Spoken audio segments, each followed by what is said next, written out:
It starts with one. All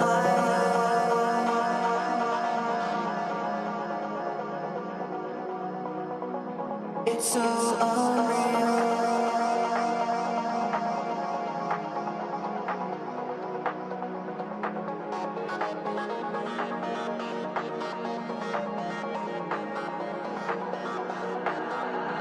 I tried so hard and got so far, but in the end, it doesn't even matter. I had to fall to lose it all, but in the end, it doesn't even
Bandidos TGIS. It's Saturday night, October 14th, and we are live again. And we are on a roll right now with this season. We created some really cool builds yesterday, and we're going to continue down that track as we open up the new exotics for the season. Ready? Okay. Shh.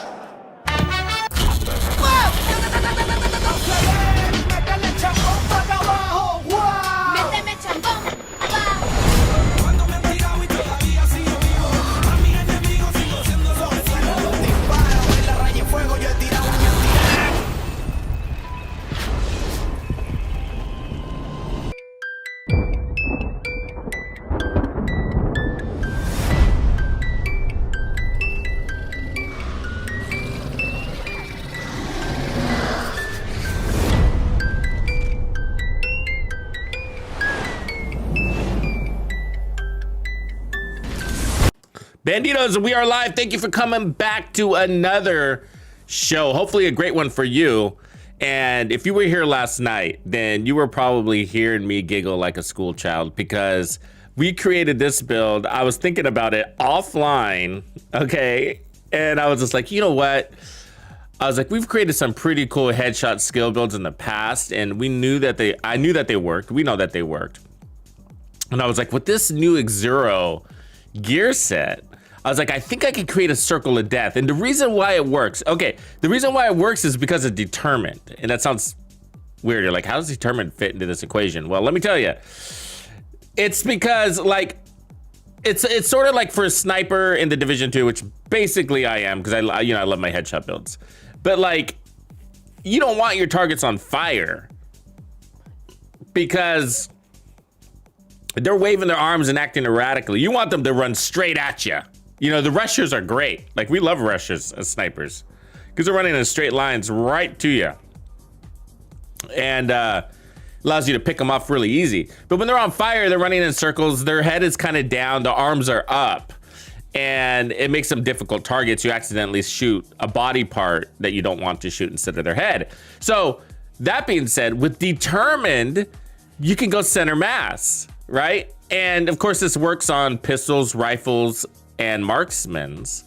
And so we created this circle of death build using the fire turret, and it works, and it's absolutely fun. It's a blast, great for spawn killing and heroic content. It's sort of a solo duo type build. This isn't something you'd want to run in a group in Legendary or anything like that, but so much fun. I was having a blast. And so we're gonna continue down this path just for a little bit today in the stream, okay? So, and the reason why is because we just got a few levels to unlock. As you can see, I'm on 77 here. And what we're after are the new weapons. So we got the Born Great. I might not focus on that one today. I don't plan on it, at least. I think that deserves its whole special stream. So maybe we'll push that to Monday.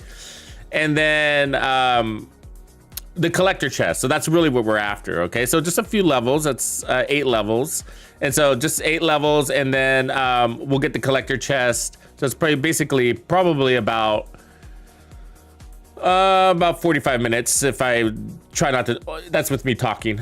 And then we have the iron lung.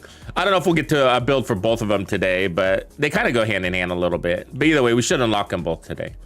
So, yeah, that's what we're up to today. How's everybody doing? Everybody doing good? And on the side note, Volume 12 is out. That's the music you're hearing in the background. And so if you're in the Players Club, Hardcore Bandido or higher, then you get access to the gamer music playlist. They're all at least an hour long plus. And this is an hour plus. It's like an hour 20 or something like that. Yeah, it's an hour 20, this new gamer music playlist. So this is Volume 12. That's right, that's a ton of music out there for you guys, so be sure you're not missing out. You can go to my channel.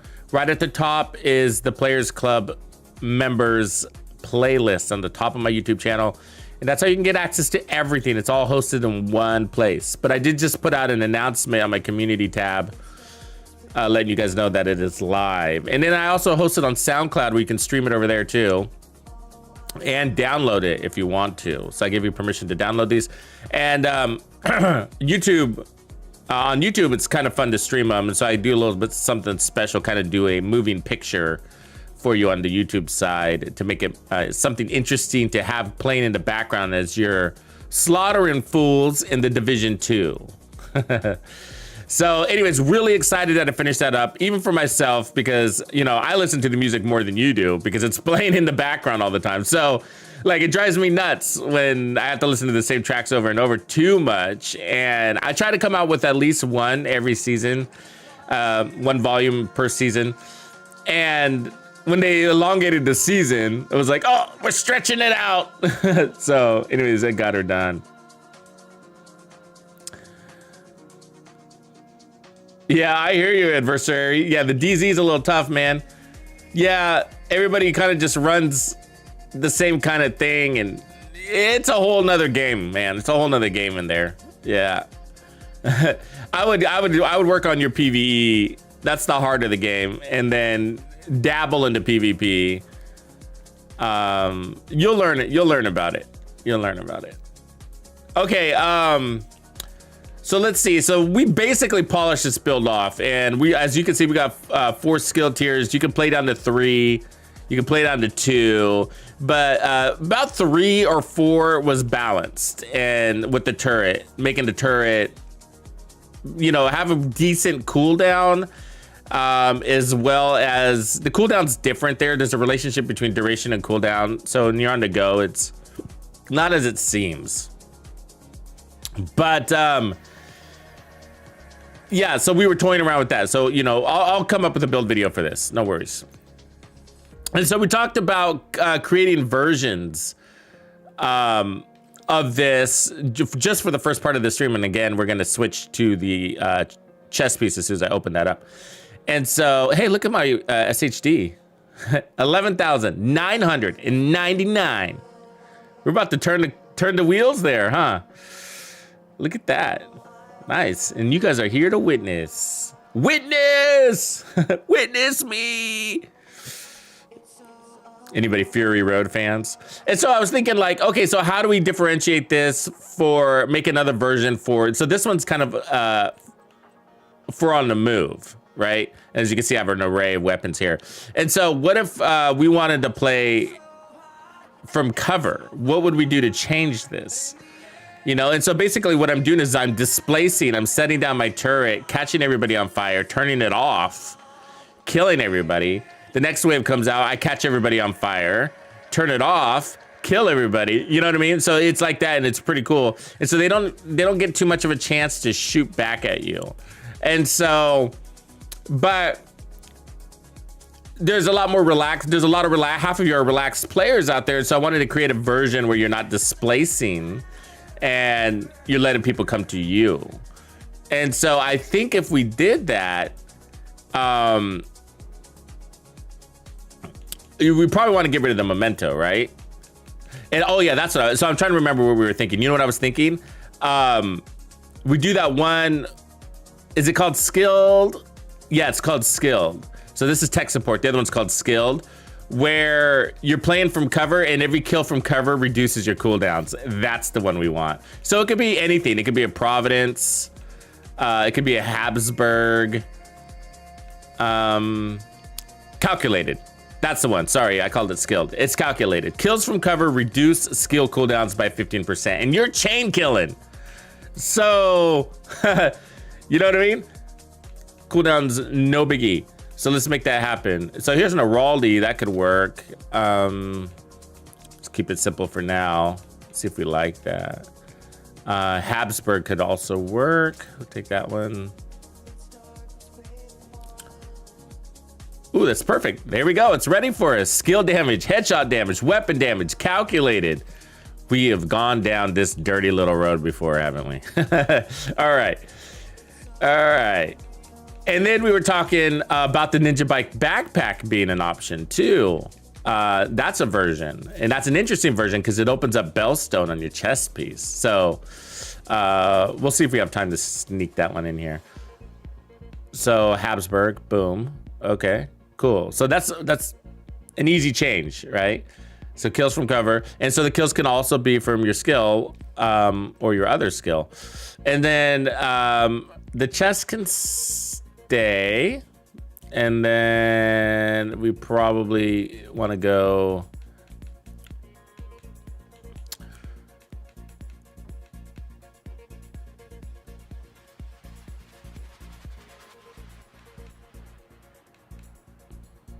the duration on this one. Yeah, because we don't have the memento, right? So you got to balance that out a little bit. The memento was bringing the skill tier and all that junk, right? So otherwise,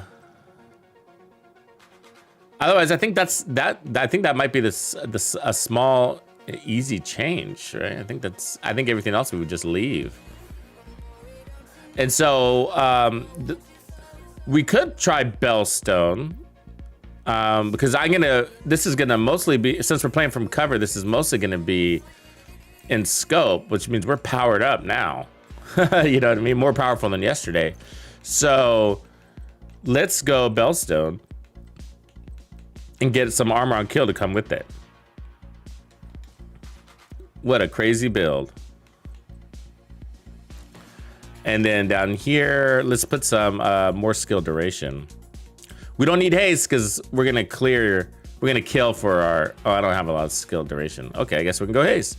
As I said, we don't need a lot of haste because, or any haste really, because we're gonna clear, we're gonna kill for that. Let's put the haste on the backpack.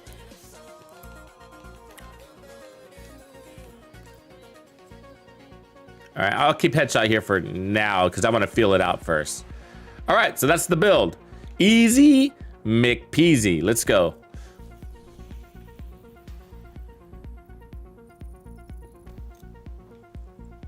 Yeah, that's a good point. Since we're playing from cover, using the Nemesis is good. The only reason why I sometimes don't use the Nemesis too, because, you know, it's a project, it's a quest project, and with all the new players, you know, and they might not have it, and so I try not to make it a requirement to the build too much, you know. We got so many new players, it's crazy.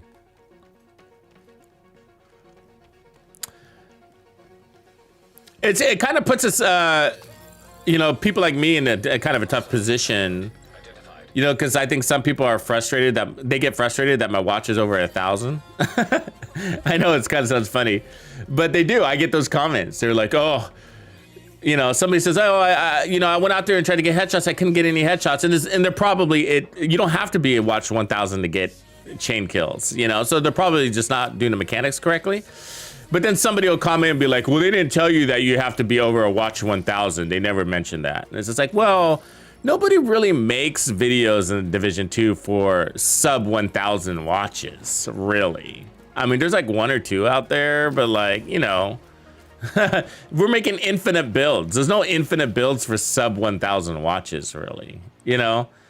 And that sucks, but it's the reality. I mean, the first thing I did, it's, you know, we were all there. When I started this game and I got my watch, I grinded.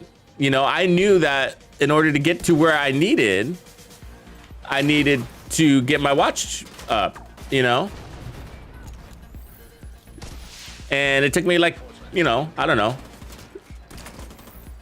3 to 6 weeks or something like that to get that rolling. All right, so we're gonna put this here. And remember, this is about skill management. So turn it off, turn it on, and then kill something. Yeah, we gotta get powered up, apparently. Sorry, I don't have my ammo yet, so it's gonna take a second. Why am I taking damage through the wall? Are you guys seeing this? And from back there. Okay, I get it. They're gonna be a pain in my rear. All right, let's get out of here.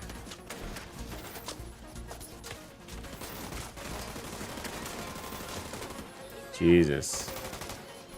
Coming through. Serious trauma detected. All right. Reinforcement complete. My God. Off my nuts. Got good heals though. We're healing through that damage. I mean, how many times our armor break right there? Like 2? Let's let them come to us for a second. So I need to get a little TAC 50 ammo, apparently.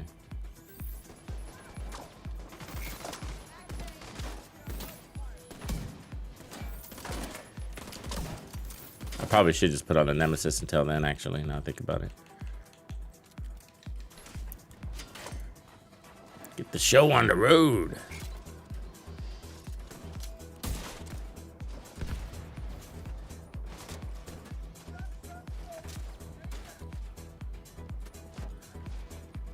You know where an elite controller pays off is like, it takes a second for like, or it's like a microsecond, but it takes a moment for the Nemesis to realize you're charging up and it's annoying. You know, so there's this pause and you're like, God damn it, charge. What's going on with these guys? I mean, I'm in their home right now and they're not back here. Look at them. They're all up there.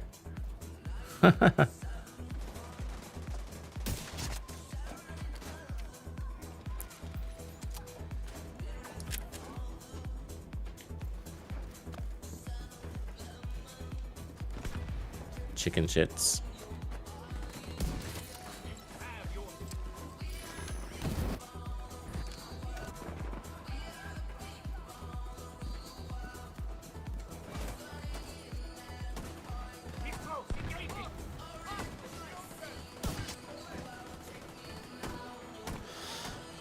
See, part of me kind of has a conflict with having cooldowns as your backpack talent because, like, right now we're not using it, right? We're not using the cooldowns. So it's sort of like being wasted this whole time, you know?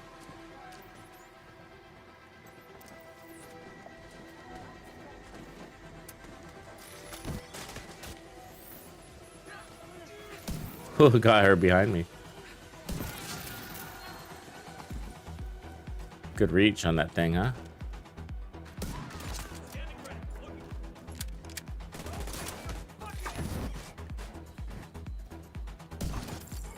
Makes them easy targets.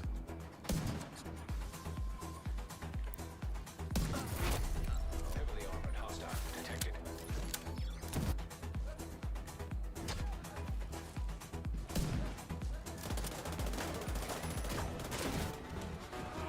Look, it gets them all the way back here.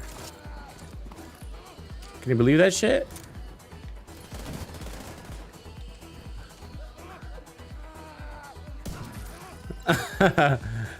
I like it. I wish we had something. Maybe we'd be better off with putting on Future Perfect, you know? And just playing into the skill tier.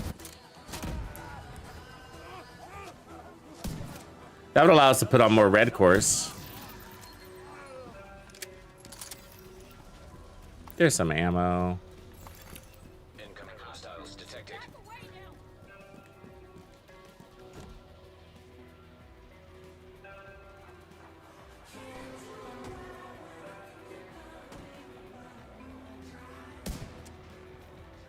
Yeah, we could use a little bit more power. Maybe I get rid of Bellstone too. Yeah, let's try that first.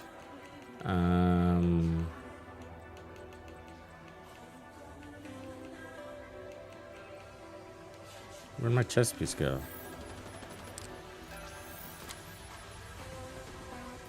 See if it gets him down there. No. Probably want to put her down below.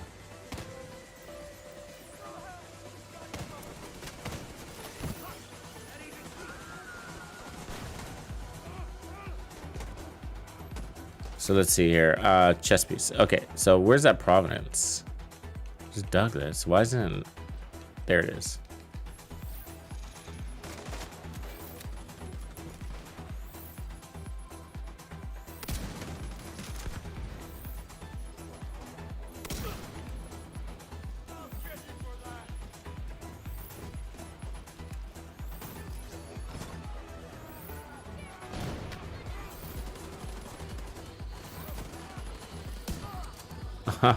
That was a body shot. That's ridiculous.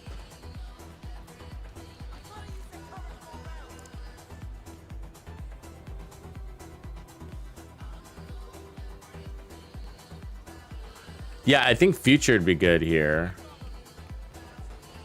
Calculated. And then put on like 1 or 2 more red cores. Because we don't need this at a tier 6. We tier 4 is probably good, so that means we would only need 1 skill tier on our build.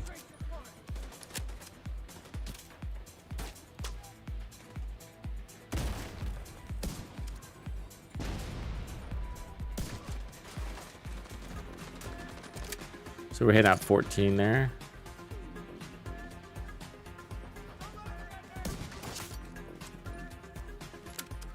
So I could probably crush my skill. Let's watch Calculator do its thing. So we got 48 seconds.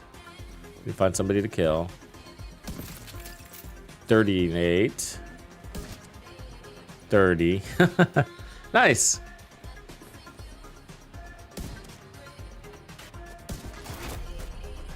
And then by the time you have somebody get in your face, because that's what it is, it's basically a rush prevention. You'll be on cooldown. Your cooldown will be over. Come on, what the fuck? There we go.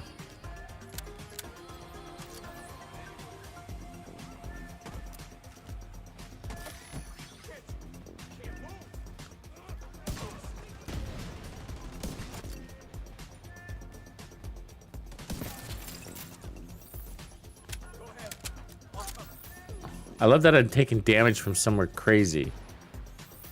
I mean, I literally took a shot from the left.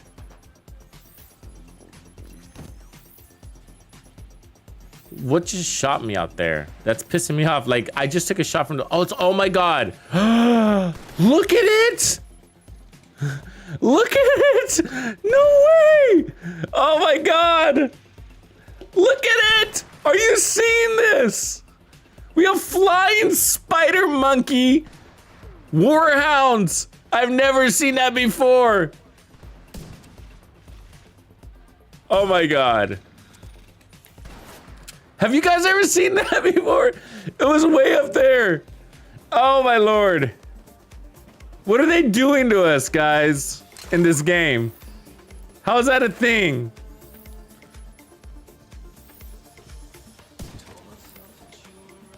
Oh my Lord. I saw that the other day too, and I can't remember what content we were playing, and it kind of took me for a spin for a second, but I was like, oh, that's weird. I was like, I saw this, God, what were we playing? I think I was streaming it. And I saw this warhound climb something really crazy, and I was like, wow, look at him. He just jumped up there. I should have recorded that. There's something going on. That's the second time I've seen that. Where they're acting like they gave him the ability to climb shit. I mean, that's high. That's really high. He's up here, excuse me.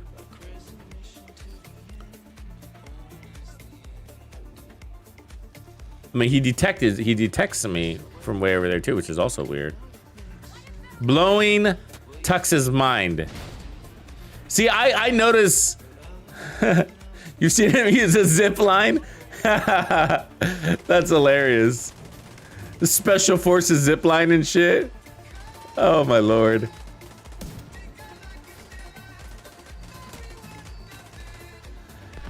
I notice little changes in the game, you know? I've been playing it for years, you know? You guys all have. The littlest change, I notice it. Okay, this one needs more power. It feels so different from what we were running yesterday. It's weird. And it shouldn't. That's the funny part. But it's the backpack talent, you know? It never scales up. There's one level. And so I think that's the problem, you know what I mean? Where the memento, it's like, you know, you feel a little underpowered on the first 1 or 2 kills, but you know, you're using your TAC 50 there anyways, and then you're chain killing from there, and you're picking up trophies, and you know.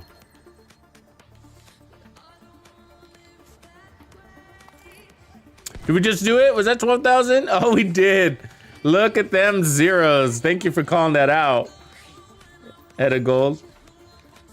Yay!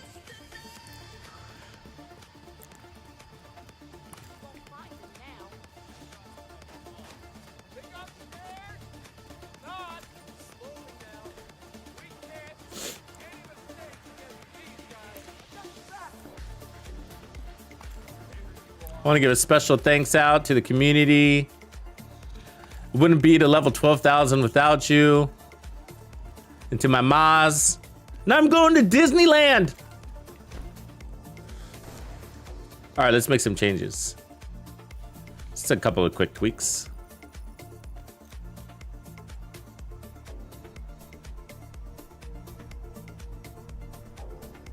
Ultra Mega Man, you're back.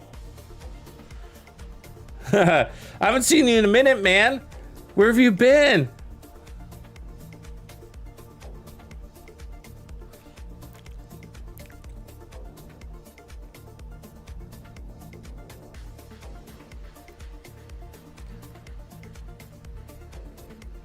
Our hours are different too, aren't they, Mega Man? Are you in Australia? Do I remember that right? Are you in Australia? Or am I making that up? Tap! What's good, man?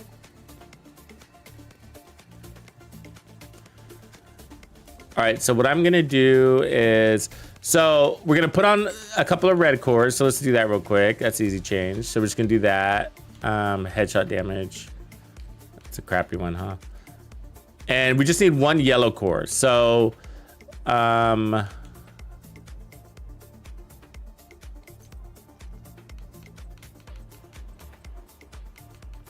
because I'm gonna put on Future.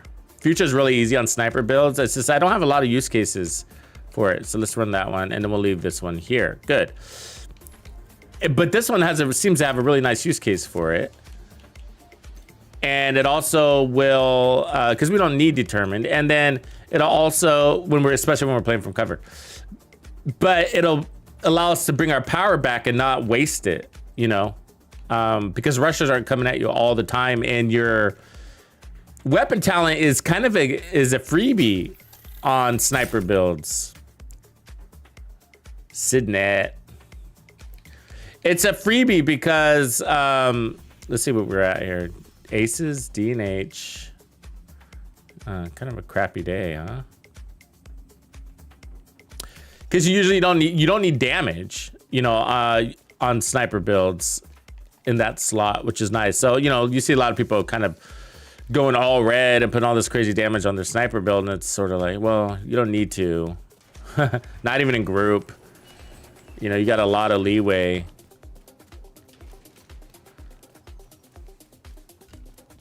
And legendary gets even easier, interestingly. So it's not like other builds where in legendary you need more power. And that's because in legendary content, there's less elites than there is in heroic content. So let's put it out there. So now we're going to be earning skill tiers, and we're going to be earning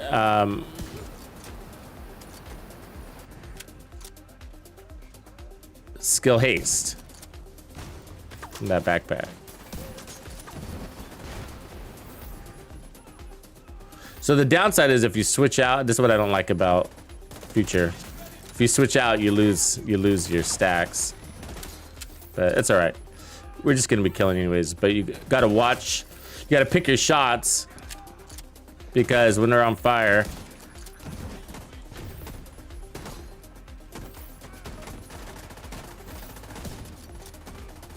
look at the way they act even when they're not on fire.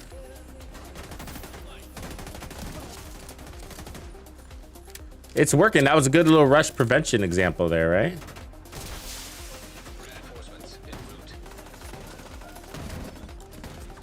So how many skill tiers we got? We're skill tier 4. Easy to maintain.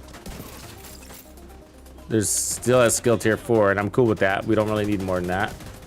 That's what we were going for. We don't need overcharge. You don't get anything from overcharge, so don't. Come on, man. Give me that fucking head. Stop tweaking out. Stop wigging out, man. So we can pick this thing up. Shave cooldowns, right? Just moving cover to cover. So just get your kills from get your kills from cover, and you shave those cooldowns. Yeah, I like this. I like this. It's not complicated. The mechanics of it all. You don't have to worry about it, you know. There's not pressure on the skill, I guess is my point.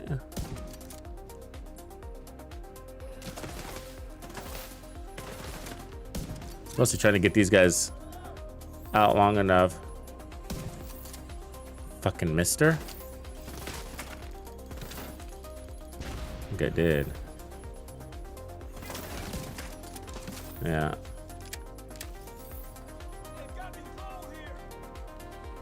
This purple guy's annoying. Keeps going in and out to get cover.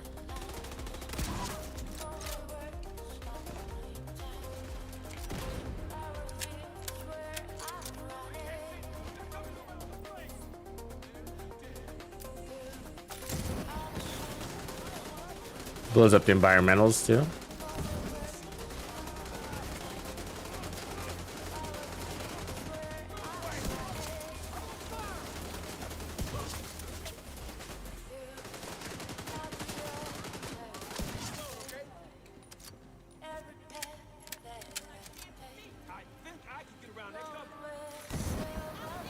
The only downside is we're still not using our cooldowns, right? So we're getting all these kills, but we don't need the cooldowns.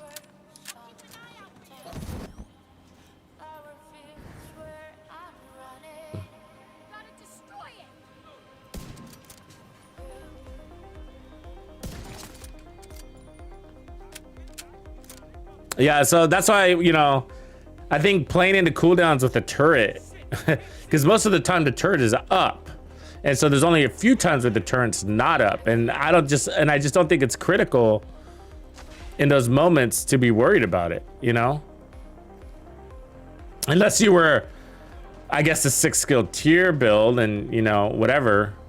But even then, it's like, if you were a 6 skill tier build, basically a pure skill build, it's gonna take you forever to get those kills anyways, you know? Come on, guys, get out here. Where the fight is.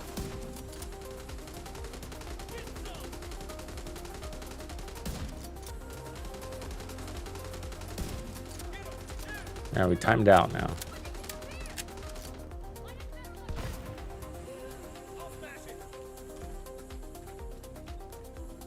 Sure, I'll come out here with my skills down.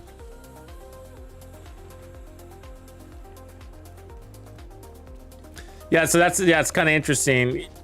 I think we could use something else on our backpack. And so since we're playing from cover, we could just go ahead and put on more damage. We could also do Bloodsucker, but we're not taking a lot of damage either, so not from cover. So let's probably go Vigilance and see if we can get... The thing is, we don't really need much damage, more damage. I mean, these guys aren't going to go down on one shot anyways. The elites, you know, I mean, they will once we have Headhunter, and that's the only thing that damage would do is really change your Headhunter thing. We don't really need anything else. They're bossy.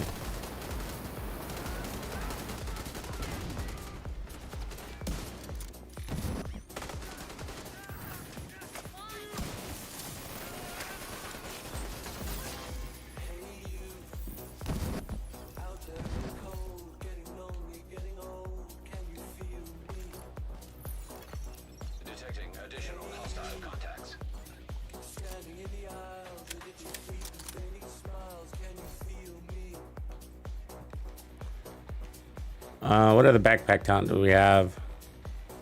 Dr. Hannes. Yeah, it makes me think, like, sadly, that the Memento is still the best choice, even from playing from cover, you know? It's going to provide you everything you need, just a well-rounded array of skill and defense and, you know.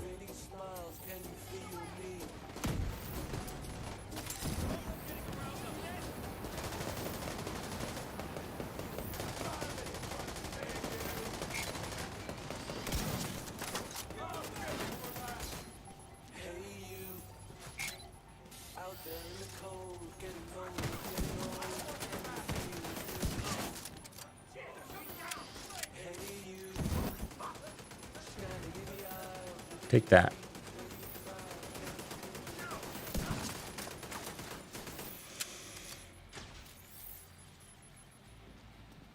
Anybody coming?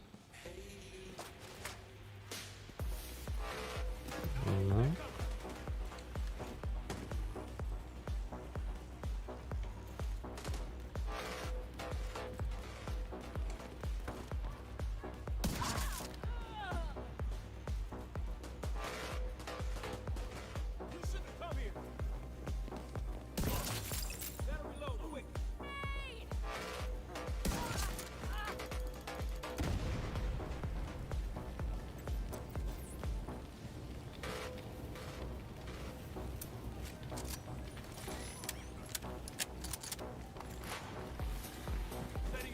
What's up, boys?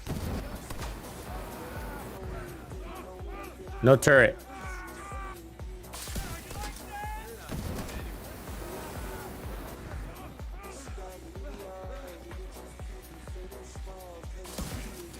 What? I just timed out? Damn, the timing out thing. Stop it. Ah, I can't land a shot.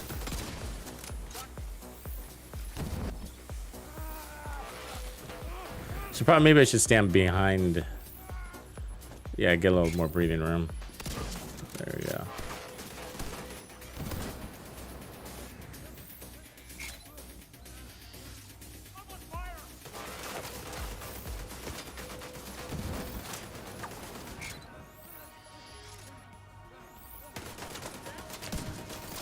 Okay, this guy's got to go. I can't land a shot because that turret. There we go. It makes you body flinch, and you just can't land a shot when that's doing it. Even if the guy's, even if you're going for this chest.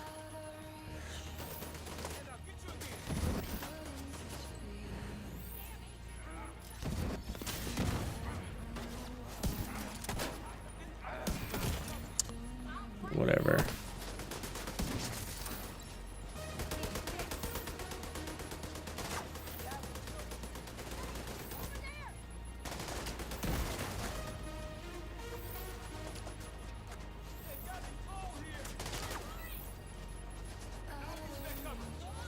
Come on out. Oh, really? Irritating. Now I'm on fire.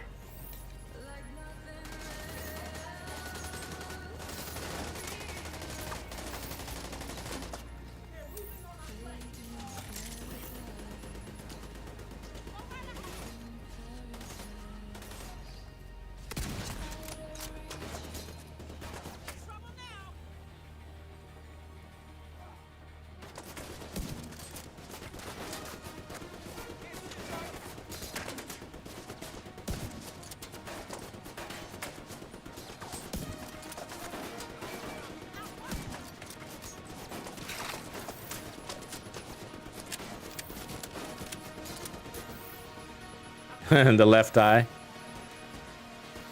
That's what I was going for. The left eye, yeah. Aim small, miss small. There you go, his helmet's broken now. This guy's got over 40 million in armor playing solo. That's crazy.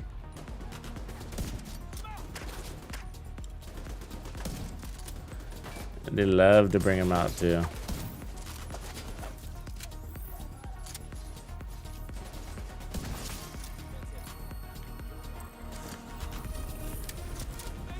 Rogues.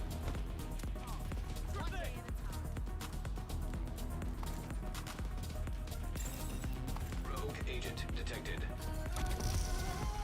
Rogue airburst seeker mine. Another season level up. Good, good, good. Hostile airburst seeker mine detected.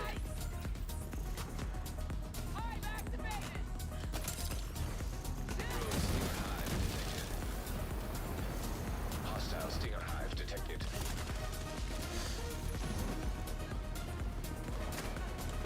Can't get an angle on them.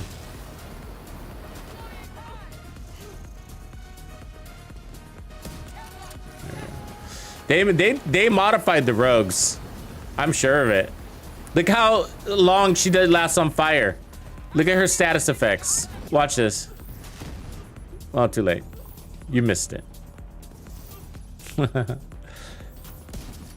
Yeah, and they gave him more armor. They definitely armored them up, and then they gave him some resistance to status effects. They were so easy to kill before. They were so easy. And they're still not super hard, but they're just tankier, you know. Because before I could literally one-shot them, like just like almost out of cover, you know, just right away. And now they're like about 30 million. Give or take. That's a big change. So they went from about 10 million to 30. So they added 20 million to them. I'm pretty sure they were about 10 million before the patch. 10 million before the patch, 30 after the patch. Crazy. That didn't make the patch notes, did it? There's so much it doesn't make the patch notes. Serious trauma.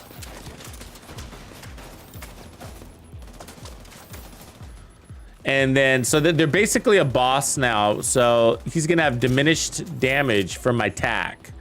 So my tack hits at 10 million, and that hit him at 4 million. So it's about 50%. What a dick.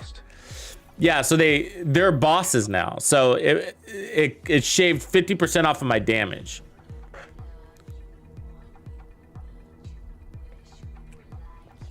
Absolute ninjas. What up, man? 0. Target lost. Yeah, the flamethrower is in a circle, and you're immune to it now, Worlds. Supply room access. It's pretty crazy. Supply room access unlocked. It's a nice Uzina right there. I don't need it. All right, so we've gotten we're at level 79, so we're a little closer. We're gonna need to change our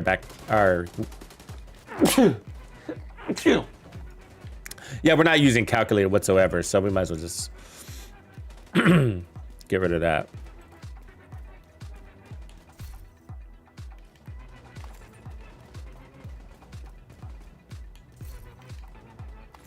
All right, let's see what we got. I mean, I feel like the memento is the best shot here.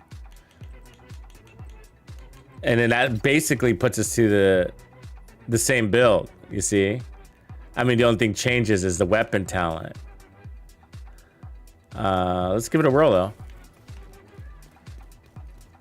Because it's that. So the difference between the earlier build and this one is the play style. We need one for more relaxed players. But even if you're a relaxed player, you're going to clear your content, pick up all of your trophies, move on to the next control point. And that would still be really valuable, more valuable than calculated on the backpack, because that's 30% skill haste. All maintaining, you know?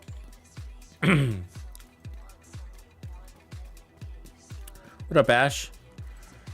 So I just think it's more valuable. And basically it's a solo duo build anyways, and so might as well use a memento.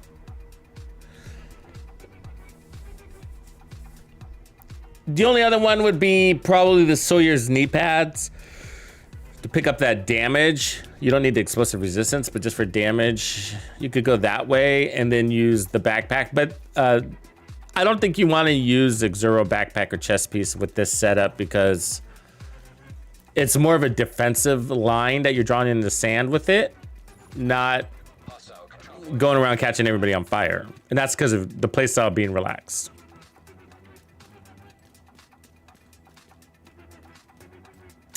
And you don't need the extra damage when they're on fire. You're already chain killing. So what you basically need to do is minimize your build into it as much as possible, I'm thinking, because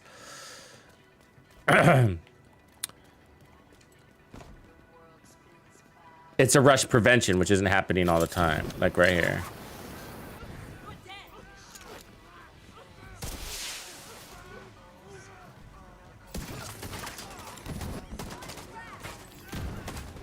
And it stops projectiles, which is really nice, by the way.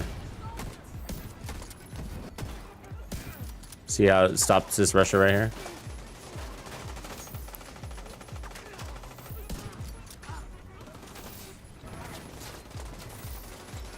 Trophy. So we need to get our trophies up here.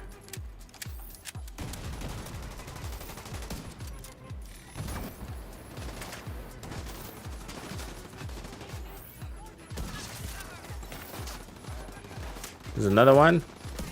These guys are everywhere.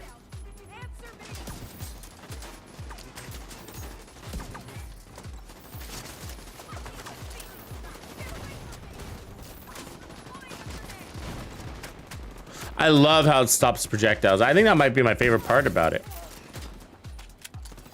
including drones, grenades.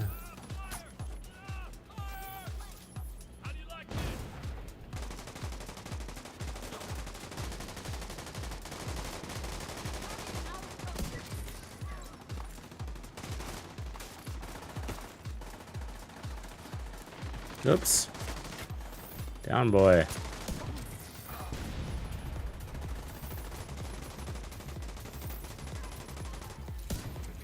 Yeah, it already feels better with the memento.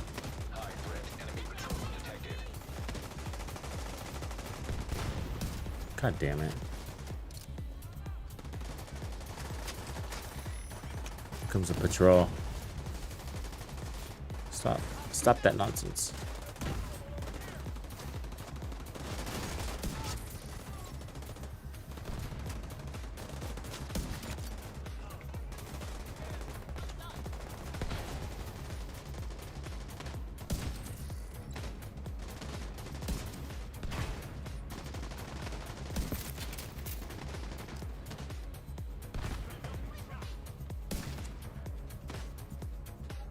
Helping you out, lady. Here you go. You got the big boy now.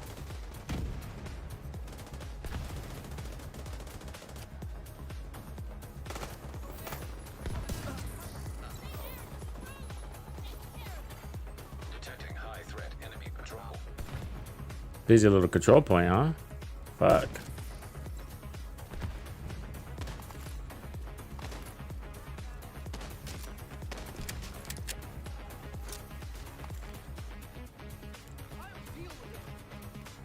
Problem solver build.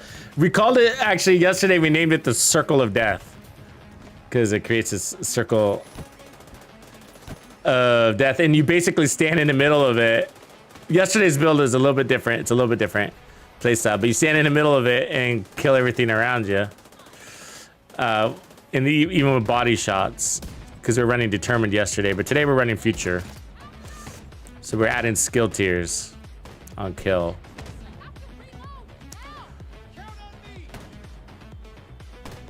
It also might be pointless, to be honest with you. We got a grenades? What's happened? What happened? It also might be pointless because it's only a rush prevention. And so, you know, like the memento might be the only thing we need for it. You know, maybe one skill tier, you know, memento +1. And then with everything else, just, I mean, I guess you can do skill haste to add mods or duration mods. Probably duration mods. But the memento's bringing that 30%, you know? It's...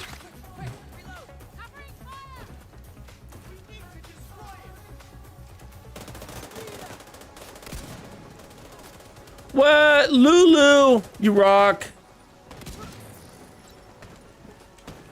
Give me that prime. Appreciate that.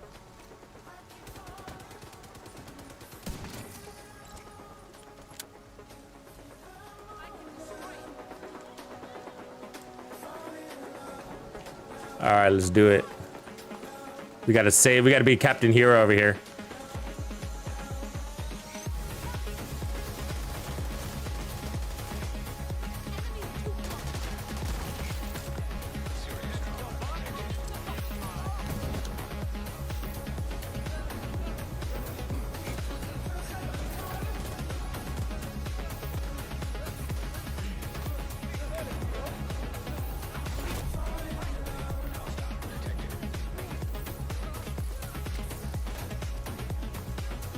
And we're grabbing trophies too.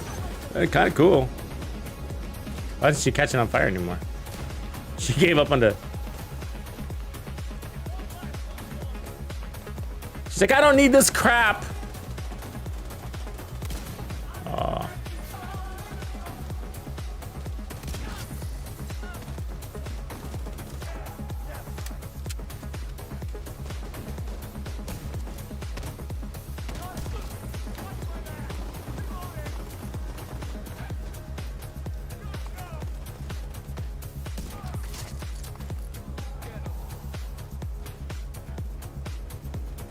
You can come out. What do we got?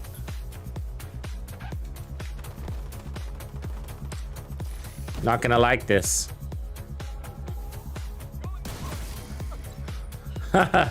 Not gonna like this one bit.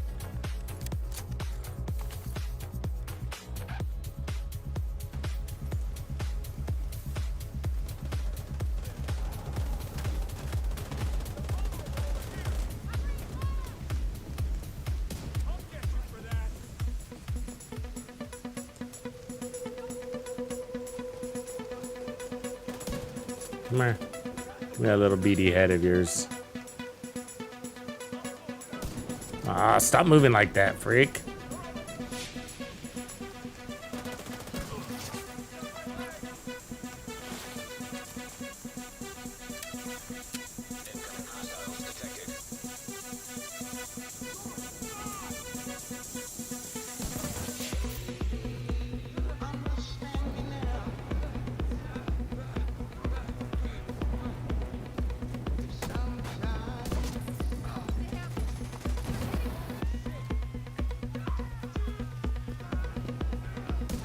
Circle of death.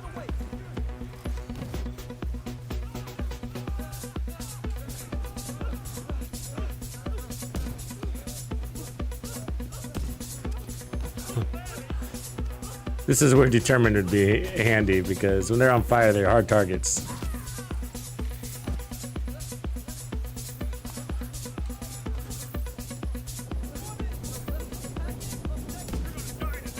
Oops.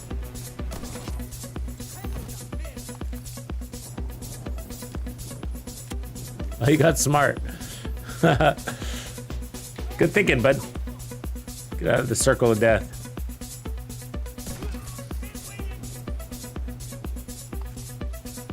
Well, I should have left it there, huh?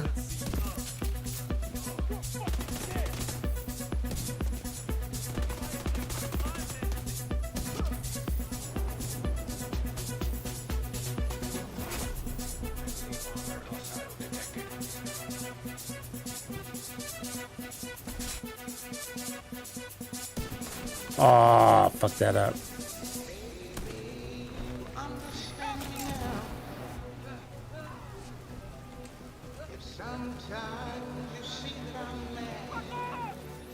Over here. Oh, come on.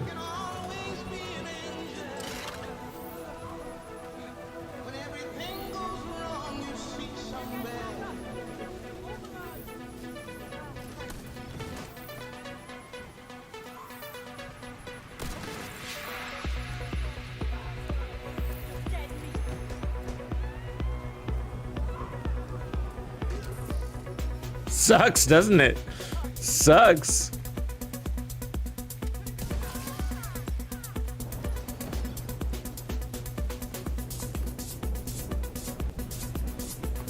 Yeah, it's a better of the two concepts. Memento just changes it. Gives you the armor, gives you the regen, gives you stronger heals, and you're scaling up your skill tiers.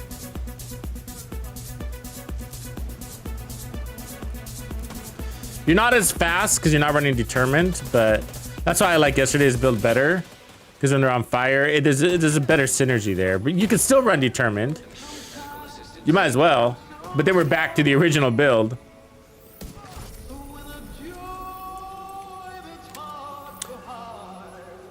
Basically, the difference between the aggressor and the more tactical laid-back player version of this build is skill tiers. There's the Born Great. It's just the skill tiers. So if you're gonna be more relaxed, you'd take off some skill tiers. And I'd still keep determined. And then if you're gonna be more aggressive, I would add more skill tiers. And the reason why is duration and skill haste. If you're gonna be aggressive, you're picking up the turret and moving a lot, which means you're setting it on cooldown. And that means you're gonna need to support that more with skill tiers. And if you're playing relaxed, you're using it just as a line of defense, and so you're not worried about that so much. You don't need it as much. You actually don't have to put it out unless you see a rusher coming. You can just throw it out there real quick.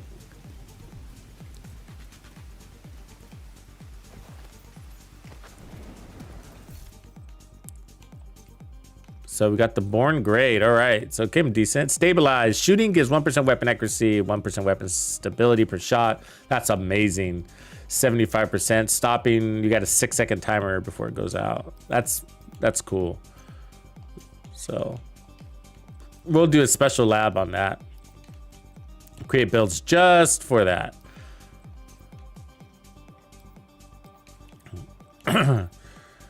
I'm really into that. So it's like steady-handed, which I love. I really do. I'm a big fan of steady-handed, and we might revisit that. Actually, we'll probably set them up side by side because to help demonstrate and showcase the differences between the two. Steady-handed gives you up to 100 stacks of stability and accuracy. The difference is that it resets, and then it gives you a free reload, but then you have to rework your way up to 100, and you may not want that. There's lots of assault rifles, actually, you don't really want that. I don't really need a free reload on assault rifles. I'd rather just maintain my stacks, and so that's a pretty cool thing. It has a nice skin too, huh? Right on.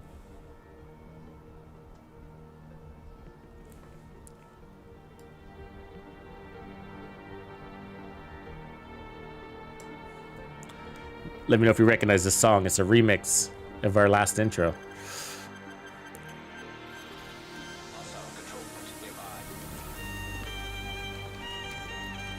You recognize that? Oh yeah, you heard it all season 11.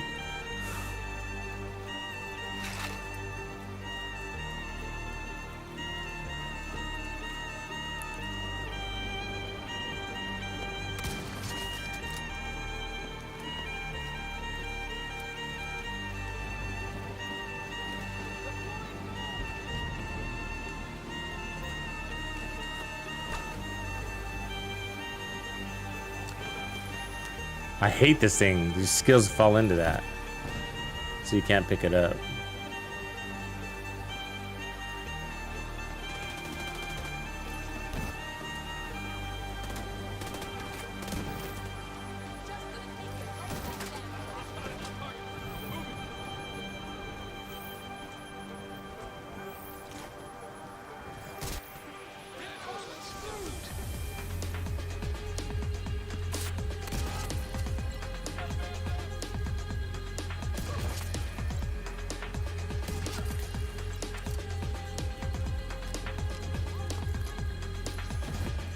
Yeah, sorry, I'm listening to the music a little bit louder today just because showcasing it's a brand new playlist we created, so. Let me know if it's too loud. I don't mind turning it down. That's hurting your ears. I haven't, no, Sai, I haven't played it. I'm waiting for them to fix the box. So, I decided I'm not gonna play it until they fix the box, which is supposed to be Tuesday. So, it's a lot of work. It's a lot of work to not get the Orboros. You know what I mean?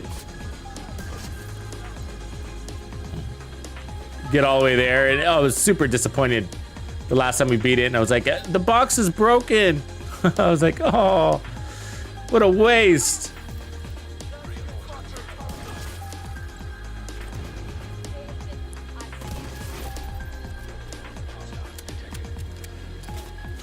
The last time we did it too, we breezed through it, and then we got to the final boss, and it was just, we were killing Johnson like nothing. Johnson was no problem.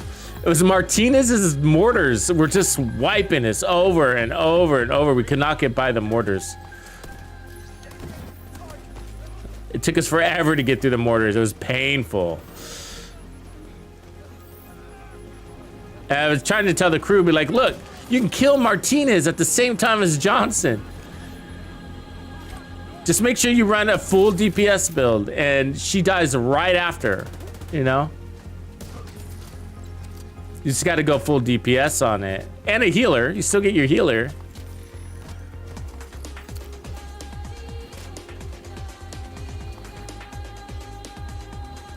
I mean, and you don't have to. There's teams that are beating Martinez at outside of Johnson, so they kill Johnson and then go after Martinez. But the catch to it is you just can't slack on the DPS on you. You still got to focus on her a lot and as fast as possible. Otherwise, those mortars are just get you. They get you. And they're constant.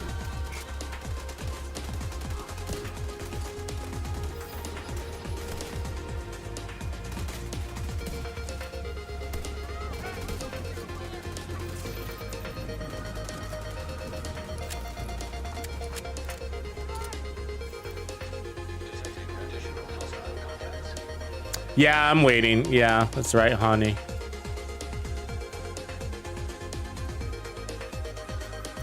I mean, why play something that's broken? I mean, and the truth is, it was guaranteed an exotic at the end. And I don't know if that was broken too, but you were guaranteed an exotic of some sort.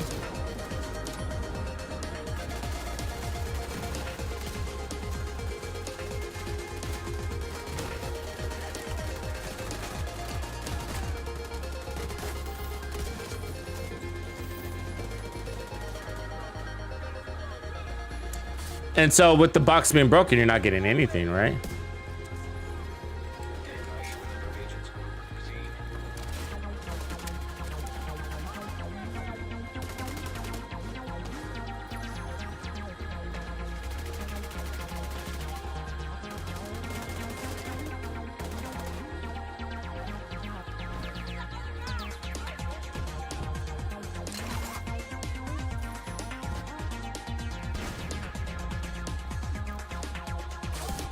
This guy, my God,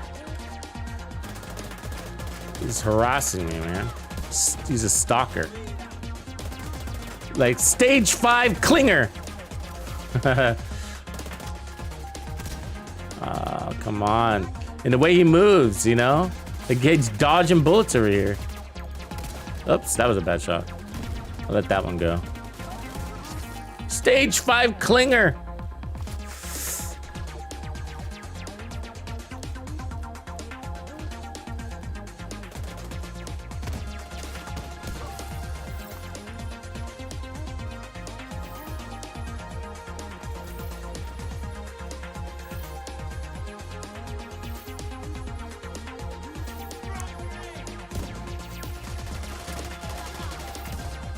Ooh, I am blind as a bat.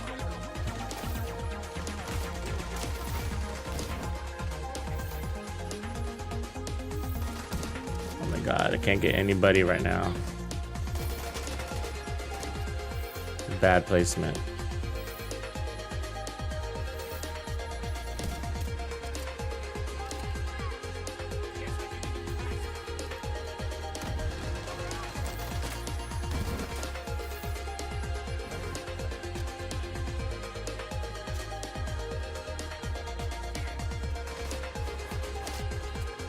Oh God, he's gone. Fuck. Look at him run. Look at him run. Guy's got some turbo shoes. I mean, how are you supposed to hit that? You're not. And you have no breathe control? Fuck him.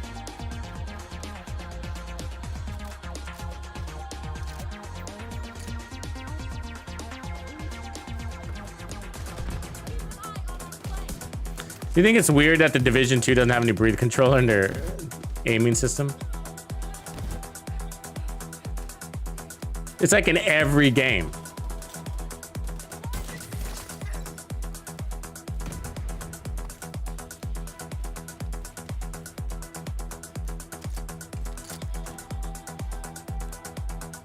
We're not even using that button. It's not even assigned. It's usually click in your joystick.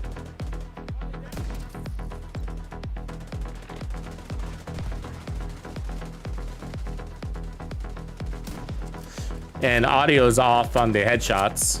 I'm not getting the head crunch.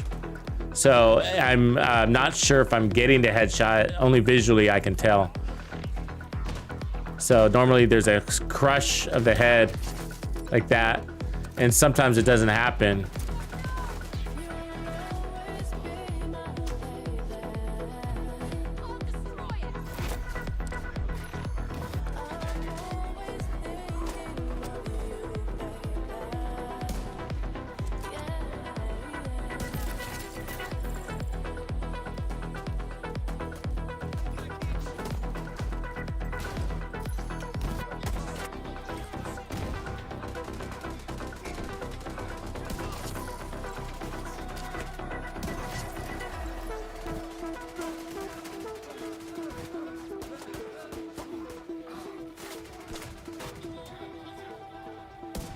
Oh, I should add him right there, little dick.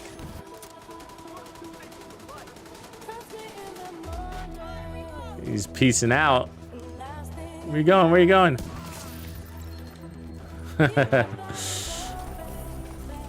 Cool, cool, cool.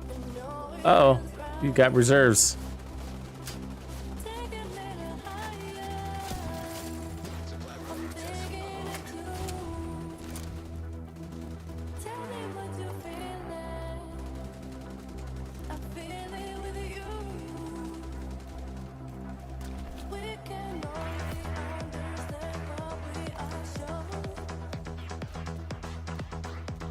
All right. They don't count. We don't need to worry about them.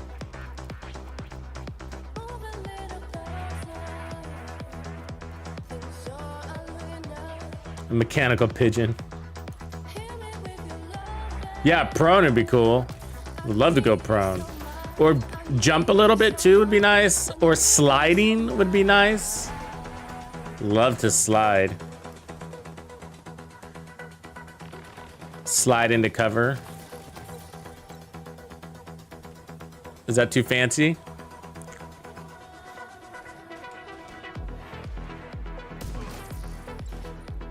See right there, do you hear? There's no headshot crunch.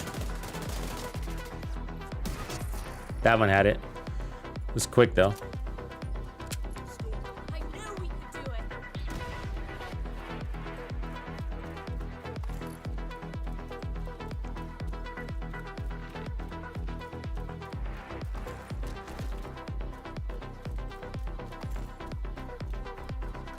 Yeah, tactical leans. That'd be great. But we can switch shoulders. At least we can do that. Oh, squad. You rock. Thanks for the up. Thanks for leveling up.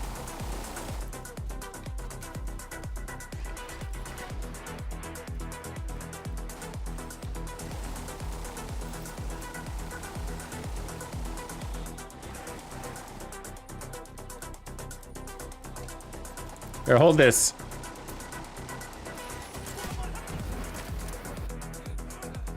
Ooh, it's a boss.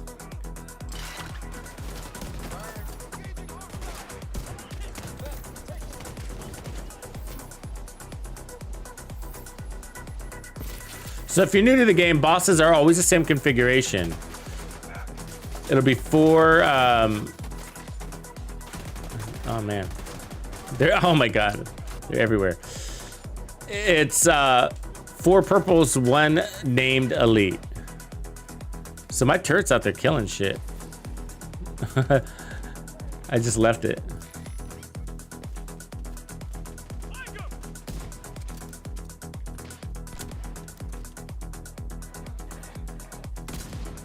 Come on, give me that kill so I can kill the boss. Ah, lame.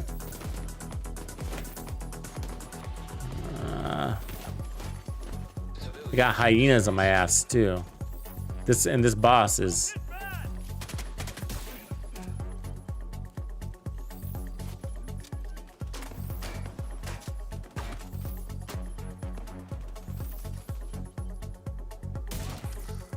fucking no breathe control, man. This will be all easier with a little bit of breathe control.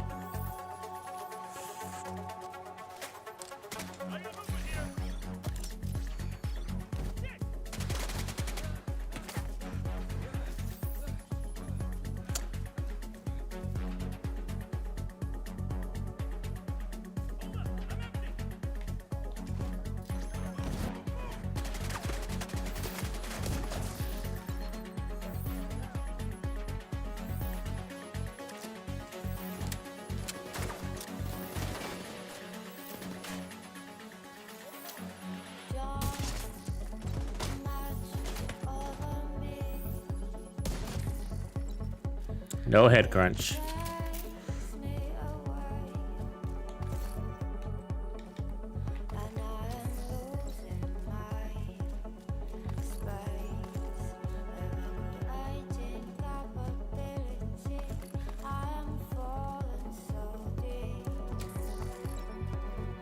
Look at this lazy guy. Oops. Set off the hornet's nest. Hold that.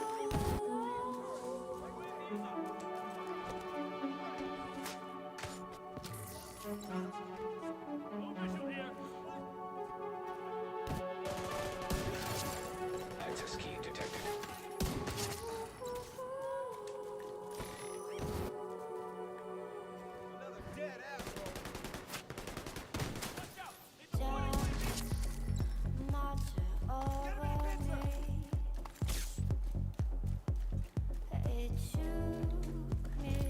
Where'd that medic go? Oh, there he is.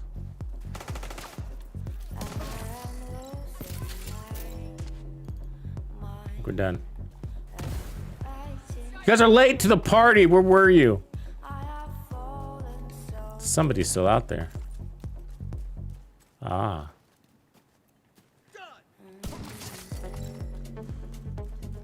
Did you see that unnatural juke right he did?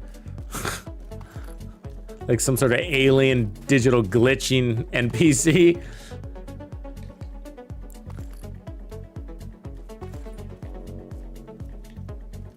Let's get a key.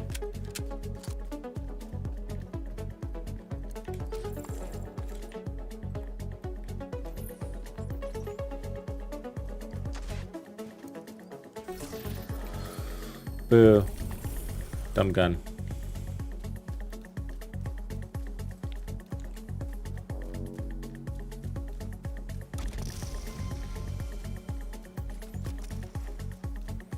Three outcast keys. Faction keys are a thing of yesteryear. I swear. I mean, I remember grinding for faction keys. I remember those days. I'd go into the tunnel down below and do that route to get the faction keys. And now you have more than you could deal with.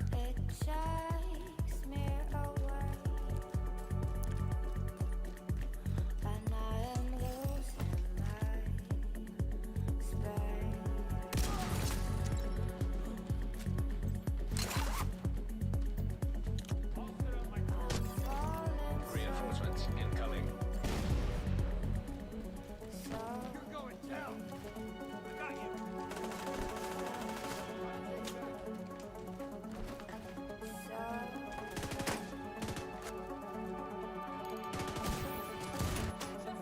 Fuck, what? Damn. Look at that.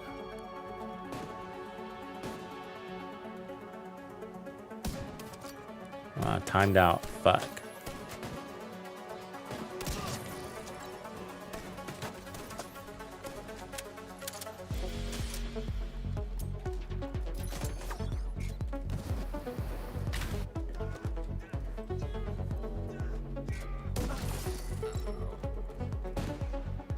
It's my house now. Damn. That guy's got a serious sniper back there. You hearing that thing? Complete.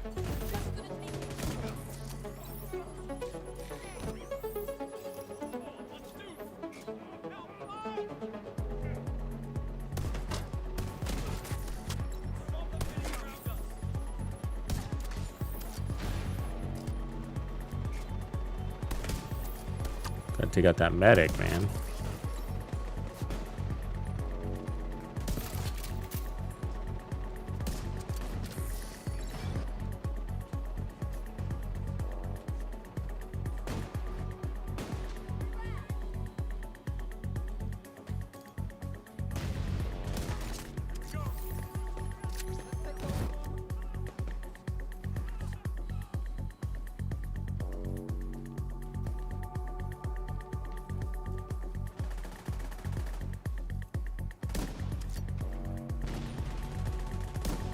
Oh, come on.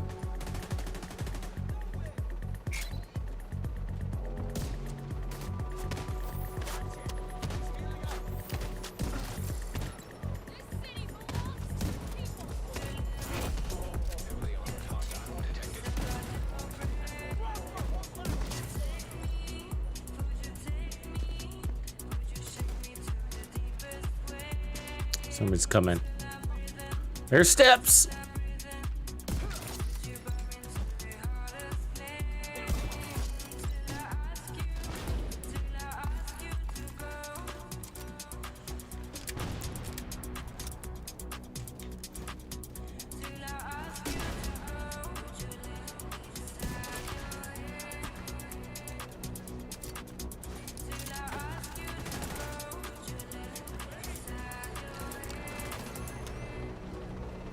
Uh-oh, here comes a Marauder. Hunter-killer is what they should call that thing, huh?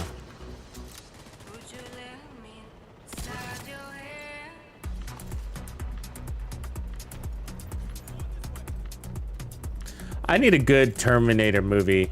I feel like all the ones that they made in the end were just kind of, I don't know, they're kind of cheesy. They kind of reminded me more of the TV series than the original movies. I love the Terminator, the originals. All the way through.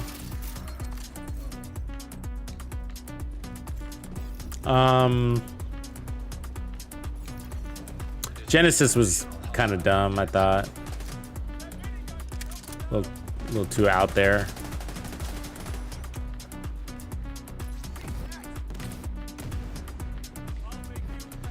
You know what's interesting about Terminator? They never talk about parallel universes. And I feel like that should be a conversation with time travel.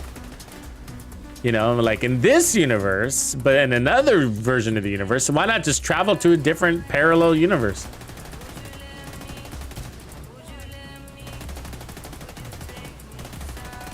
Oh my God. Look at him. That's 4 shots. That's a problem with the NPCs being too tanky. Look at all those bullets around his body. You see where his head, you can see where his head was. All the bullet holes. Oh my God.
Aw, that was lame.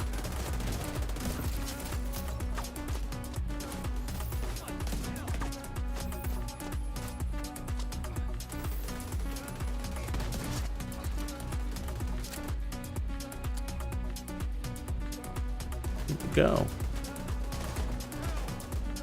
Over here, boys. Don't make me move. Too many jelly donuts this morning.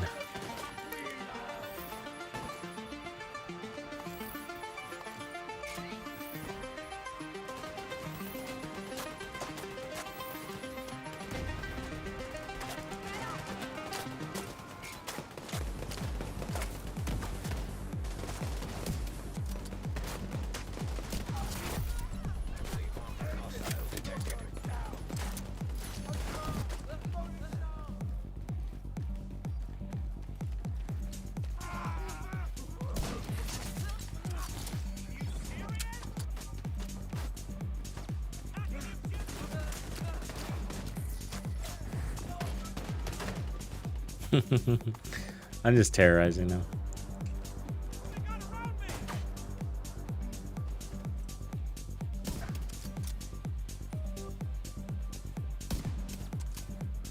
Oh my God.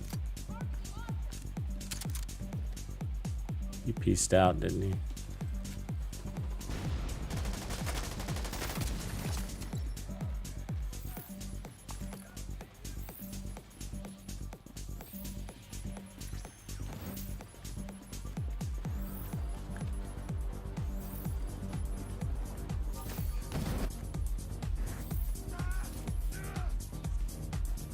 Don't come over here. Idiota.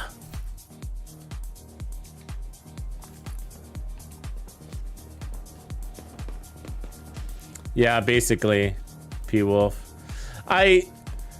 There was another one. I'm trying to remember the name of it.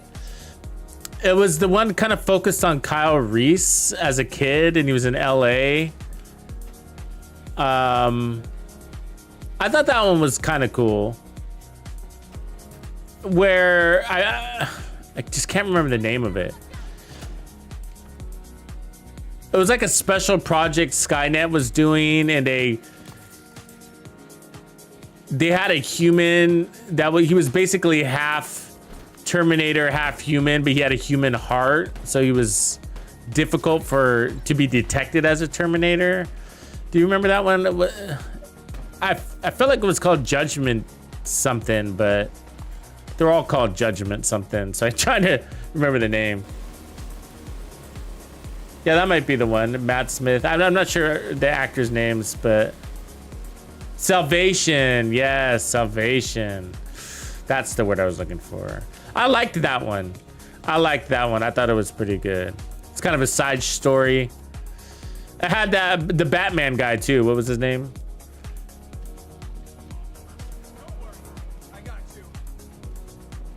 Christian Bale. Good job. Yeah. As you can see, I'm bad with names, so I need you guys. I need you. I started this whole YouTube channel so you guys can help me with names.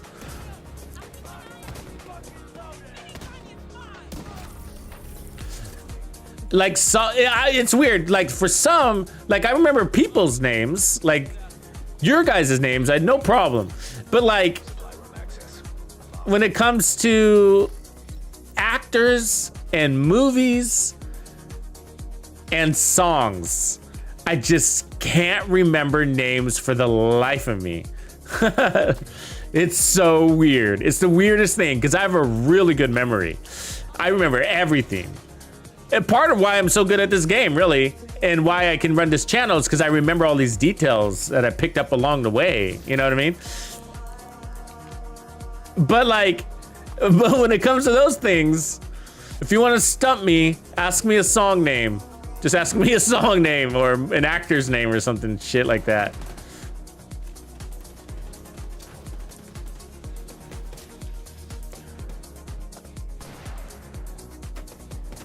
I think it's like my brain just kind of says, you don't have room for that.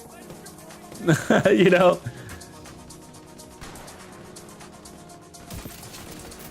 And it's, you know what's really, this is the thing that really blows my mind.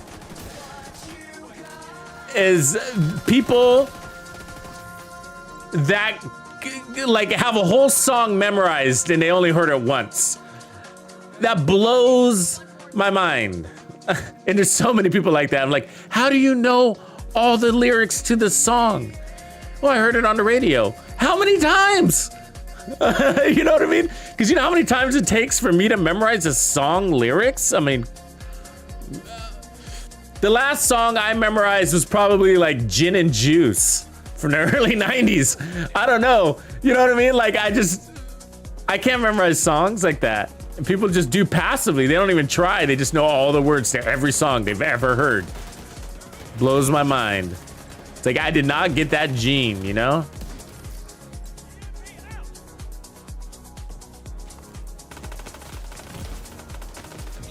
Ah, he's fucking with me.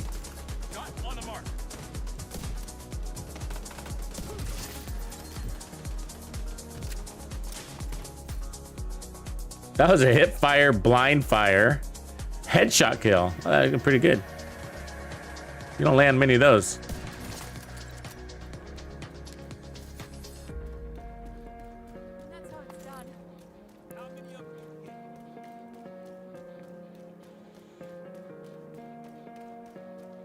Oh, I like Bob O'Reilly. That's a great one. It's been a while since I've heard it.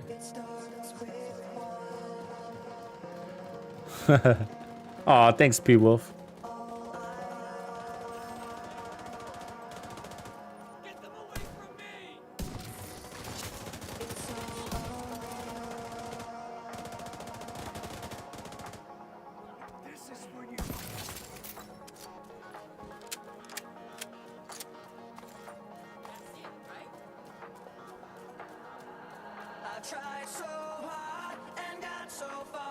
We did it full circle. All right.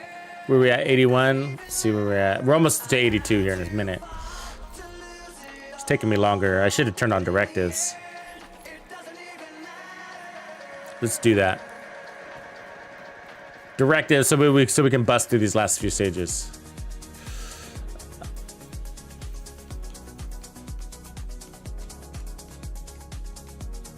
Oh wait, one of these doesn't work, right? I think it's cool skills doesn't work.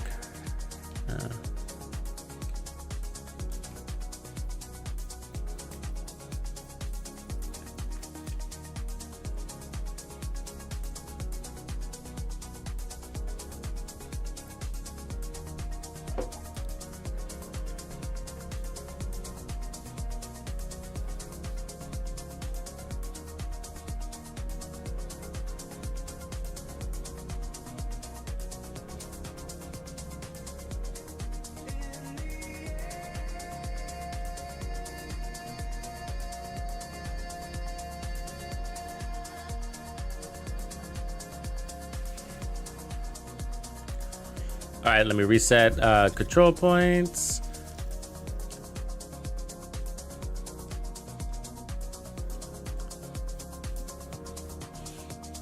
Just doubled our XP right there, so that's good.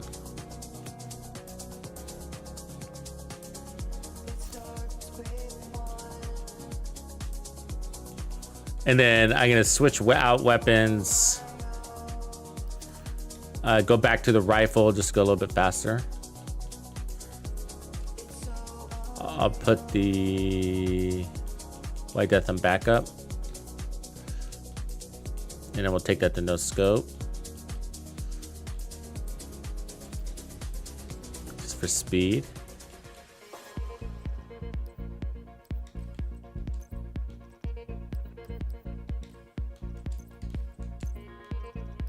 And then we will put back on a skill tier here with headshot damage. And we'll leave it like that. This might even be my favorite version. I think we were running...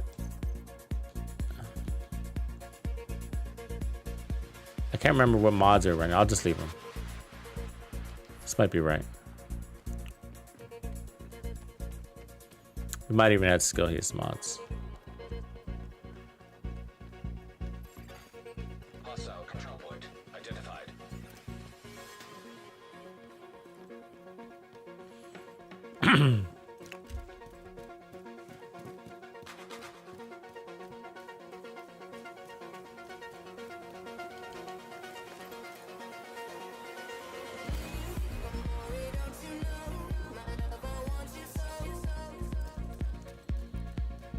Okay, we're running Pistolero, so we'll need a little bit of ammo.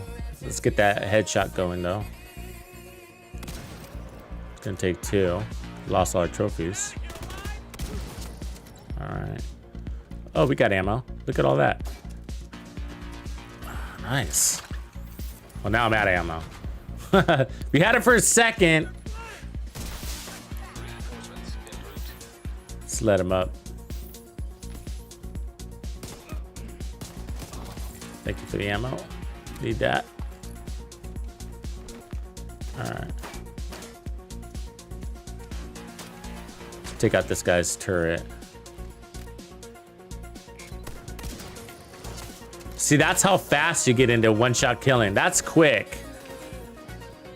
That was quick.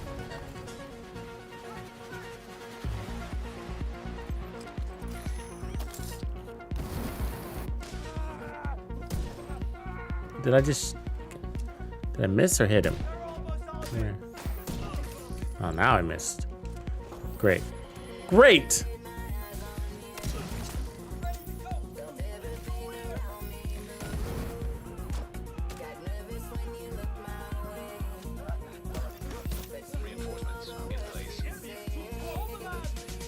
God damn it, I keep doing that. I'm just used to using the sniper right now.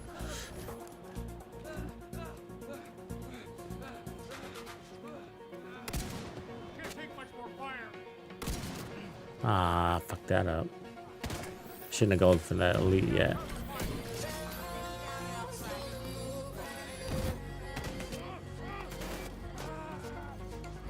Okay, I have my headshot kill though. Hey boys! Welcome to the horror show! Ha ha ha ha ha!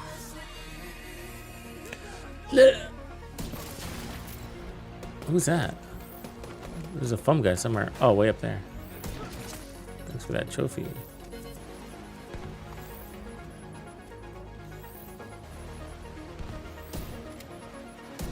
See ya, boss.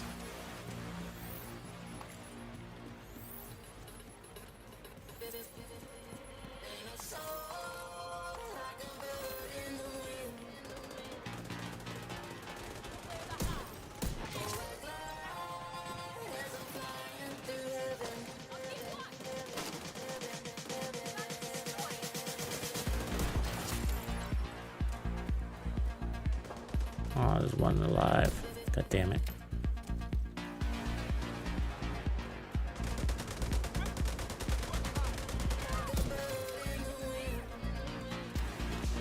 You don't know where they're coming from. I hate that part. Not here. There. Fucking special ammo.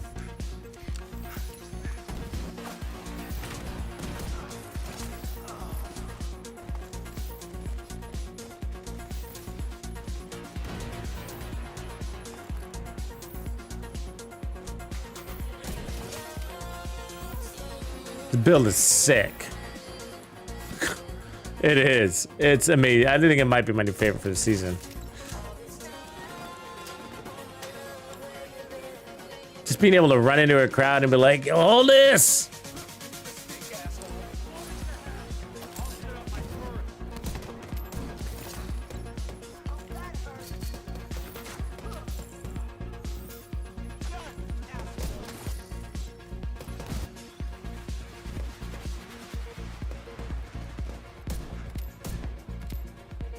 What kind of moves are those? Not human, tell you that much.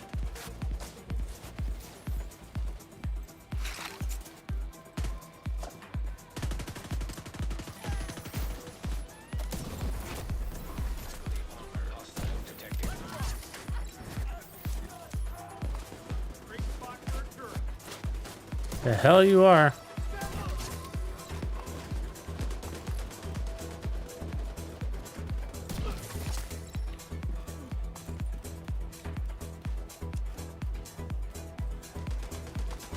Oh, great. This guy. Keep bringing him to us, huh? Nope.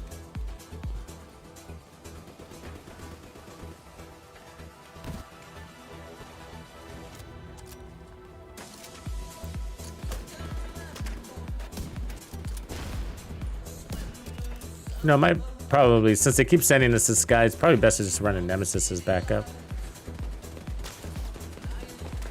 Because attack 50 is not good against bosses.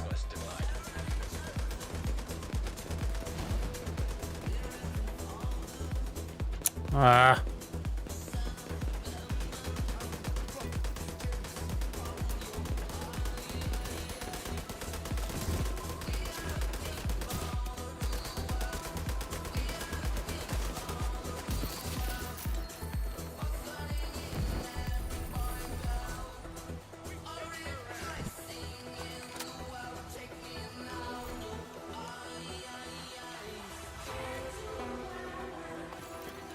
Supply room access unlocked.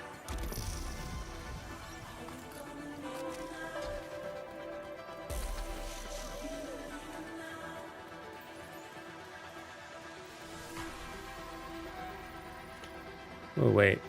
It's a convoy. 2 levels. Nice.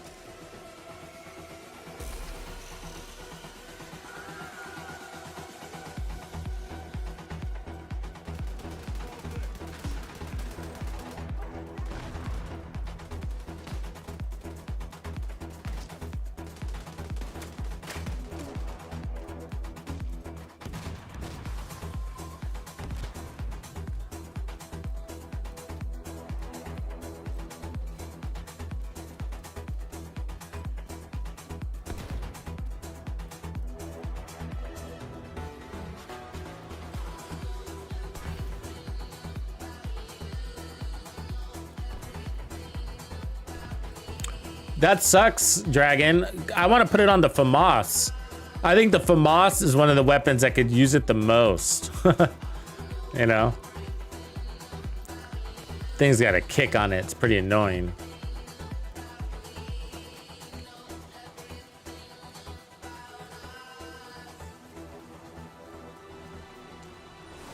I can't see. The sun is in my eyes.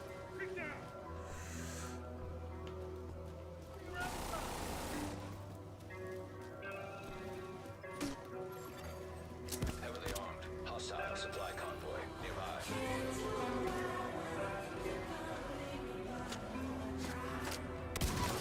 There we go. Reinforcements incoming.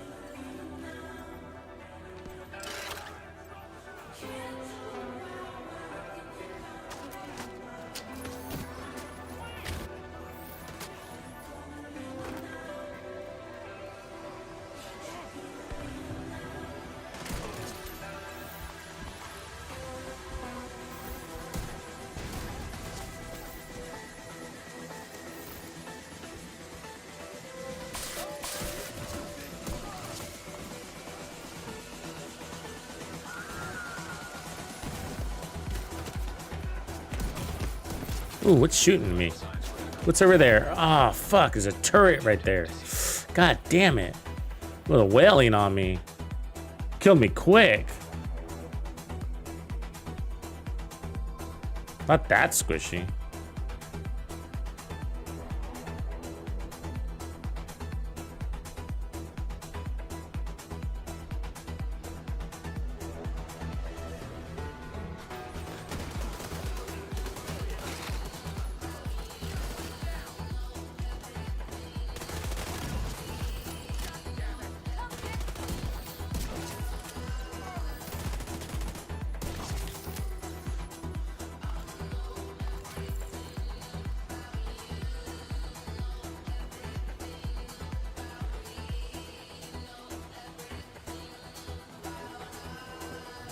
There's that convoy we need.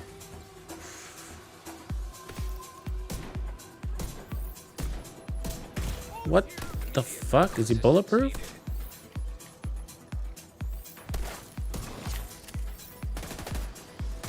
Oh my god. That special ammo broke me quick.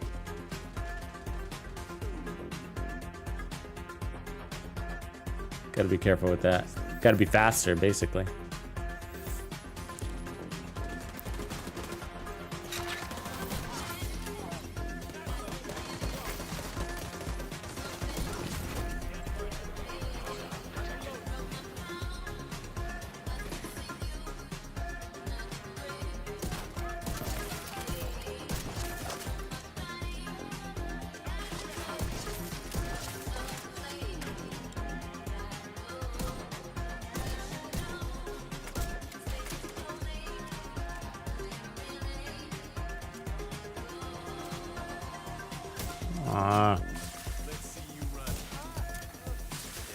Hostile supply convoy heavily armed.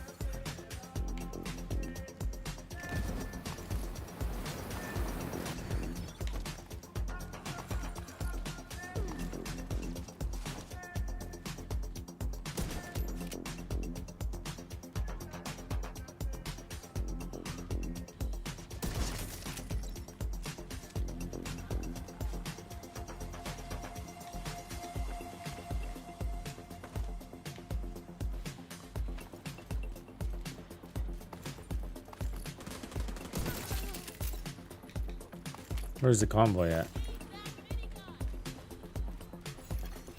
Detecting additional hostile contacts.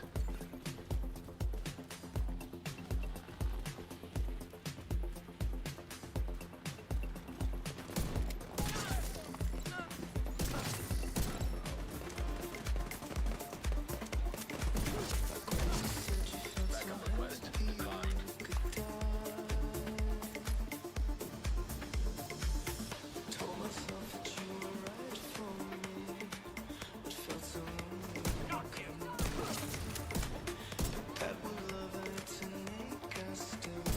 Oh, whatever.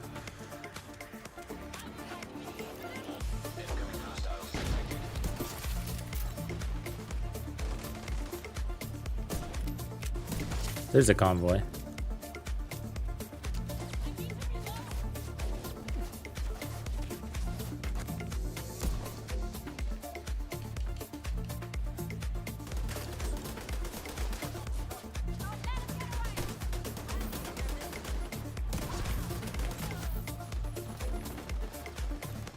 Must be right here.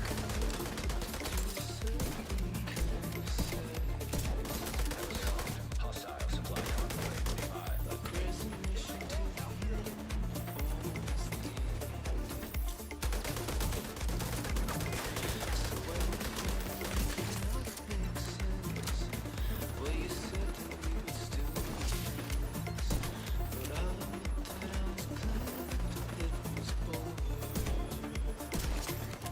Detecting additional hostile contacts.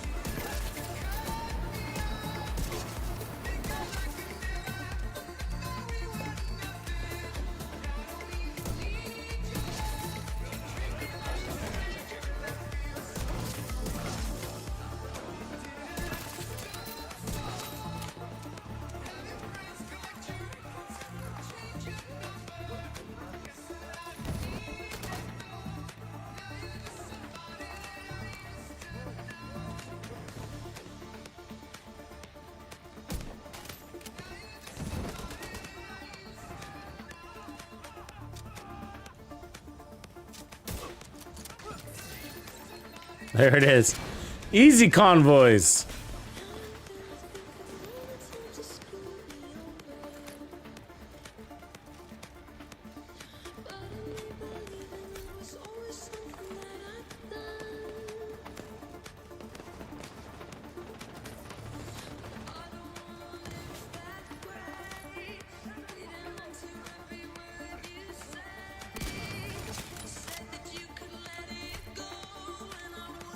Detective hostile supply convoy. Where's the loot? Oh, dude, did you just...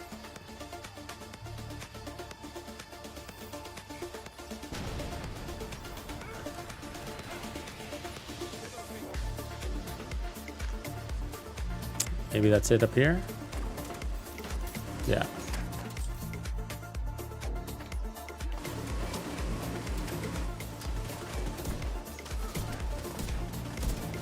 What? How did I time out so quick?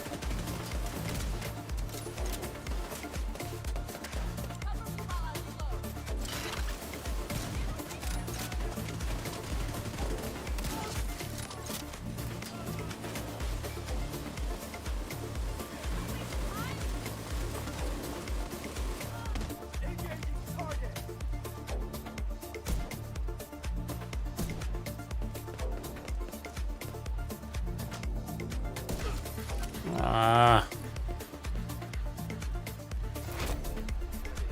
Hostile detected. What are you doing over here, hiding?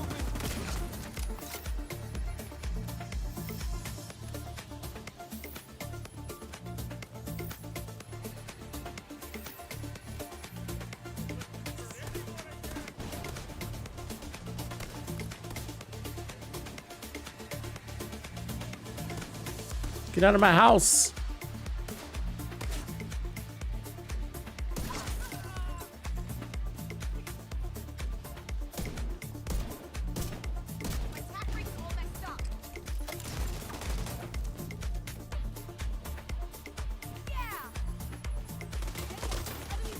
What the? Ah. Serious trauma detected.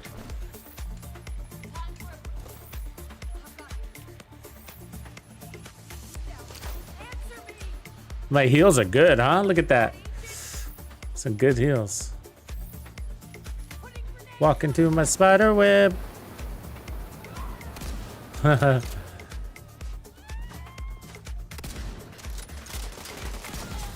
That's why you're an NPC and I'm not. Uh-oh. Standing on her own grenade, never a good sign. Supply room access unlocked. It's kind of more fun with the fire turret. It just adds a little element of craftiness in the way you're killing, you know? A little more demented way of killing things. The Dementor. The Minotaur!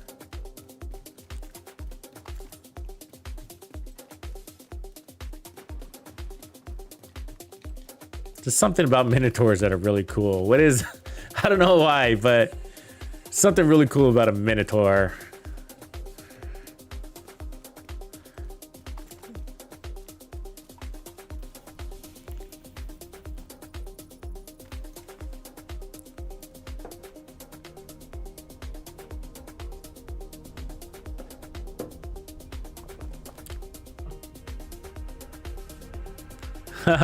Right on, Doc. Now you're in Japan? How cool. I'm a furry. Am I a giver or a taker?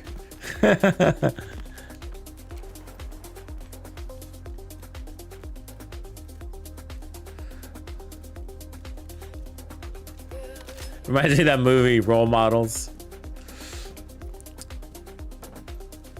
They're working for an energy drink company, and the mascot was a Minotaur.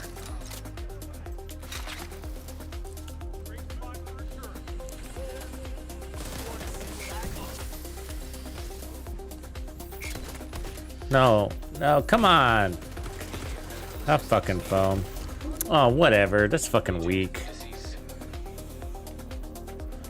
The foam just touches you for half a micro milli. And there's no NPCs to jump on. Perfect. Oh, I bet you the food is great.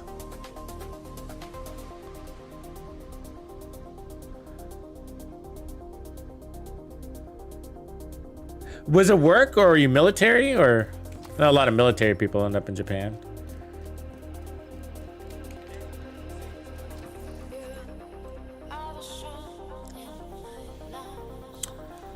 It's a really different experience living overseas, isn't it? Or even just traveling a lot to exotic places.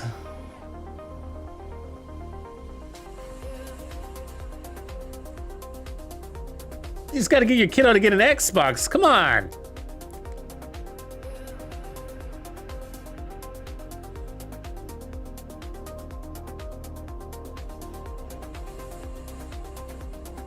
Huh. Yeah. And it just, I always feel like Japanese food is just like really like clean eating. You know what I mean by clean? Just feels really clean. Like the food is just minimal ingredients in some of the food, and love the way they do their steaks.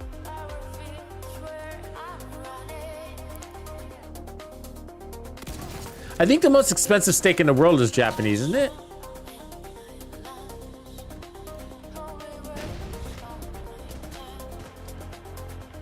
It's this crazy marbled looking steak. Oh, you see that grenade? Right where I was gonna fucking go. Look, I'm surrounded by fire. I'm gonna die again. I am. Fucking A.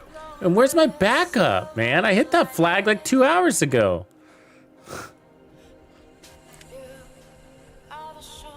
Yeah, that's right. Kobe and Wagyu. Wagyu? Wagyu is expensive, huh, Scale? So, yeah, it looks good though. I'm a steak man myself.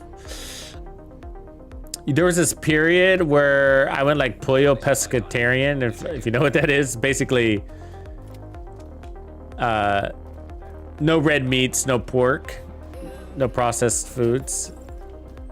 And I was eating like real lean, you know, it's like super CrossFit, marathon running and all that stuff. And I was living in Argentina where they're like big on steaks down there, if you didn't know that. The big on steaks. But it's the opposite. They're so big on steaks, it's not expensive. Relative, you know. I mean, like, they got something that's called like a bife de chorizo, which is basically like a porter cut. It's like a porterhouse cut, boneless. And it is a hell of a cut of the steak, piece of steak. And it's just a big cut too. It's just a big, juicy steak. And yeah, man, I mean, yeah, for at the grocery store, you can buy it for like $4 because they got so much, you know, ranch land. The best steak and wine in Argentina, man. You go there for the steak and the wine. And the dulce de leche. That's where dulce de leche comes from, if you've ever had that.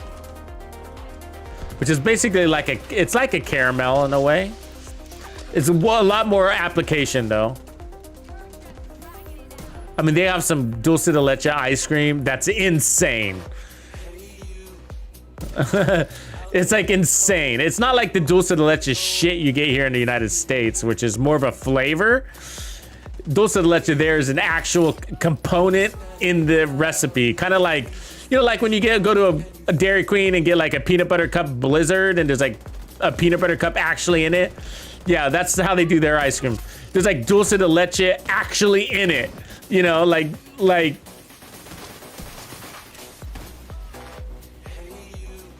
syrupy dulce de leche. It's amazing. So sinful, but absolutely amazing. Probably one of the best desserts things out there, I think. Not complicated.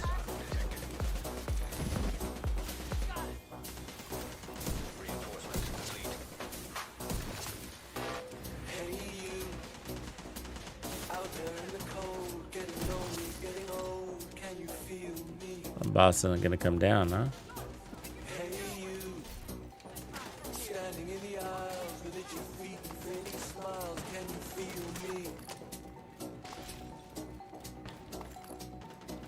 Time to pick up loot.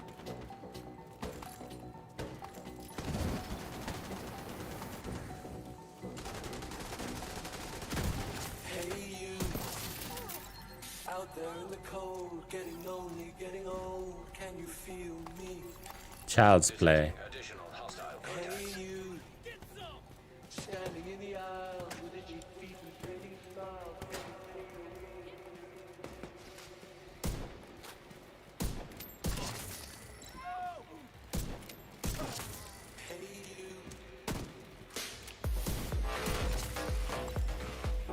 Oh, that hurt. Face plant. Hurt watching it. Damn, he took off.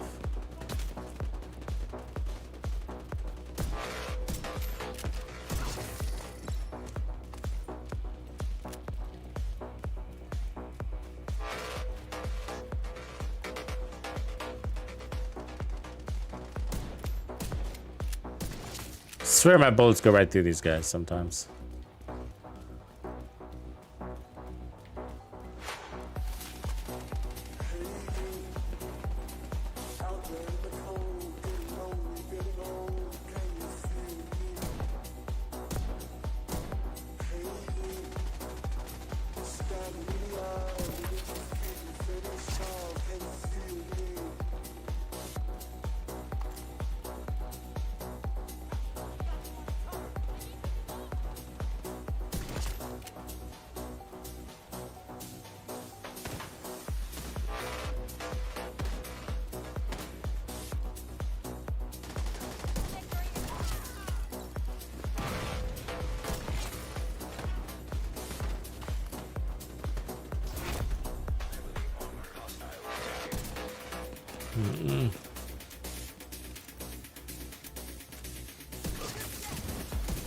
Oops, accidentally shut the boss.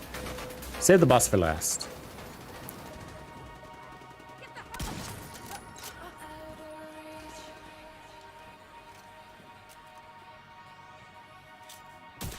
Ooh, good shot. It's kind of a hard angle. He was on the go too. And that was a Nemesis, which is never an easy thing to do.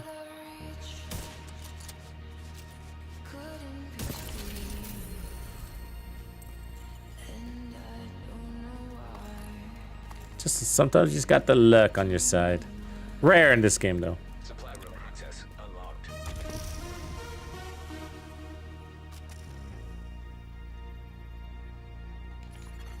Yeah, you guys would know more. Yeah, good mix between complicated and simple. But yeah, sushi. Oh, look, we just got the collector. There it is, folks. Right on. We'll head back then.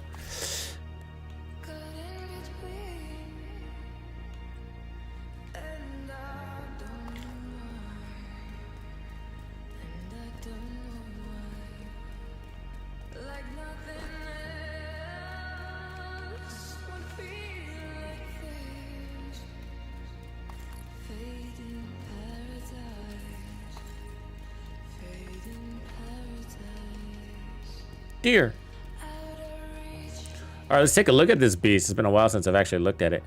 So crits, which I kind of don't like about it, but 3 grenade capacity, 50% grenade radius, 35% grenade damage, 25% grenade damage for each extra enemy caught in the blast, automatically regenerate grenades every 30 seconds. That's what we're really after.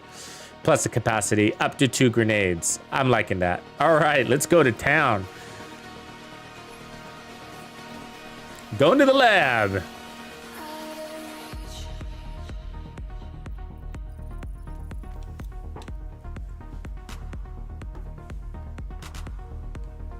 Yeah, that's right. Not OHP, except it's pollo pescatarian. So pollo being chicken. So basically any bird. So I would eat turkey and chicken. And of course vegetables and vegetarian stuff.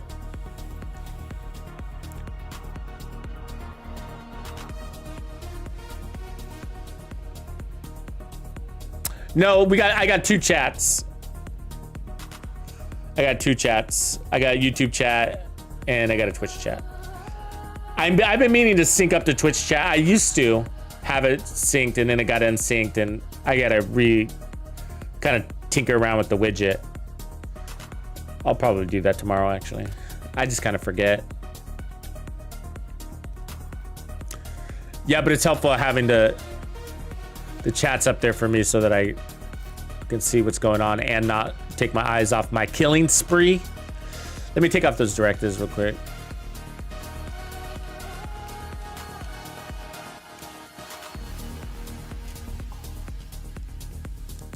I'm doing good, man. How are you? We're just grinding, having a hell of a time, man. Good time over the last couple of days. It's been an interesting season. Just to recap what's happened so far, you know, the incursion was actually pretty fun. It's actually a pretty fun incursion. It's challenging, no doubt, but it's been fun kind of figuring that out, and we basically got it all figured out. Still struggle at the final boss, but we got it figured out. And so we breeze through it until we get to the boss and then the final boss. And then we kind of struggle there. And then sometimes we have it no struggle. So it's kind of weird. But then we're just taking a break from it. And that's what everybody's streaming lately anyways. And it's crazy because the raid streamers, I mean, they play it like 100 times a day, right? And I just like, wow, the same mission 100 times a day. Like, why? You know what I mean? Crazy, you guys are crazy. But anyways, and so, but for me, like, since the cache is broken at the end, I was like, no, I'm not gonna play it until they fix the cache. So just taking a break from that. And so, which is great because there's so much other things that we need to be focusing on. And the season isn't as long as you think it is. It's 4 months, which is longer than it used to be. So there's that. But we got a lot of builds to work through. You know, and right now we're just in the exploratory phase of these builds. And so we did the Langmo build, but that was, so these are actual builds that actually function and I actually recommend, but they're also introductory builds to the new pieces, right? So we got a new Langmo, and so we created a build for it, and also kind of talk about why it's good, right? And why, what's different about it. And there was also the stealth buff to our explosive resistance stat by 10%, which was nice. And we learned that just by creating the build. And so a lot of people will look at Langmo and they're like, and we'll probably say, what a piece of crap. And I get it. I get that perspective because it's got explosive resistance, skill health, and LMG damage, and 3 things you probably don't run at all on your builds, you know?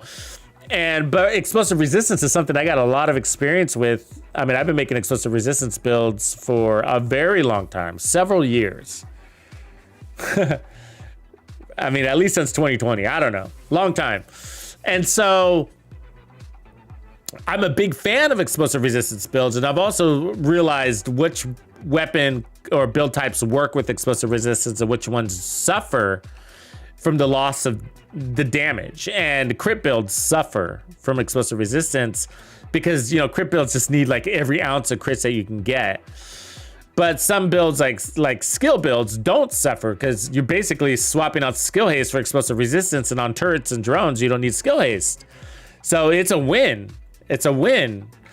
And then on sniper builds it's the same thing. You're basically swapping out weapon handling for explosive resistance, and you don't need that much weapon handling. We just put on weapon handling because it's like, what else are we gonna do?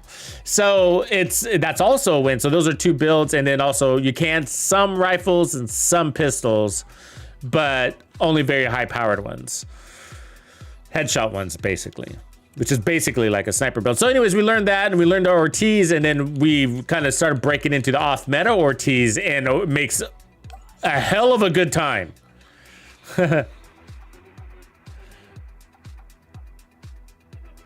That's good, man. That's good to diversify it out, especially since they lengthened the season. I mean, you know, I play another game too. I play Starfield. I'm gonna be doing more coverage on Starfield. I like to dig in real deep and kind of find my perspective, I guess, as maybe a way to put it, on a game, you know, because there's so much content out there on any one game, right? And I just don't want to, you know, you see it a lot. You know, just people regurgitating the same details over and over and over again, you know. And people's perspective is like, well, you know, they may not see it on that other channel, which is true, which is true. And so, but if it's a highly searched thing, something that's searched for often, then they will, because that's how YouTube works. It works like Google, right? Keywords.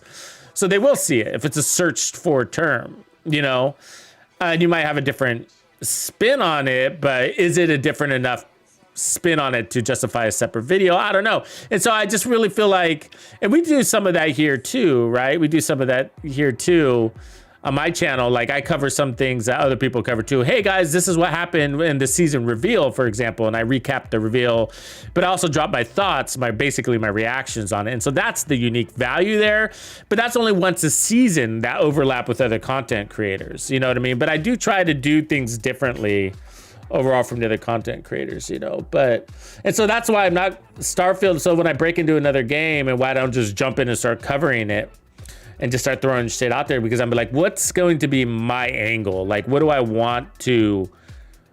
have to say about it, you know?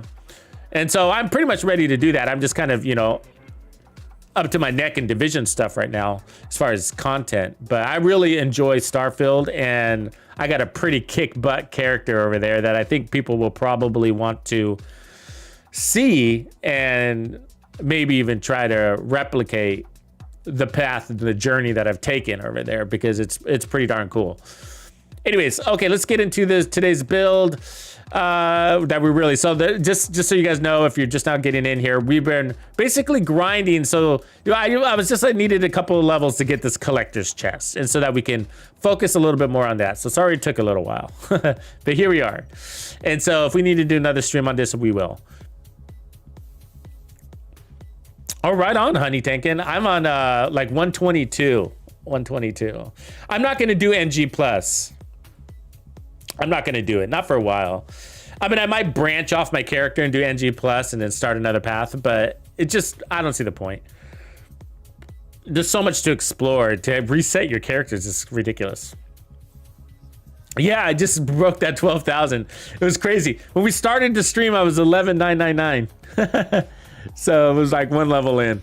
Yeah. Okay, so grenade capacity. So first off, I want to start, because this is what I was thinking of, and I'm sure a lot of you have already started with this, but I want to start with the fire grenades because I'm really excited about it. So let's make sure we have shotguns and assault rifles at the very least. Let's just do that. Okay. So let's activate that, and then let's see how many grenades we get. I think it might be 10, right? 7. That doesn't seem right.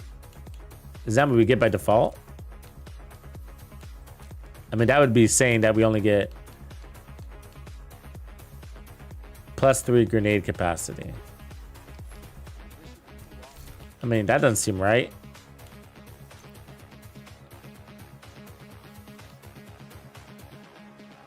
That would say that we'd only start with 4 grenades. That doesn't sound right. Does that sound right to you guys? Do I need to use one? It might be bugged, right? I haven't heard that. I haven't heard that. Is it bugged?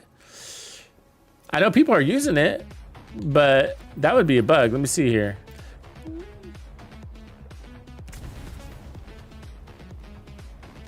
Maybe I just need to generate the extra 3. That's probably the issue. So, +3 grenades. Yeah, that's right, Doc. I think 7 is a base max standard. So, automatically regenerates grenades every 30 seconds after 2 grenades. Okay. So it's going to give you 10. And so basically, you don't want to use more than 2 grenades a minute if you never want to run out. Basically.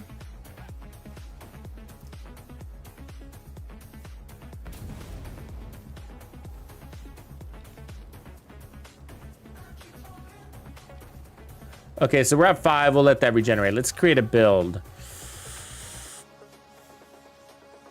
I mean, EXURO is what I had in mind for this. The other way we could go is an all status build. So you get fire, you got your shock, and then we could run ongoing directive for bleed. And then what else? Foam. Put skill tiers on and run right foam, or eclipse protocol and to run a hive and right foam. I mean, we'd be missing some, but we'd have because we'd miss blind, and that could come from trauma.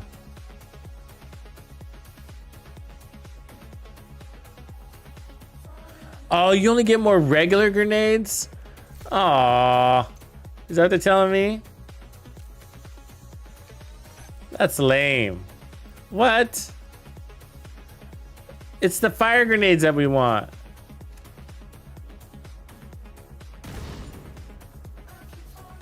Put this on 8. See this shit in action. Okay, yeah, I'll check. We could add explosive damage too.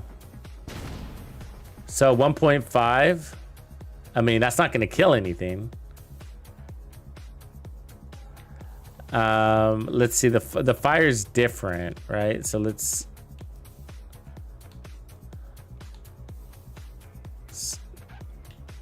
switch over to fire real quick. So it's not going to regenerate my fire grenades? Is that what it's telling me? Because if that's so, then what? So 46 plus 11 damage over time, 55.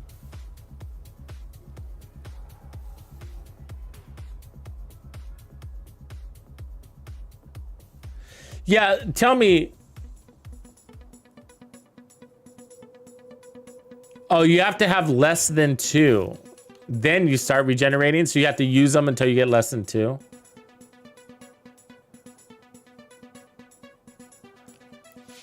So if I had 5 grenades, I'm not gonna do it. Okay, let's test that.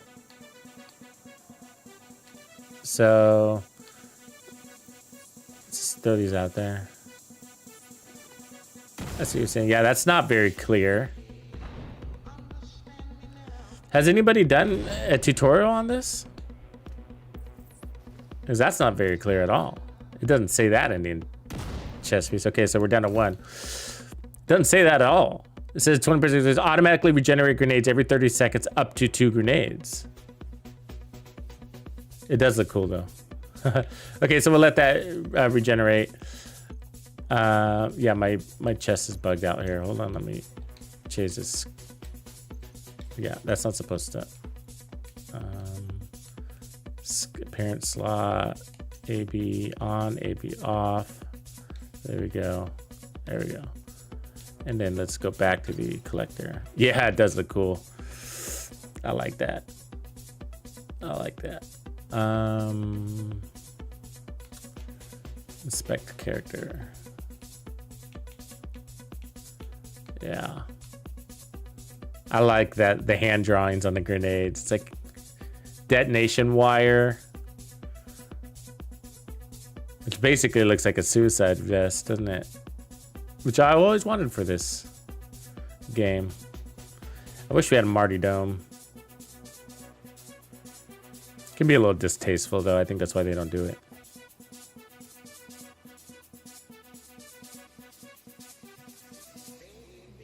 Thanks, Patrick. Yeah, okay. So let's see if we... Yeah, okay, so we got one grenade back. But is it working on the... Do you get regen on the fire grenades? Let me try that too. I'm not... just to know. You guys are, I think, are saying no, but... Let me drop this down to 1. Because that's what really matters. If you don't get regen on the special grenades, I don't know what we're doing here.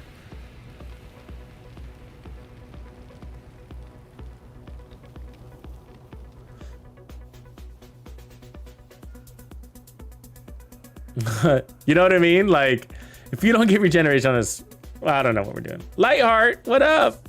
Morning. Good moan. You're up early.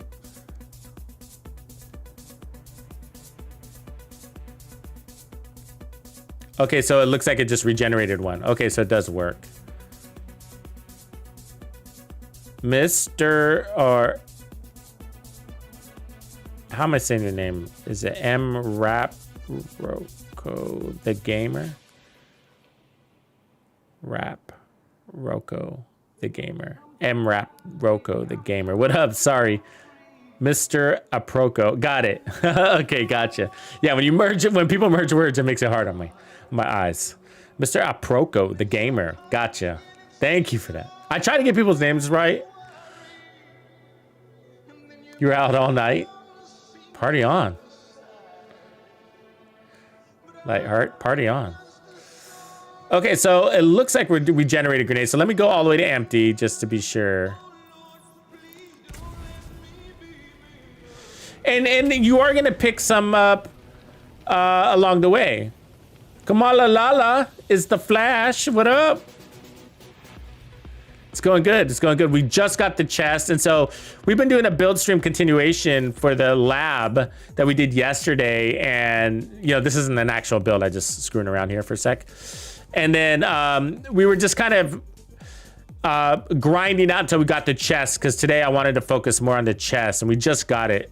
So a few minutes ago. So there we go. So we got a grenade. So I used all my grenades. Okay, so we do get specialization grenades. So cool. Now, originally I thought the EXURO build, but I just did an EXURO build. And so I don't know if I want to do another one right back to back, but this chest piece makes so much sense for that build set. And the reason why is because the grenades are basically like a backup skill for spawn killing. And when you pick up your drone or your turret to displace it, then it goes on a cooldown. No matter how many skill tiers of skill haste you have, there's a cooldown there. And you can use your grenades intermittently, you know, while this is on cooldown. So you can still get the crowd control going. And so it's a perfect pairing with this. And they know that. I think that's why they created it. We don't have to do that. But... right now, but I will eventually, like soon, and roll out that build. Because when I created the original EXURO build, the video's out already, I was like, you know what would be good is that chest piece. That would manage the cooldown. You wouldn't need to worry about cooldowns anymore because the chest piece and its fire grenades would fill in all the gaps there. So we'll put that on the back burner for a minute, though. So let's see, what else do we got? So we got True Patriot, LMG. I mean, so we got crits. What can we do with crits? You know where my mind is going with that, though? It's going ongoing directive, and it doesn't go there very often, you know? So...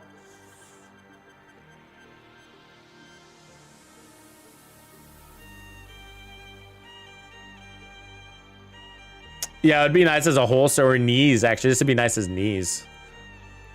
We need more in that knee category. I like to say an Elmo with it because you get the shock. So the shock and then fire and then bleed. Shock, fire, bleed. And then maybe some riot foam. Because with if we go ongoing directive, we get a pretty strong bleed. What do you guys think about that? And then that would allow us to roll into crits. We don't have to roll status effects because the statuses that we're running don't need a duration to status effects. They're there to give you DPS, and they're there to help you give more power to your allies. So it ends up being a legendary build. I think that's kind of a good idea, and I think we should do it. Status effects. And so that would, but it would also make use of our crits. So it's making use of every piece you have. You tuck them in the back of your knee. You've never done that before, Wild? Kind of pinch the grenade back there. So,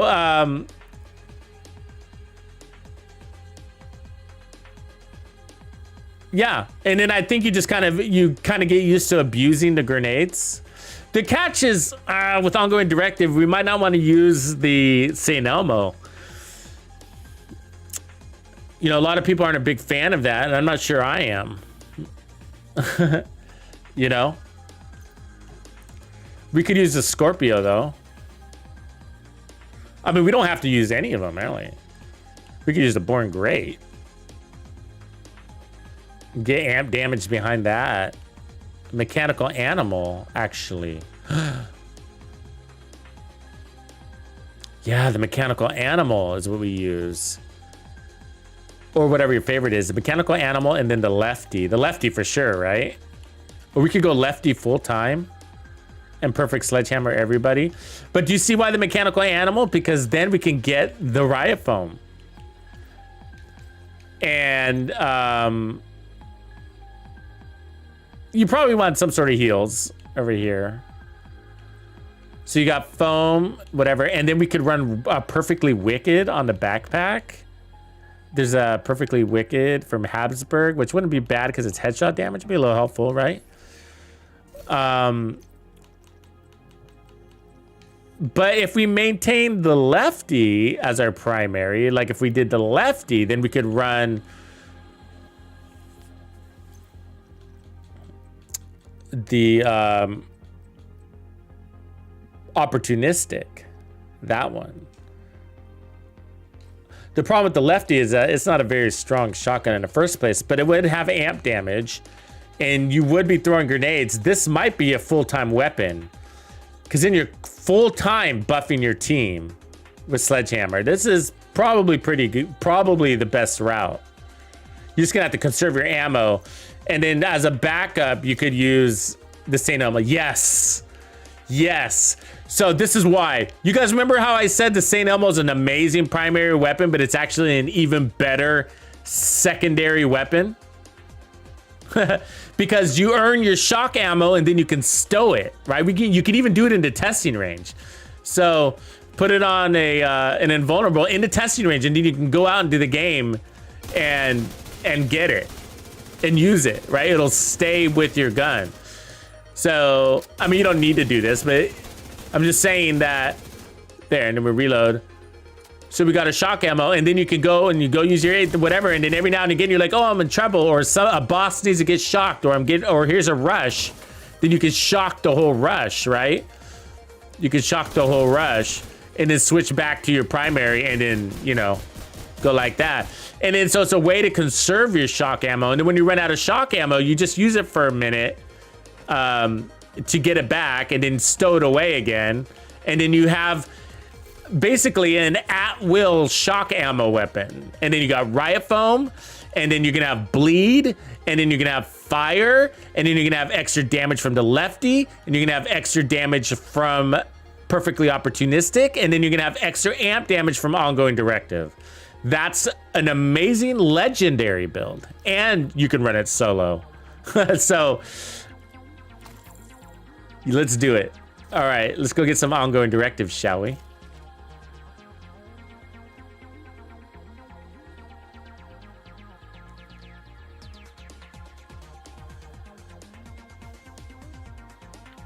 I don't run ongoing directive very much, and it's been a while. Basically, since they buffed it, you know, we ran it a lot then, and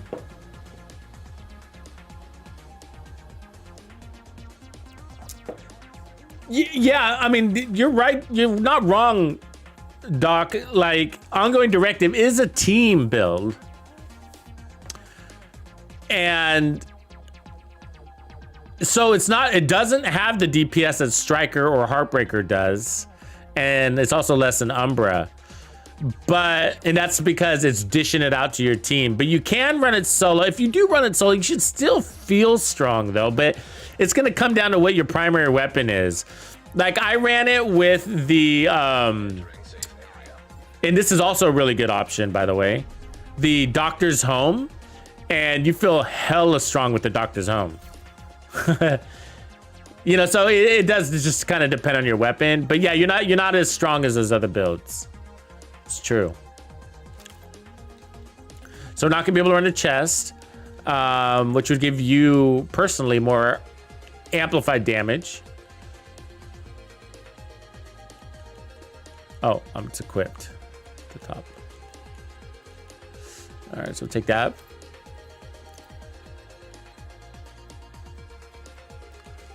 Take that.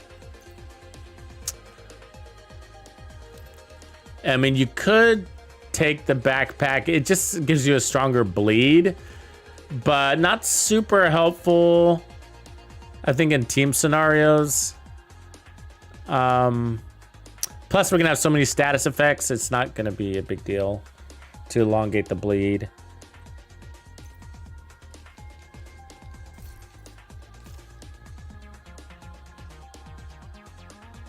Yeah, police with Sadist is good.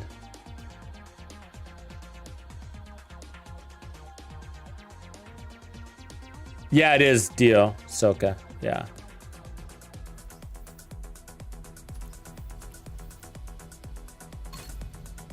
It's a team application, really. It's such an under-damaged weapon, you know. But it does have a role. And so that's why they're ranked the way they are, right? Like, if it's got like a very niche play, it's not gonna make it a god tier weapon because it's so niche, you know. Like the Ravenous is another one there too. Is like that, right? So like the Ravenous is like, for general gameplay, it's a poor weapon all the way around. From its accuracy, from its damage, from its functionality, from its technicals, like how you have to left, right. It doesn't work from behind cover, but for the raid, it's an essential, right? Maybe, depends on your strategy. And so the Lefty's like that too. Like, I wouldn't just go around running the Lefty as my primary, but to buff a team to give them additional damage, it's an essential, you know? And so it's a niche play and serves that role, but then because it's so niche, it can't be god tier, you know. That's how I look at it. And so if you look at another weapon like maybe like the Regulus. Like the Regulus is, I know it's an exotic, but like as an example, it's got global application, legendary, solo, group, speed running, heroic, you know what I mean? Raids, like everything. It is god tier because it's got general application and it's so easy to proc or to execute with it. So, you know, that's sort of what's behind it. It's very useful. You're right, Dio. What up, Dusty? It's a mandatory for the Incursion, as a matter of fact. It's a mandatory. Yeah. So it's not that it's useless. And some people, I understand how that can be confusing. It's that it's niche. And so that's why it's not going to be God tier, because it's got only one application. You use it in that application. And then outside of that, you know,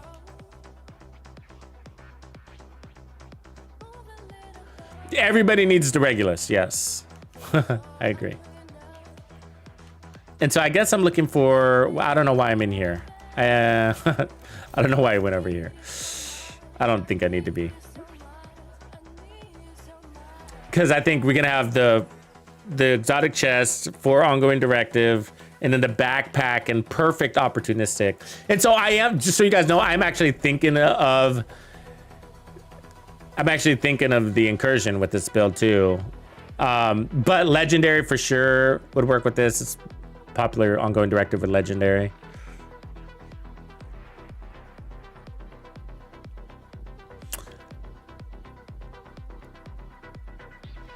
Let me ask you guys, like, if you're running, you probably don't care, but if you're running St. Elmo's and somebody on your team is running ongoing directive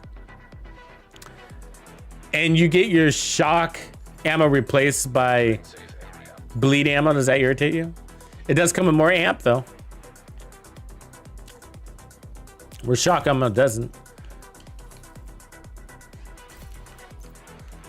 Okay, so I'll go directive. Good news is this would be an easy build to make too. And we like that for the new players, especially the people that haven't built out their stash like mine yet, which is insane.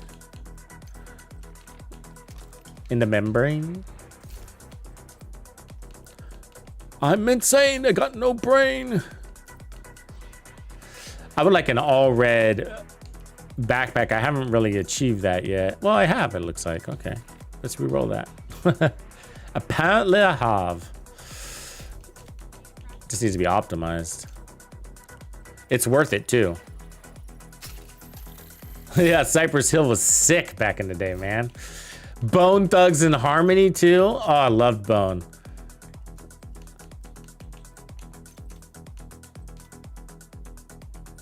It optimizes out because it's a all red setup. Yeah. Oh, what do I need? Nope, it's in the wrong area. It's gonna make me go buy those stupid things. I hate doing that. No, I got enough.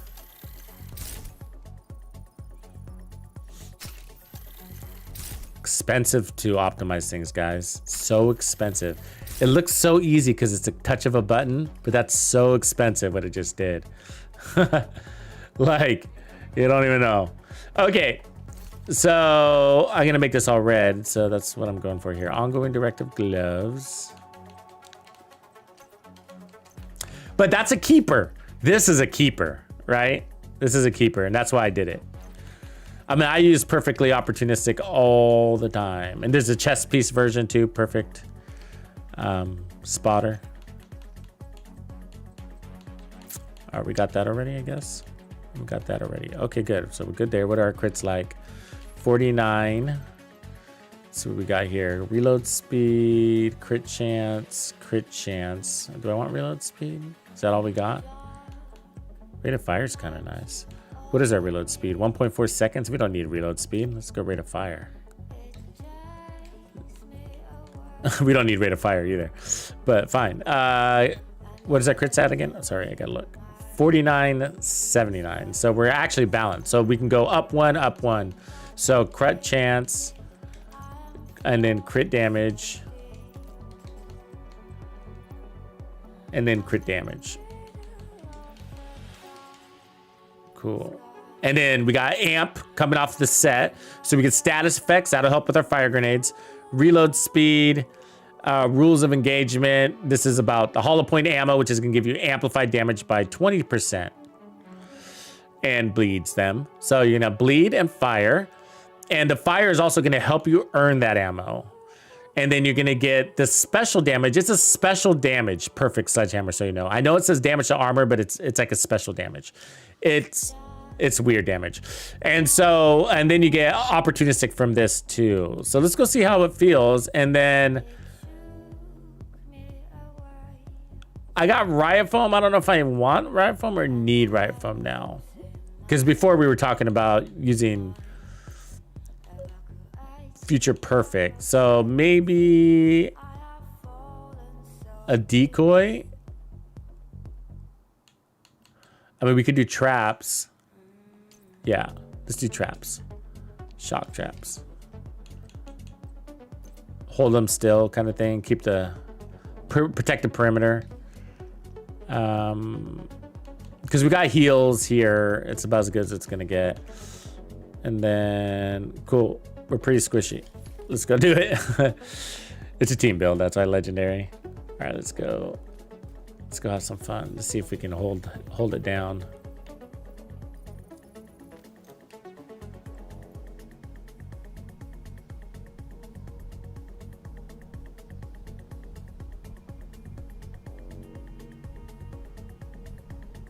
Was it a legendary build with blue screen? You're right, Red. You might be right. It was the last time I read ongoing directive. It was a legendary build, and we were creating a team build. And oh, you know what else would be good here? I don't know if I have it. It's a doctor's home. I think it was a doctor's home build, is what it was. I think it was a doctor's home build. Because we were creating a doctor home build, and then in the end, I remember saying, like, you know what? I think it makes more sense for True Patriot. I was like, when it comes to team, that's where I kind of came down to this determination. Like, when it comes to team builds, True Patriot is better than ongoing directive, because True Patriot has a full-time uptime, you know, and it's so easy to just mark targets. But the doctor's home could also be a really good, maybe even better than the shock ammo, you know, because you can help heal your team too without leaving cover.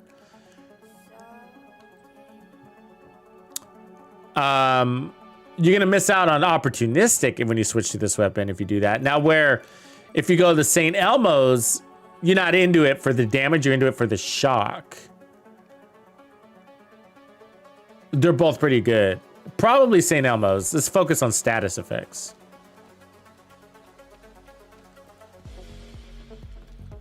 Yeah, they keep running when they're shocked. I know what you mean. They run through the traps. It might be pointless, you're right. We'll give it a try. We can do stingers too. Stingers make them run away. I don't like that. The stingers are more of a defensive thing. Obviously, if a really strong one can kill enemies, but it also wastes a lot of waste on it. Okay, so I need to build some shock ammo, so I'm just gonna hold them still for a second.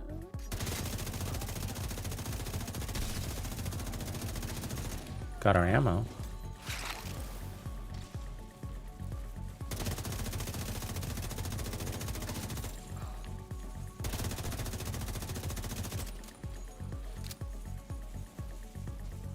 So what I got to do is just pay attention to when I get my shock ammo, and then I'll switch out.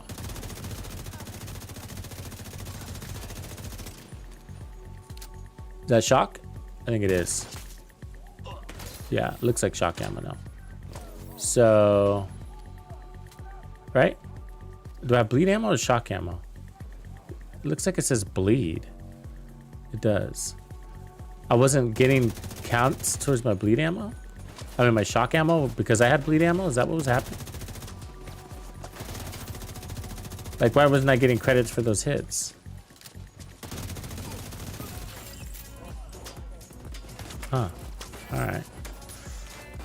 I mean, we killed like 3 or 4 guys and the meter didn't show up, so it's kind of weird.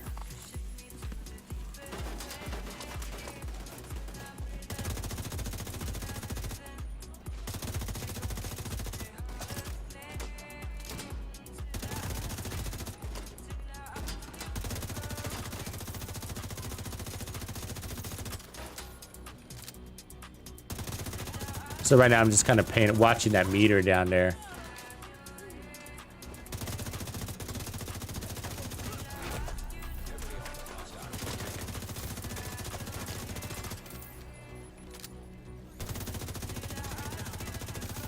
I'm gonna let that medic live. Okay, so we got our shock ammo, so I'm gonna switch out to it. There we go. Now I go back to my lefty, and our lefty is our new weapon. Our lefty's our new righty.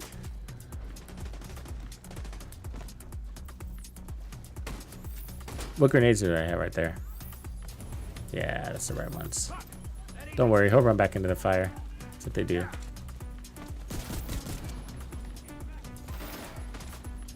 Oh, he didn't?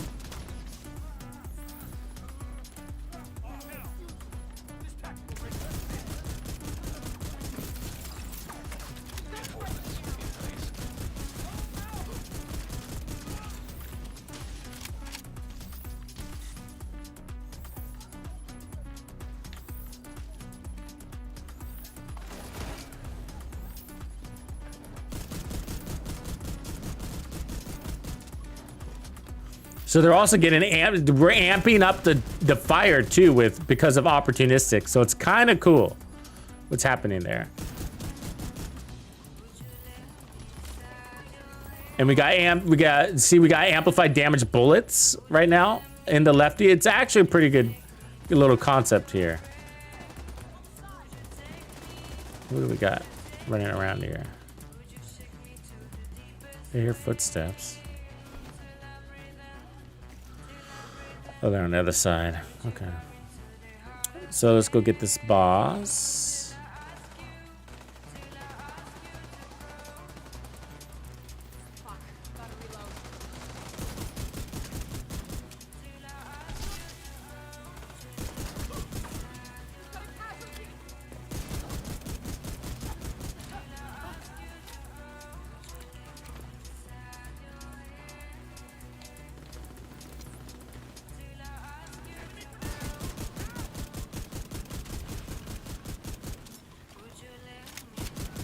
Switching out. Shock. You see that? So it's a little quirky in a solo play because it's mostly kind of a team mechanic, right? So, because I'm having to kind of watch my back as I'm doing it, so to speak. But in a team dynamic, and this can work in a heroic group too, so not just legendary. But a team dynamic, you're just gonna spray everything, you know? Because you're also getting them to bleed, so you're marking them. It's not just about Lefty's talent. It's also about ongoing directive and opportunistic. Incoming hostiles detected.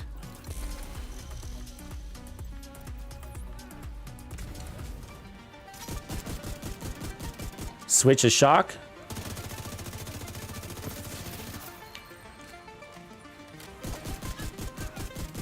That was pretty badass. That was actually really badass. I like that. Good timing. So if you're in trouble, you just... Oops, I didn't get her. What happened? Oh, I killed somebody. I lost my shock ammo. I have to re-earn it. All right, let's do that. So I had the St. Elmo's in my hand when one of those people died. Took my shock ammo away. Have to watch that. Didn't think about it. I didn't have to shock him there either, right? I just did it for the torture of it all, the sadistic side of me.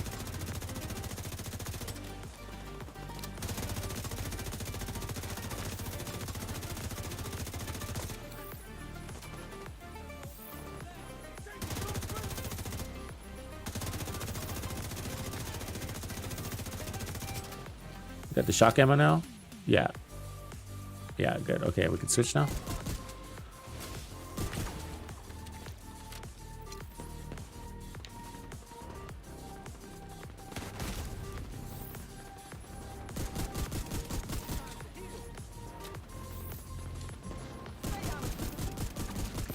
Pretty good damage on this. I mean, this is a close-up personal shotgun, so keep that in mind. Oh, I didn't see him back there. Fuck. Vital signs critical.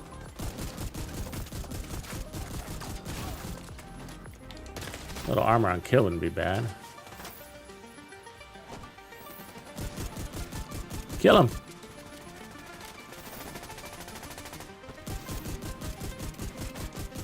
You don't want to shoot at range like that, but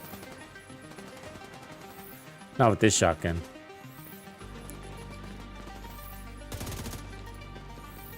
Hold that medic still. I'm coming. Keep him from healing people.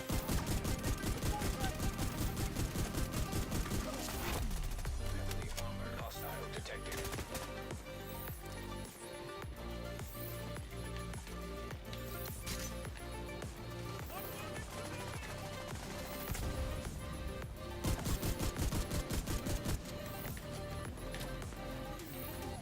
Did I get anybody with that grenade? I didn't. What a waste.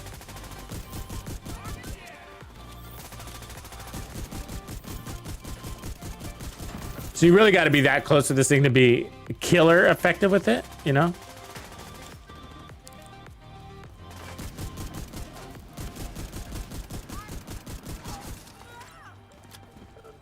But for marking purposes, you can play at a distance. But to be killer effective, you want to be really close to this thing. It's kind of a beast.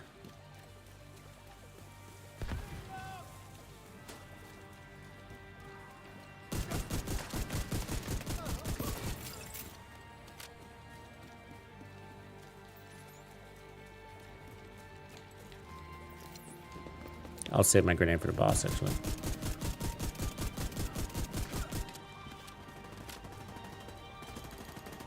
You just throw a grenade at me? You're on my team, man. Same team, man.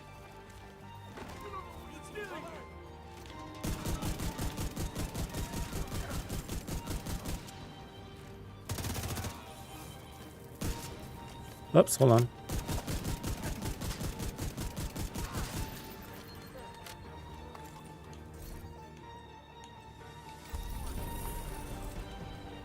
Fun. Very fun. I have rogues. There's always one that hangs out outside this door. Let's see if we can find one. Access unlocked. I wonder if they stopped the glitching from happening on this thing. There was the ammo glitch that was happening. You know, when you ran out of special ammo, you'd run out of all your ammo.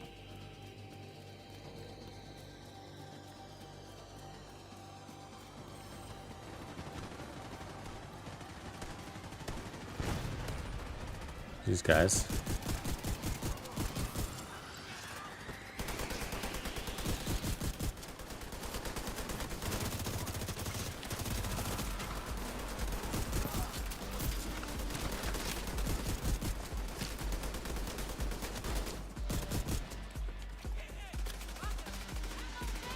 So you get grenades dropping for you too, right? So there's also that. And then if you are playing with this solo, you might not, if you're playing solo, you might not use the lefty, you know?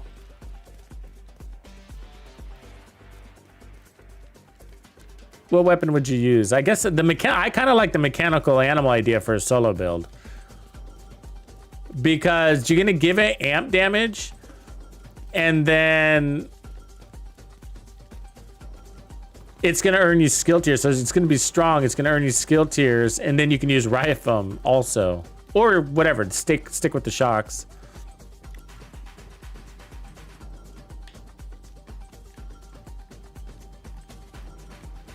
I think we've played before together, right, Doc? Hostile control point identified. I think we've played before together, Doc. I think I remember seeing your name on Xbox. I know you're not talking to me, but, you know. Just so I have bragging rights.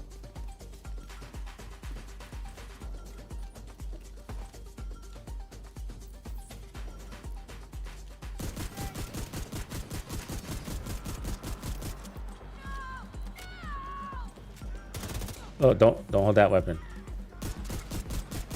You don't want her to die with your shock ammo.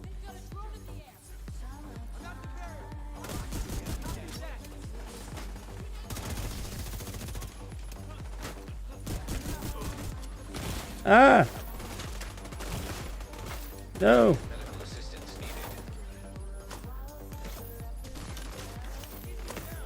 needed. Get my assistance back. Get little heals. Survivalist heals are nice. You heal your nearby allies with that too. I don't know if you do that.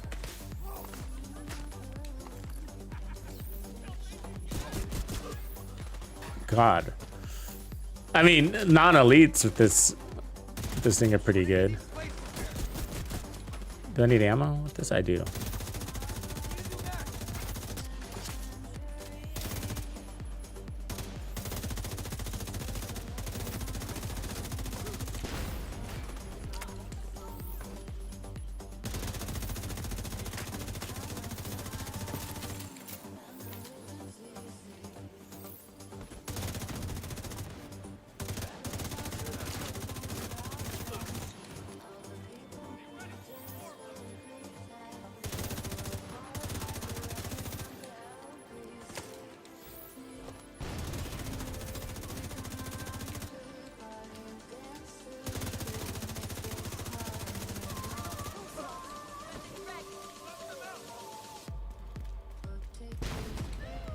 Is anybody online want to jump in on me?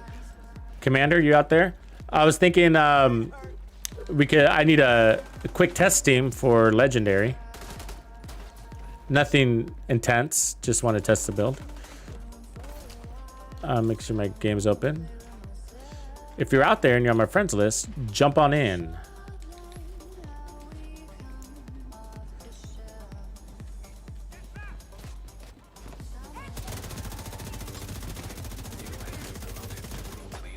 There you are, Commander. I knew you were out there somewhere.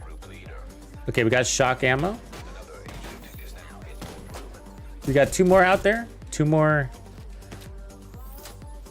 If you're not on my friends list, let me know if you want to play. I'm on Xbox, of course.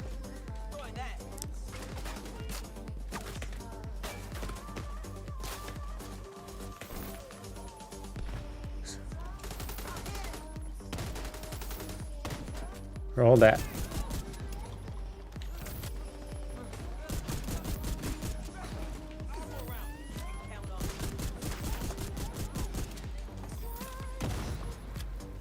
The only thing I wish is that, you know, because I want to rush in when they're on fire, and you can die from your own fire grenades. So you got to watch that. I wish you were kind of immune.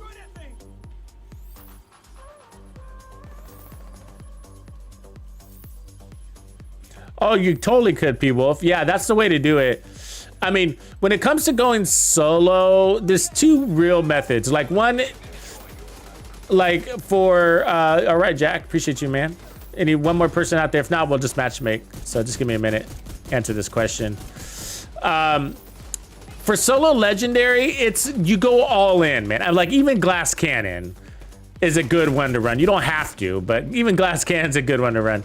Like, it's like you're either dead or alive for mostly. That's one way to play it. You know, there's a couple of ways, but that's one way to play. You're dead or alive. And it's really all about positioning. It is. It's all about positioning. Where are you standing so that you take the least amount of damage and put out the most amount of damage, you know? And you learn where to stand, then you can get the job done, you know? And then the other way, which is a little more forgiving, is just a really good skill build. Turrets and drones. And the turrets and drones are good because they pull off a lot of aggro on you. From you, that is. I'm saving my grenades for the legendary. But either way, that's still about where to stand, but it's a little more forgiving because you in those cases where it gets real intense, you can just hide.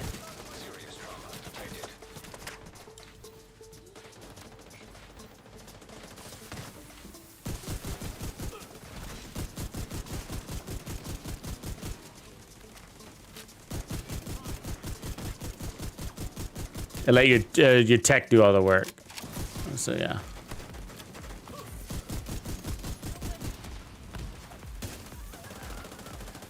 One bullet.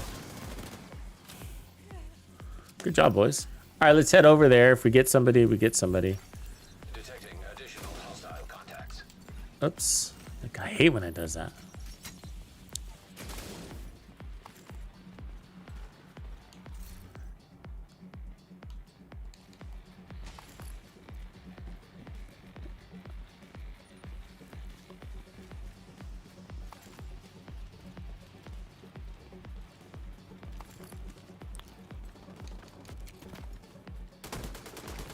How dare you play on PC, Rybread?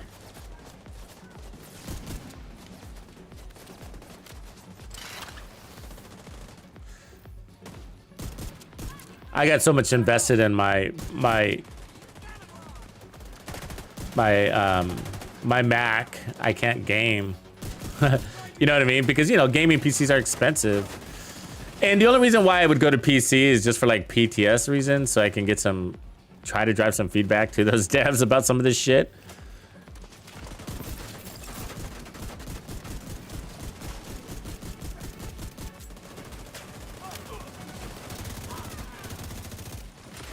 Oh, I lost my shock ammo. Didn't realize.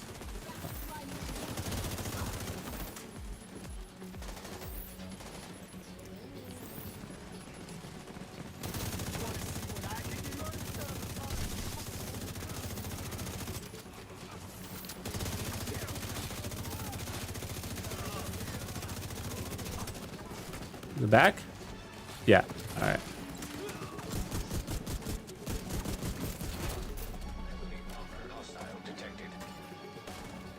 Oh, I lost it again. I was in transit when I weapon swapped. Fuck, I hate that. I thought that was gonna happen. I swapped right as somebody died, and so I didn't get the ammo.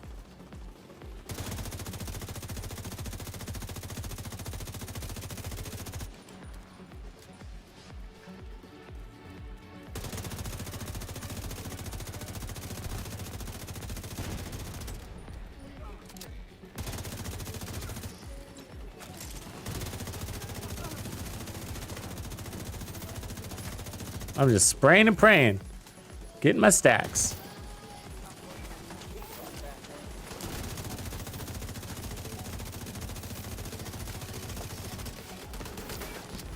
Stacks, shock them all, and spray them.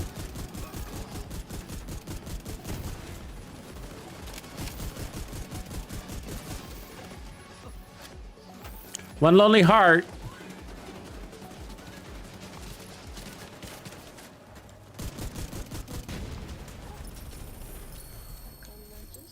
All right, good job. Good kill, good kill. All right, let's ammo up and head on over to testing grounds, which is District Union Arena. Everybody's like, oh, not again. Sorry, it's where I go to test. Where builds go to die. Where builds go to live or die. I mean, hotshot builds are pretty straightforward. I think, like, ultimately though, I did put it to the ultimate test.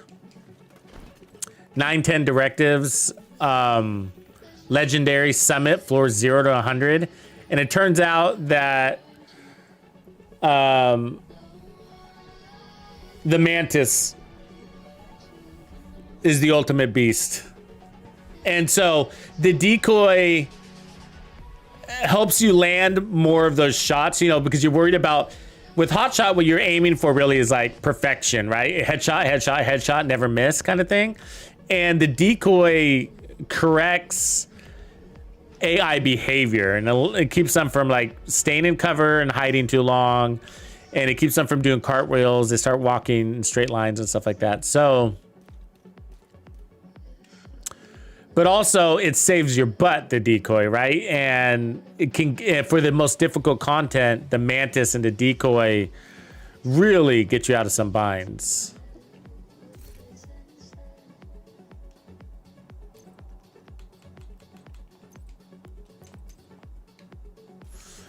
But other than that, if you don't need it to be for such challenging content, I run it with the SRS no scope. which is what the Mantis is made out of. And then I go no scope, and I balance in a lot of armor. I run it with the Memento. For solo, it's amazing. It's one of my go-to builds. And then Determined.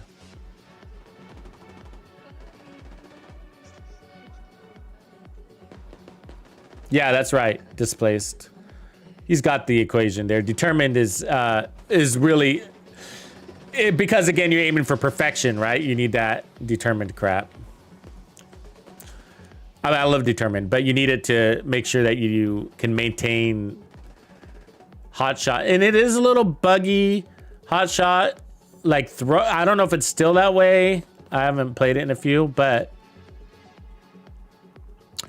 throwing out certain skills would disable your 4-piece hot shot. And so if that's the case, and the decoy is pretty important to throw out on any sniper build. Like playing without a decoy on a sniper build is like playing naked, basically, because it's that thing is really important. Oh, let me matchmake for this, I guess. Objective. Don't let anything stand in your way. Yeah, that's a good run. But try it with the SRS. The White Death is overkill, and it's cool. It's great. It's a good weapon. It's well-rounded. I use it daily. But the SRS, you don't need that much damage, believe it or not even on group legendary. And the SRS is a faster, more stable, and larger magazine. So check that one out. You'd be surprised that you can do everything you can with the Mantis, with the White Death, but technically better.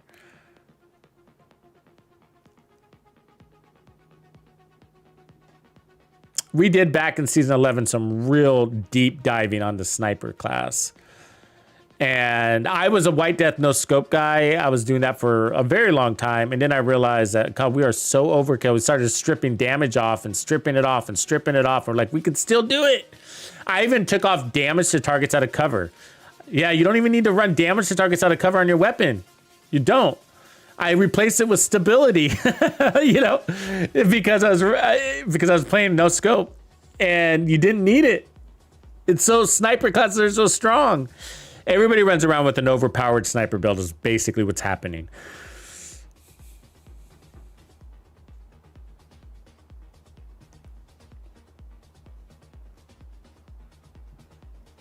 Let me step in a little bit closer. I'm trying to get a matchmake to kick in here.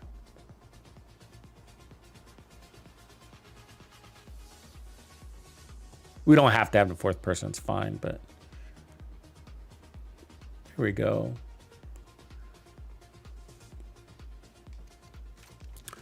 So what do we want as a skill? I can use EMP, sticky, or shock traps. I kind of like shock traps because it holds them still. And it's also, I don't have to manage it. I can just throw it out there. Zonal play, and basically what you do in Legendary. Here's Adam. Okay, he's here. Cool. So I'm going to get up in there.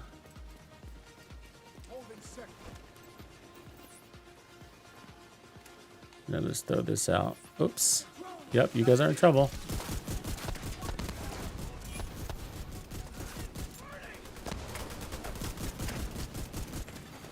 An agent needs assistance. Vital signs critical. VLJ. Oh, VLJ up there. He's got you.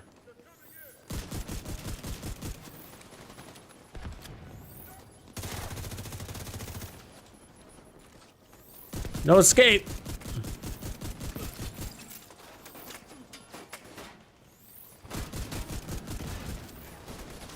Let's get these tanks out of the way. Yeah. And then let's rush that helicopter.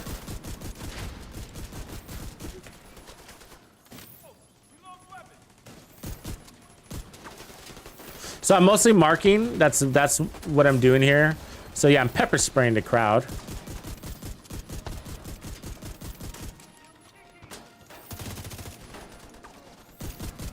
Want to get the engineer. Yeah.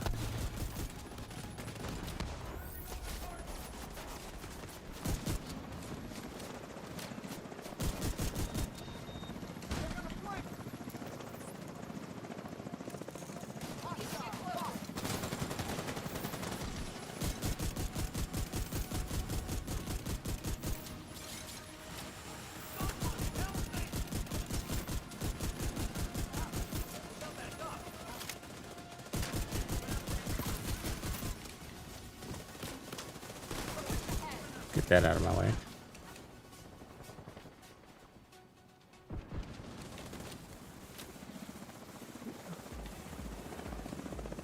Should be fun. You ready?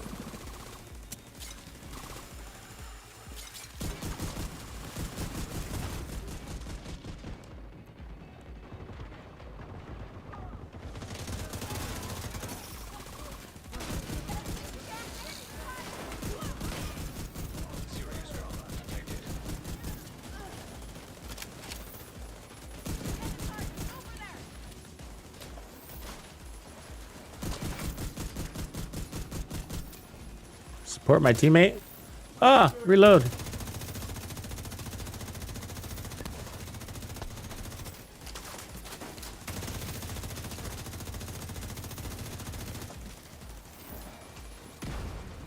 Gotta build stacks.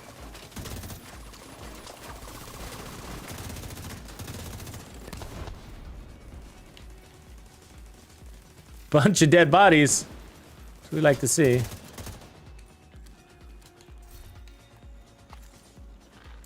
Good job.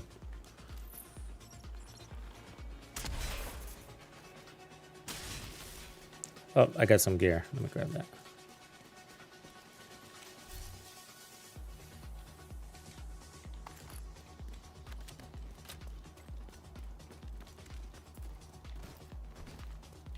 Grenade.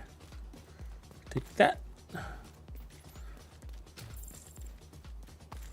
All right, so our job is to get that grenade out right away.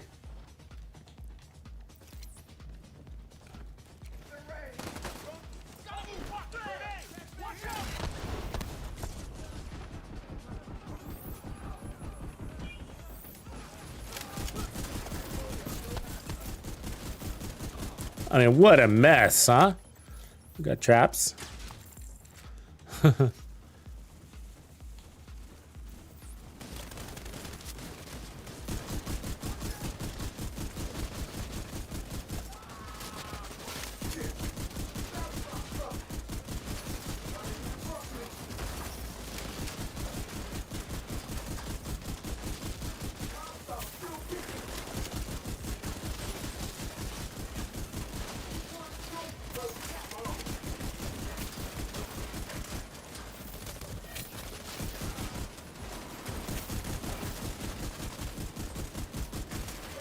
No healer stations. That's what we ultimately want to see.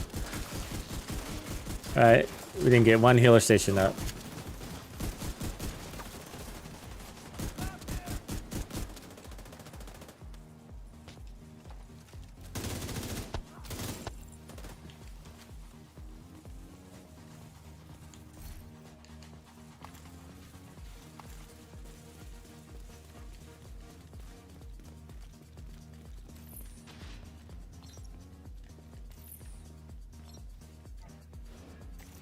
No. Oh, God, good. It always tries to double throw out your skill.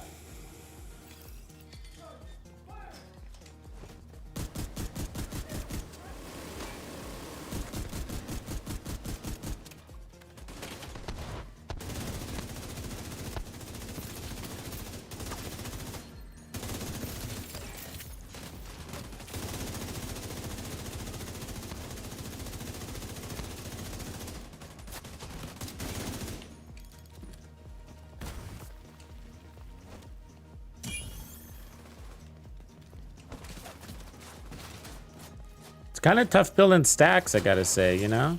You need tech. Because when you switch weapons to your lefty, you lose your progress. That's what sucks about the St. Elmo's.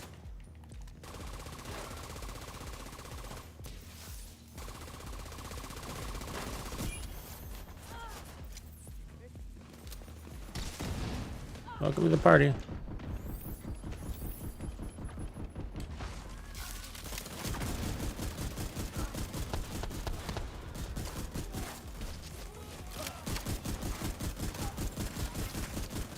Luckily, in the next room, we get techs.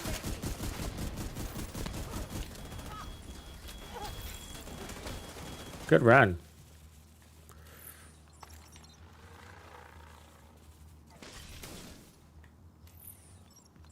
We're getting grenades too, so yeah, we're doing good.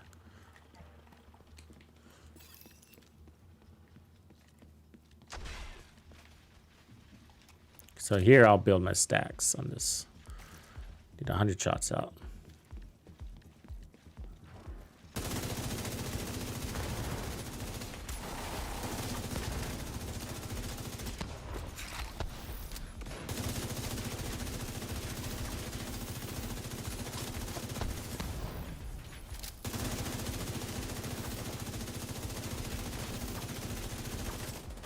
Should be shock ammo right there.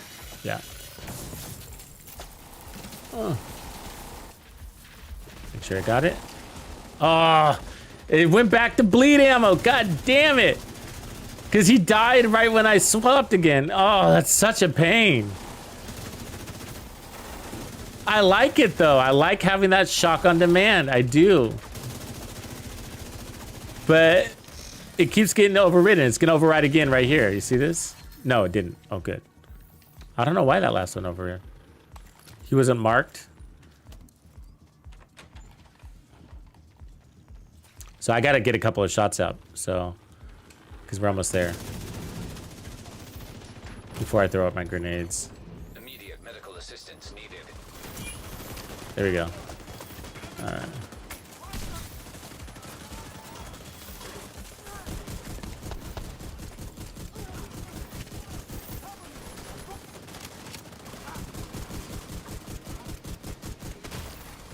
Vital signs critical.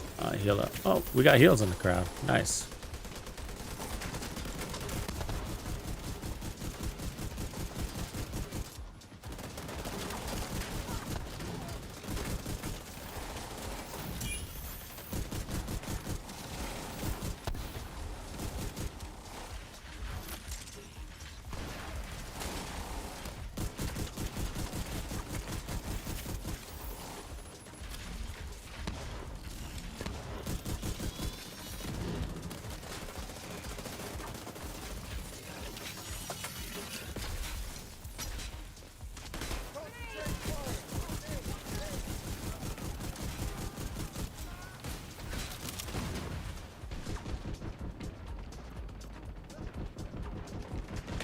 Ooh, I better hide. Immediate medical assistance needed.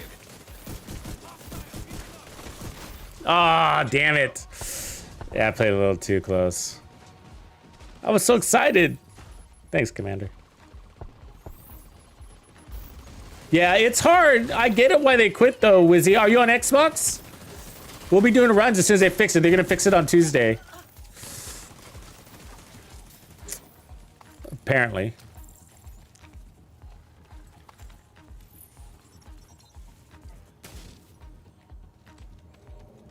Yeah, it's a tough one. I get why people quit. I mean, I've had my moments.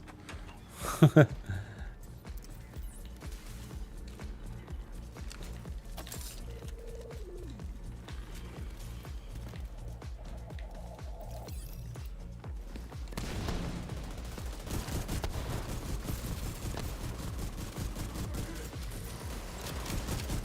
mean, just obliterating him.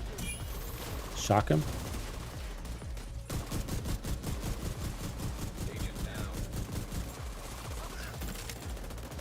Got you, Jack. Looks like he had your number, huh?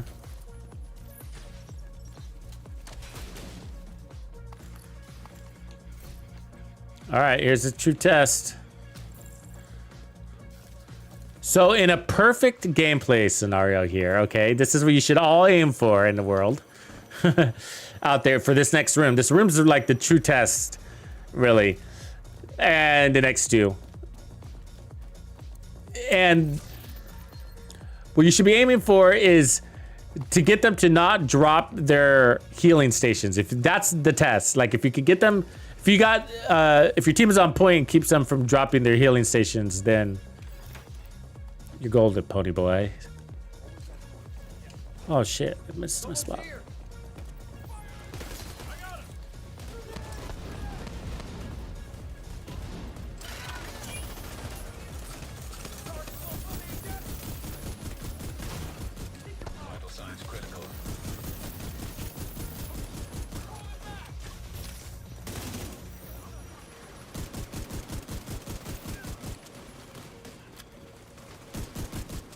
Oh, one guy got it down. But we were close.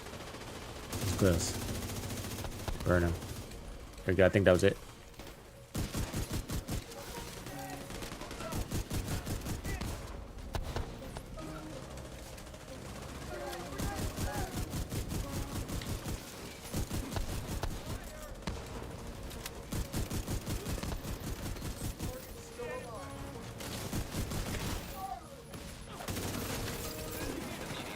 Ooh. That grenade. That didn't feel good at all.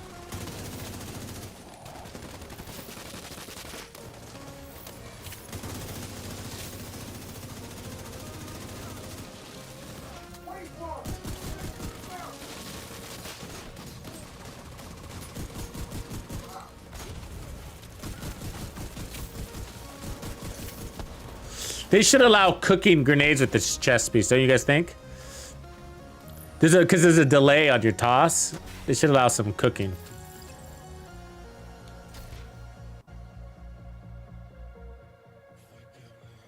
That's right, Dio. Good observations. Give me a couple seconds for my heal. So we're down to 2 grenades. So, but we don't need more than 2 every 30 seconds, really. So this should be good. All right.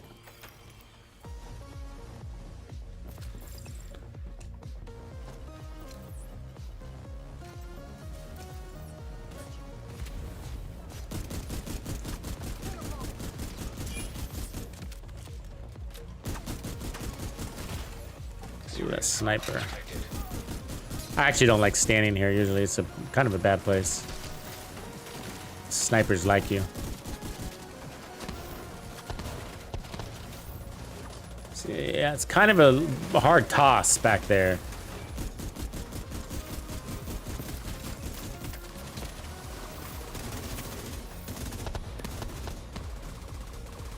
Low ceiling.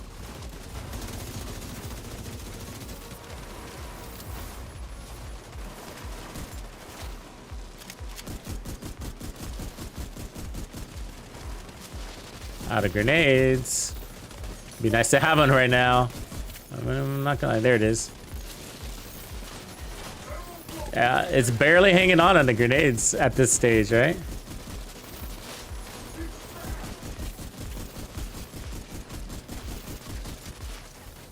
Burn him. He's ready to go.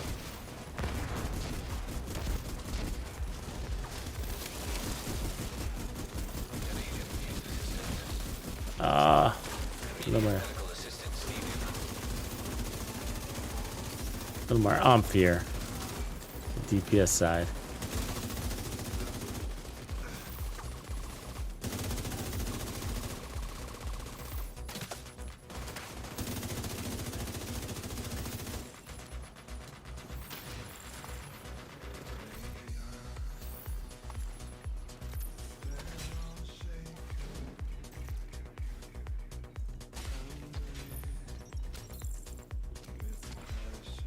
Thank God for those heals, because I feel squishy. I do. You could go in here all tank, too. You don't have to kill anybody if your team's got a good DPS with you. You could just go tank, ongoing directive. Just don't worry about those crits.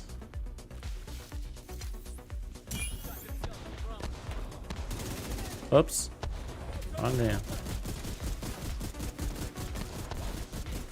Pepper spraying.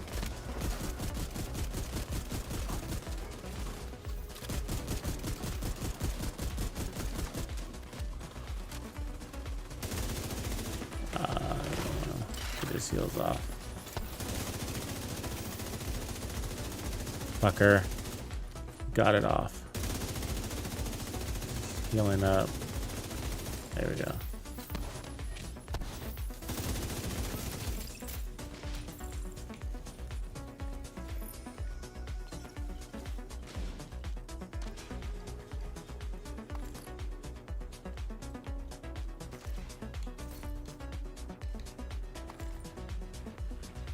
Yeah, I think they can push up the grenades a little bit more. I mean, Don't you guys think? If you're gonna run a chest, it should just let you refill all your grenades. That's what it should be. It shouldn't be minimum of 2, you know? I mean, grenades are still not that OP. I mean, I know we haven't tried the fire ones, but... I mean, the firewall ones, but they're still not that OP. Enough to where you shouldn't never run out, you know? I think we should be able to have infinite grenades.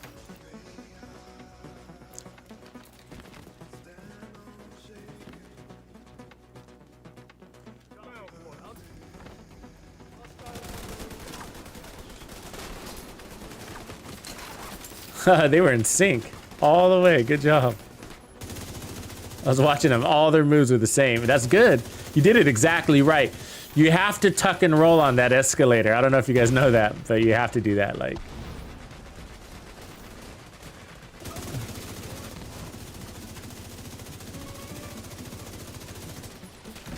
let me crush my traps. Put my traps up here. Get that shock ammo too.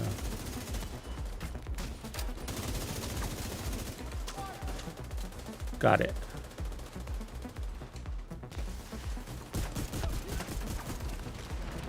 Oh shit. It was too late. I'm in trouble. Yeah, she's in melee me. Ah. I'm in trouble. Help me. Oh shit. I went over here to throw my shock traps and I got clobbered.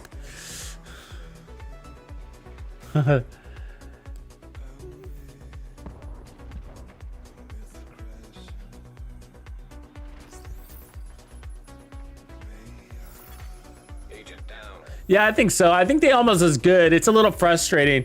See, the thing is that you're not always in control. Thanks for the save. You're not always in control of that kill. It's not just you, right? So when your allies get the kill, then they'll put shock ammo in your gun, right? So he should burn now. We're pretty quick. Burn him. He's a, yeah. See that? That's Lefty shit right there. Lefty's so strong. It's insane. Like when you got 4 guys shooting at one big, fat, hard to miss target. Hey, let's...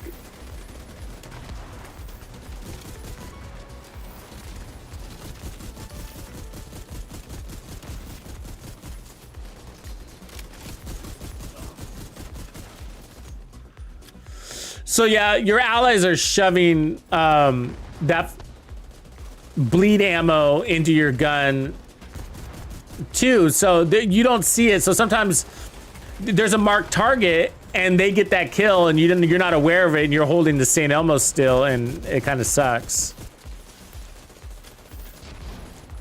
So you got to be careful when you whip it out. You got to whip it out and put it back like as soon as possible before anybody accidentally gets a kill. Or purposely gets a kill.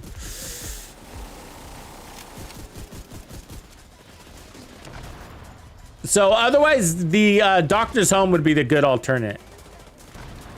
And then you'd be getting everybody armor on kill. And it's strong.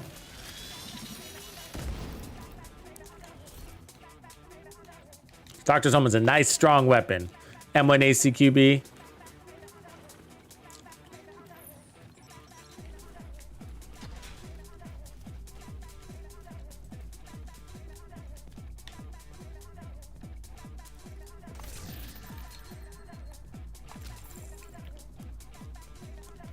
Yeah, it'd be nice to get a couple of extra grenades going into that garage, right? It's not going to happen, though, unless these guys drop a bunch. So I'm going to try to save them. See, that's the kind of thing. It's just like, you actually need more grenades. We have an intruder.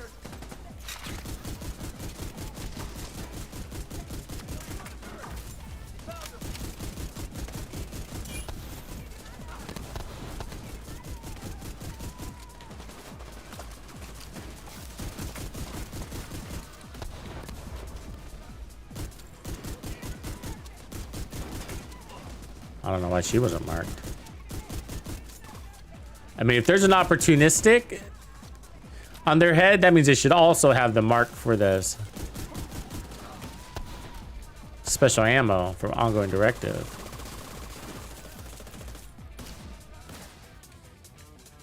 Good job, Commander. You're steamrolling them. So I only got my 2 measly grenades. So, all right. Strategic. So first and the second wave are really the hardest. But the first one, they're so spread out. So it's going to be tough. I mean, we'll regenerate more. So I should use them right away. Would be the ideal thing.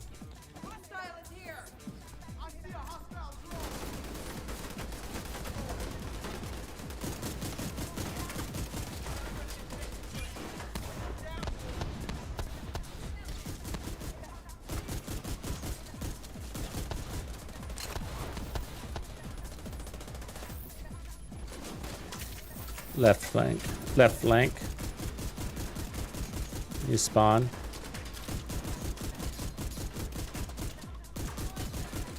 Trying to mark through that car.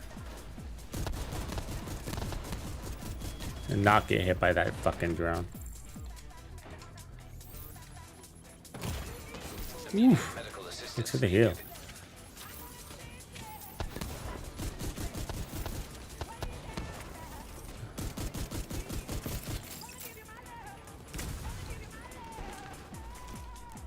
Shocker.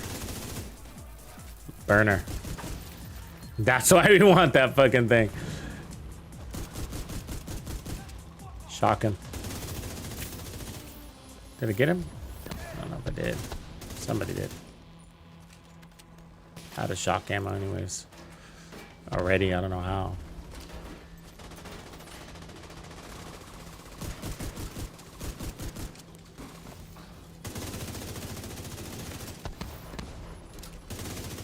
Got it.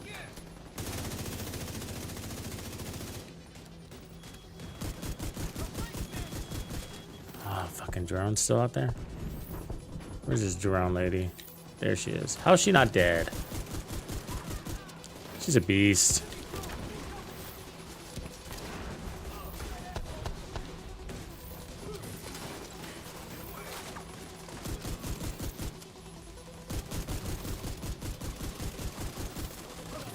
Good clear, guys. It was chaotic for a minute, and then it just kind of all came together. I think El Pollo Loco out there, Commander, helped a little bit. They're like, why is this guy running circles around us? And it won't die. What kind of build are you running, Commander? Something tanky. Yeah, oh, I get it. I get it. He's running Slaughter. You know, a version of it. You see that? He's running a version of Slaughter. Very good. Very good. He turned it into a little more DPS side by adding Obliterate and St. Elmo's, but that's the Slaughter build. I get it now. Why are you running circles? You're the man, Commander. Good use. It's like, well, he's got something strong. Oh, I hate when it does that.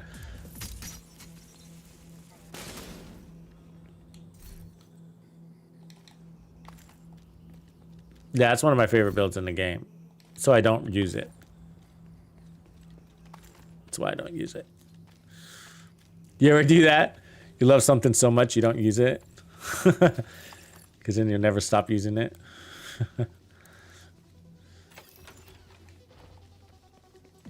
Or you feel like you beat the game with it, you know what I mean? That's kind of what it is, I guess.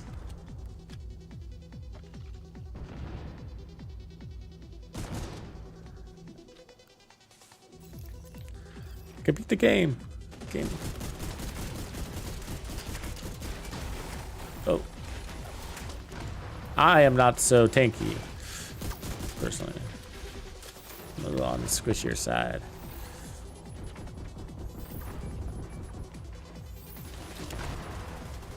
Hang out by that gas tank, huh? Let me stack up on this guy.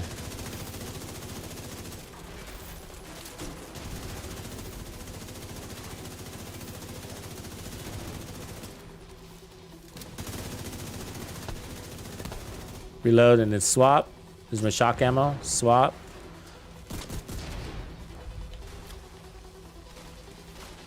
So what I'm gonna do is I'm gonna put the shock traps on the chungas and then the fire grenade on this, the spawn of the ads.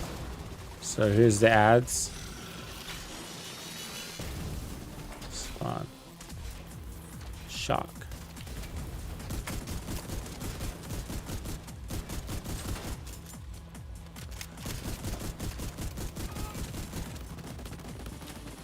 Good clear, huh? Perfectly executed. Watch your back out there, Commander. I'm gonna come. And now we'll throw another grenade on these hubba-bubbas. And they should die pretty quick. Should try not to stand out in the open though.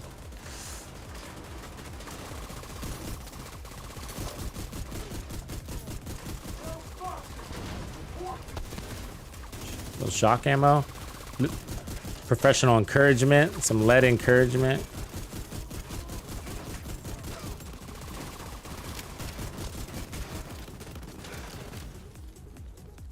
Good job, guys. And a glow grenade.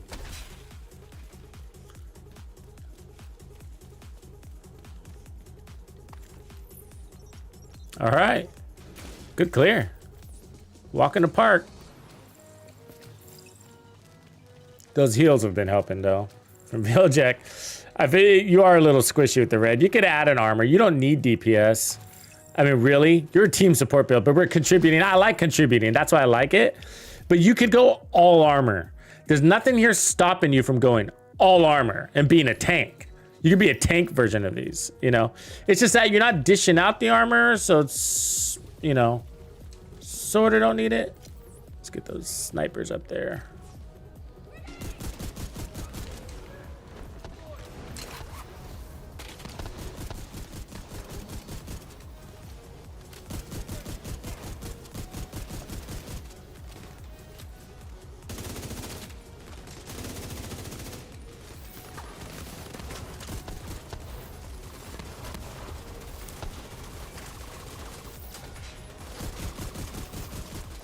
Get rid of that.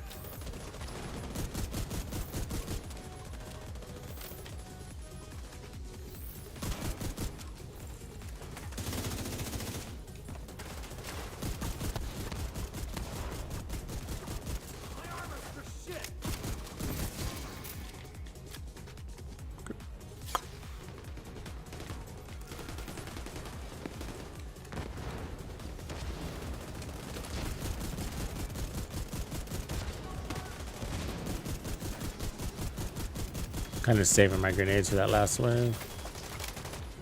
Last two waves. Because the healer stations are your biggest threat.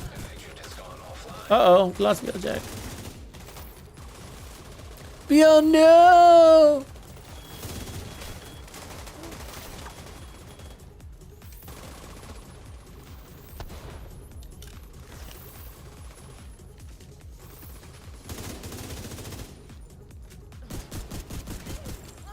I don't know why she didn't shock him. Am I out of shock ammo? I am.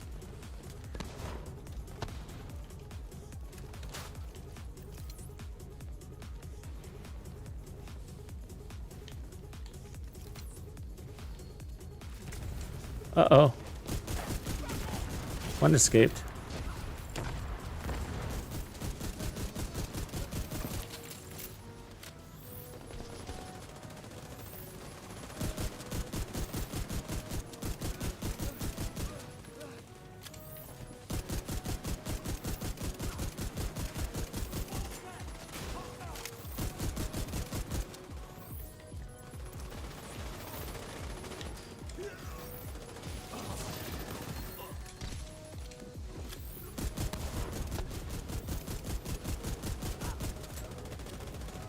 The burning up there. Seen all that?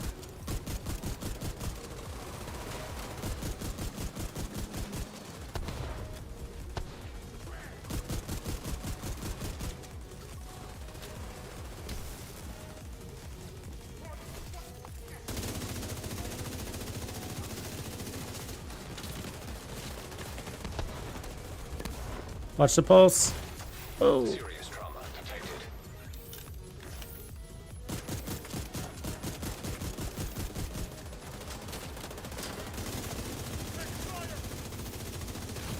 Oh, aim. There we go. Okay, just a chungamunga. An agent has reconnected. Right on, good timing, Jack. Okay, get rid of my traps.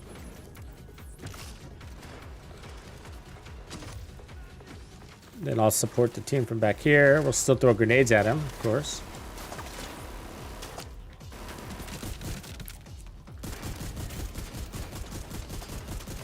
Remember backpack shots. Good break.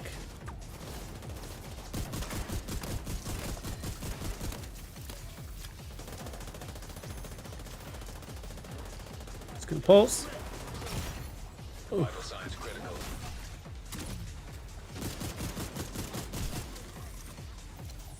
Get that lefty on the backpack. Get clean shots.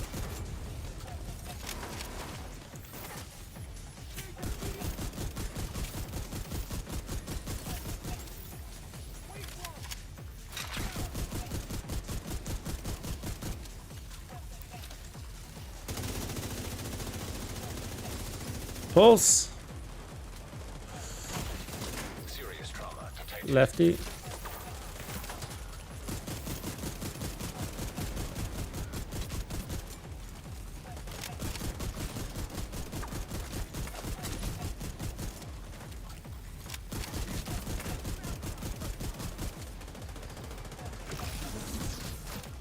Ooh, out of ammo.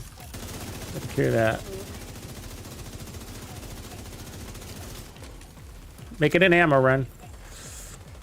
Real fast.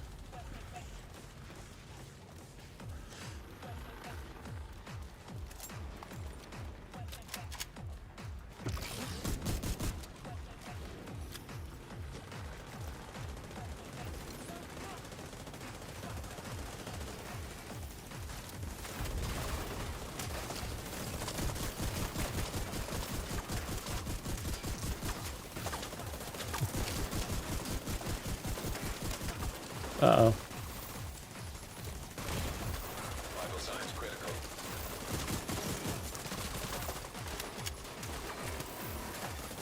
An agent has disconnected.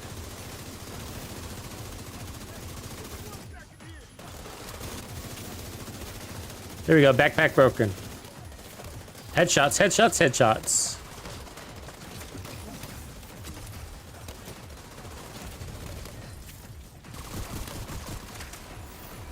An agent is back online.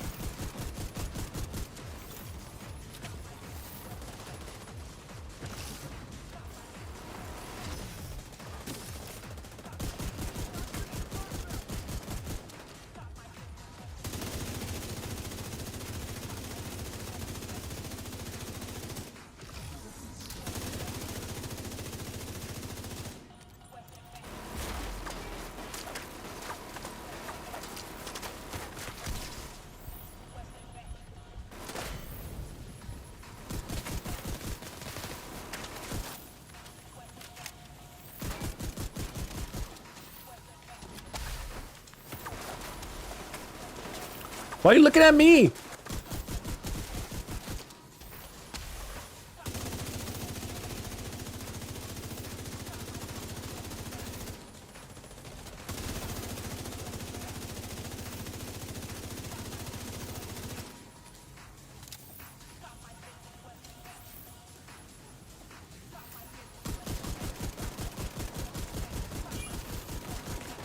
Oof. Serious trauma detected. Oh, what? I bled out or something.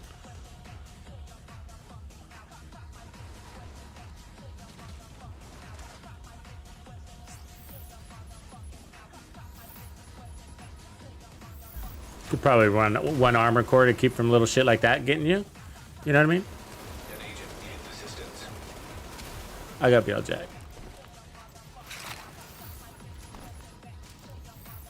Oh, Vital damn. signs critical. What? Agent deceased. Jesus Christ. Should have healed up sooner, I guess. You can have a lot of pickups there, Commander. Good man, good man, good man, Commander. I like how you roll, bro. I'm impressed.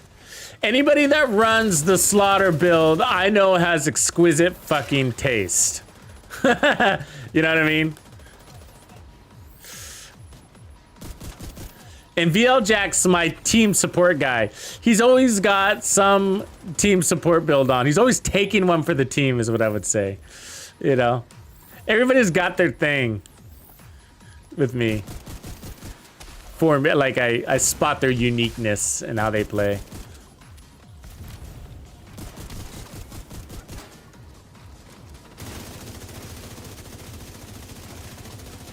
Just die, dude.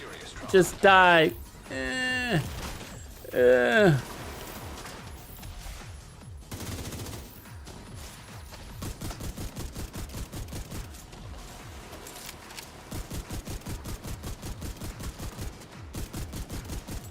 I'm just spraying them so the other team can... Here we go. Lefty time. Headshots, headshots, headshots. Good timing because I'm out of ammo. Good job, guys. All right. That was fun. It was good. It was easy. Until I took a couple extra shots from that boss, but... GG's. For being as squishy as I am, you know what I mean? I think you could probably, I would probably recommend running one armor core because you don't want to bleed out from chungas. And that is a thing, right? There's a lot of chungas, right? And so you're going to take stingers from time to time. You don't want to bleed out. It's kind of annoying. So I forgot about that. So I should have left one armor core. So let's see, 4477. Good job, Commander. Jesus, you're a beast right there. VL Jack kept getting booted there. So, and then unknown is unknown. So 39 minutes, not bad. Most of that was on the boss. So most of that was on the boss. All right, let's see if we got any good gear. So yeah, that's all I would change. It's a simple, I don't know what else to say. It's a simple DPS support build. And the only thing I would change is just the armor thing. Now the St. Elmo's thing might bug you, and it kind of bugged me, I gotta say, but it's so valuable as a second weapon, I kind of don't want to ditch it. But the other way around would be the Doctor's Home. And then, because you're cool with the Doctor's Home getting the bleed ammo, because that's amp damage for your Doctor's Home. And then with this, you heal yourself and the team. And if you do that, you're not as concerned about your armor either, about that one armor core, because you're giving yourself 10% armor on kill. So that might be the easier way to run, but it's so valuable. Gosh, you saw it when I had it, right? That shock ammo. You plug them with one shot and they're under control. So that's the only bummer thing, because ongoing directive disrupts the strategy. But we could, or you could, replace the whole set. Oh, look, you got an exotic. What'd you get, Commander? Is it the bighorn? Oh, you got the coyote. Nice. No, you should take it. You should take it so you can level your stuff. I need exotic components too. I appreciate it though. I need exotic components too, but I'm also not in any hurry. I hardly spend them. And I'm sure I'll spend them on my Orboros when I get it, but I got plenty. So thank you though. We could just change the whole thing out for True Patriot and basically get the same effect. But the good news about True Patriot is that, and it's probably better, actually, now I think about it, is that it doesn't replace, it's less amplified damage, but it's there all the time. You know what I'm saying? It's always there. That's probably the better build. Because this one, you're kind of, sometimes the ammo's not there. I mean, it was really consistent. I'm not complaining, to be honest with you, because we had so much status effect. I wasn't even thinking about it. But if we went to, the St. Elmo's is a big deal here, the way we're using it. Okay, it's like the wingman build. Remember we ran that? So The only downside to St. Elmo's, of course, is the bleed ammo overriding it. So if we ran to True Patriot, we'd get less amplified damage, but it's still really good amplified damage. It's still 12%, and it's always on, whether they're under status effects or not, right? So, and you don't have to worry about running out of ammo or not because you're just marking them. You're just marking them.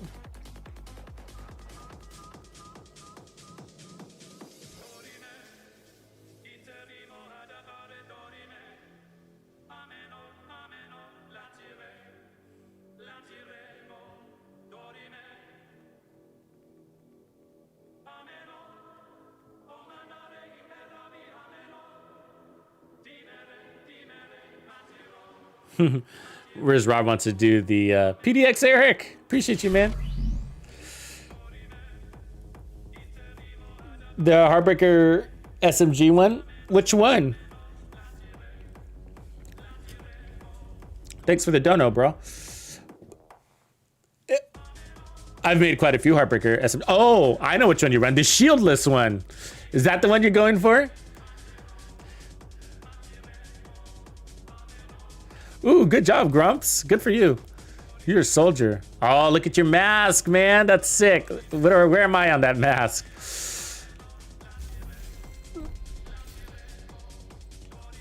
Okay, we're almost to the, we're almost to that Iron Lung. So cool. And we got the neck, but we're a little bit away. Oh, you're going that far back. No, it's not 3 years ago. Heartbreaker's not that old. There's one that I got that's called Lookma No Shield. Check out that one. Because I'm pretty sure that's a Heartbreaker, no, shieldless Heartbreaker one. And that was really fun. Either way, you can't go wrong. Heartbreaker hasn't changed, so if it's an old one, it should still work. They haven't changed anything on Heartbreaker. I can find it for you, actually. I got it. I got pretty good access. Let's see here.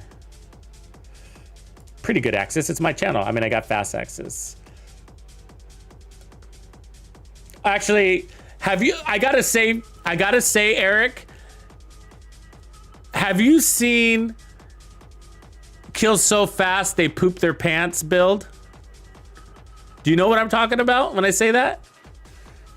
Because that is the build, and it's also the one that I'm going to use for the Orboros when I get it. It's the first video I'm gonna make for the Orboros.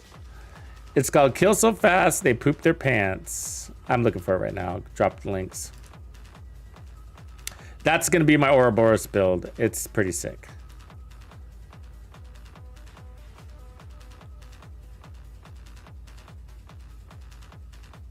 It's the same concept. I'm using a shield on it, but the shield is for damage. Okay, here comes some links. Okay, I just dropped a link. No, this one's a vector one. It's the tactical vector one. Check that one out.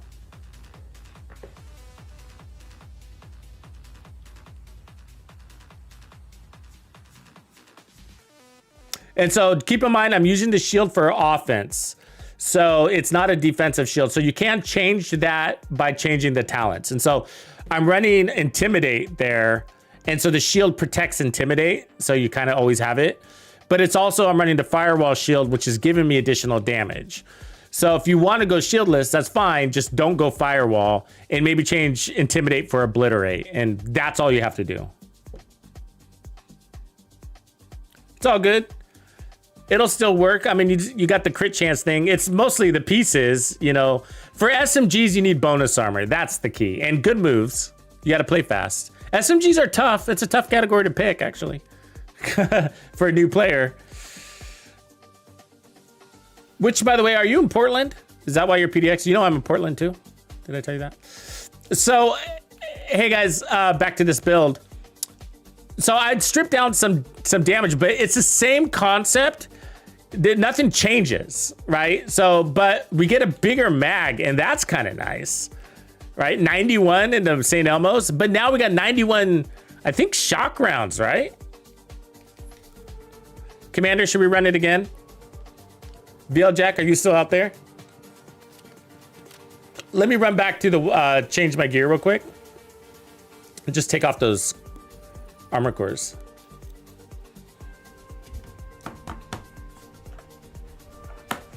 And we don't have to finish this. I just need it. If we just get a couple of key rooms, that's cool.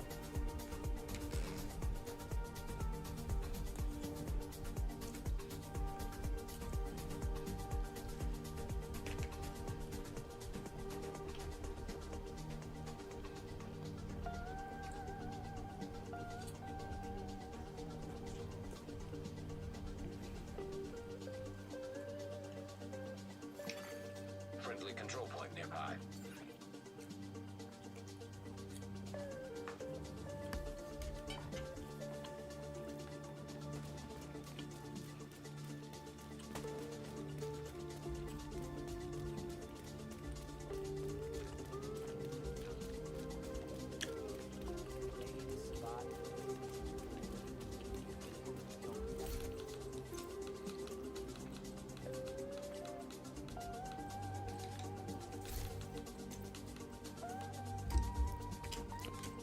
Basically, to see if I, yeah, it'll be easy change. Just take off some armor and then take off that Hasbro.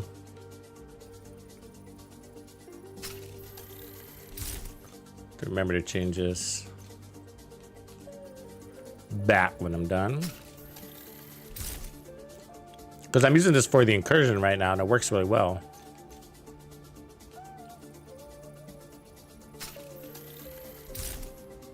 Oh, gotcha. It's Seattle. Yeah, that'll work. 1.2 is fine. We can be on the tanky side. Let's see what our crits are at. So 49, 59. Okay, so crit damage.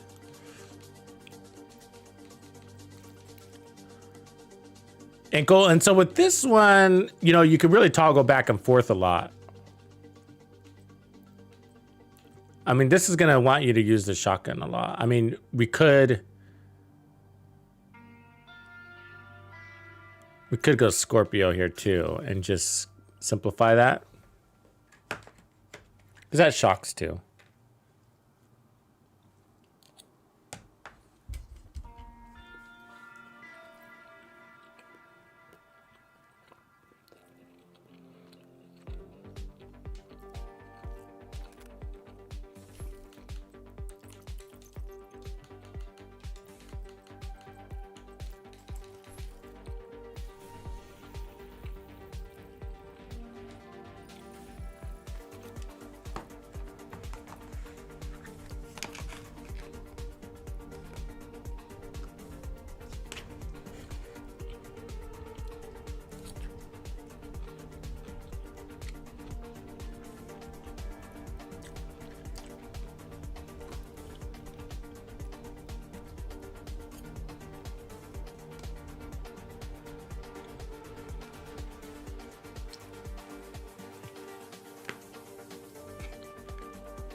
Right on, Stanley.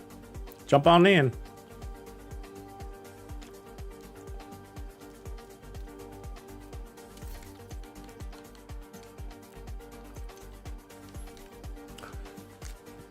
We're probably not going to finish this one unless we're going really fast. So just keep that in mind. I'm going to just demonstrate. So I hate matchmaking, but for that reason, but we will.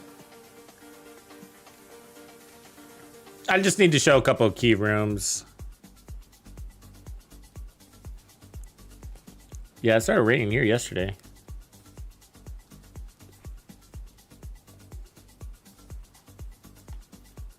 You've got your objective. Don't let anything stand in your way.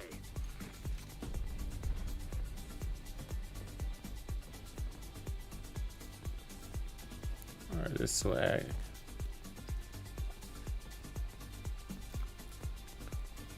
Let's wait for the other boys.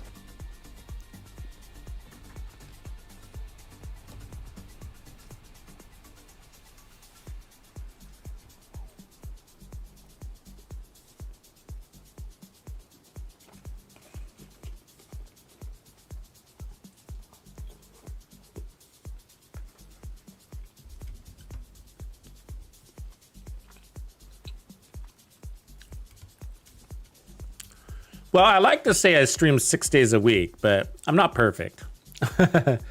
So I try to, and it comes and it goes. But when things are hot and heavy around here, I'm 6 days a week. And that's my goal too. So the day I usually don't stream is on Sundays.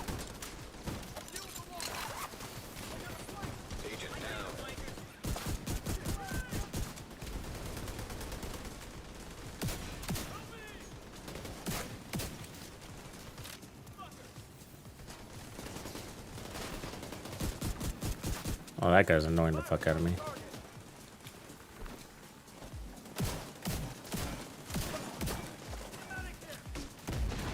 Well, I hate the way the Scorpio shoots. I'll be honest with you. Chug, chug, chug, chug.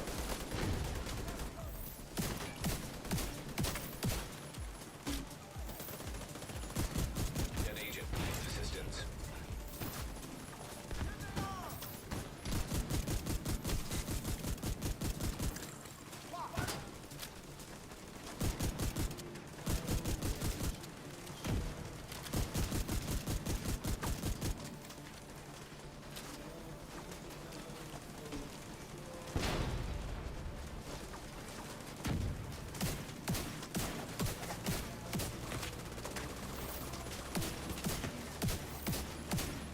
I can't reach it.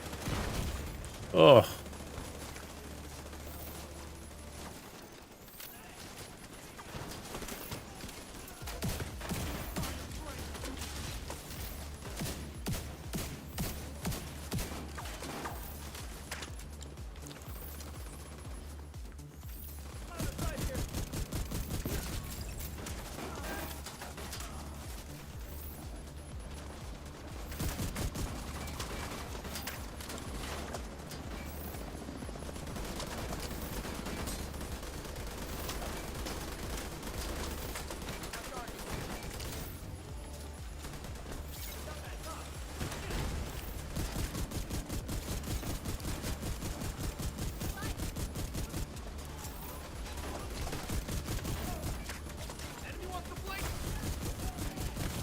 Oh, that grenade fucking hurt. Oh, I'm swarmed.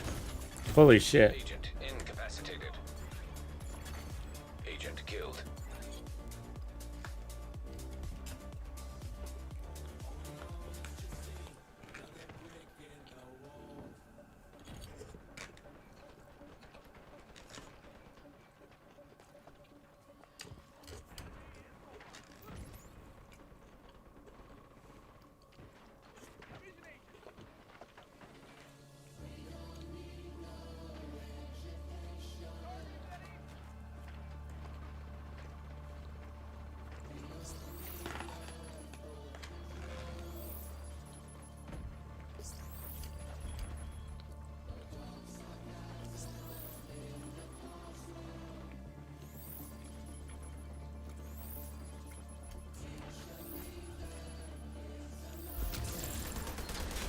Good save, good save.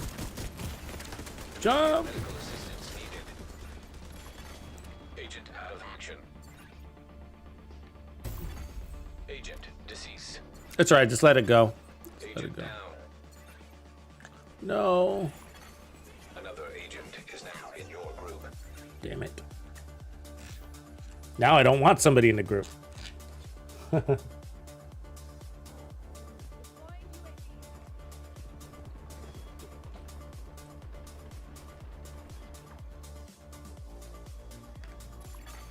An agent needs assistance.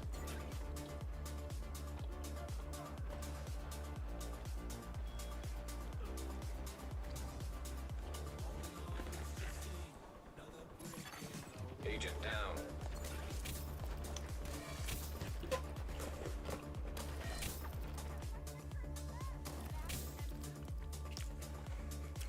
Yeah, I'm sorry, guys. I'm going to pull out because it's kind of getting late anyways. Need assistance. Finish that one if you want to, though. Sorry. Yeah, I'm going to pull out because I was just kind of looking at the clock and be like, oh, this is going to take a while. 12:30 already, and I don't have time to flesh out the build. I mean, I think the build doesn't need much fleshing out, but I have to make it all the way through at least a halfway point till we get to those, you know, 2 sets of chungas to really prove it out. So I'll just do it a little bit later. But yeah, anyways, but I wanted to try to put my review out on the. I appreciate you though, Commander Swag. Thanks for helping out, man. Sorry to bail. But like, I think that I want to get my feedback out on the collector as soon as possible. You know, they never come around and fix things on gear adjustments for at least a whole season.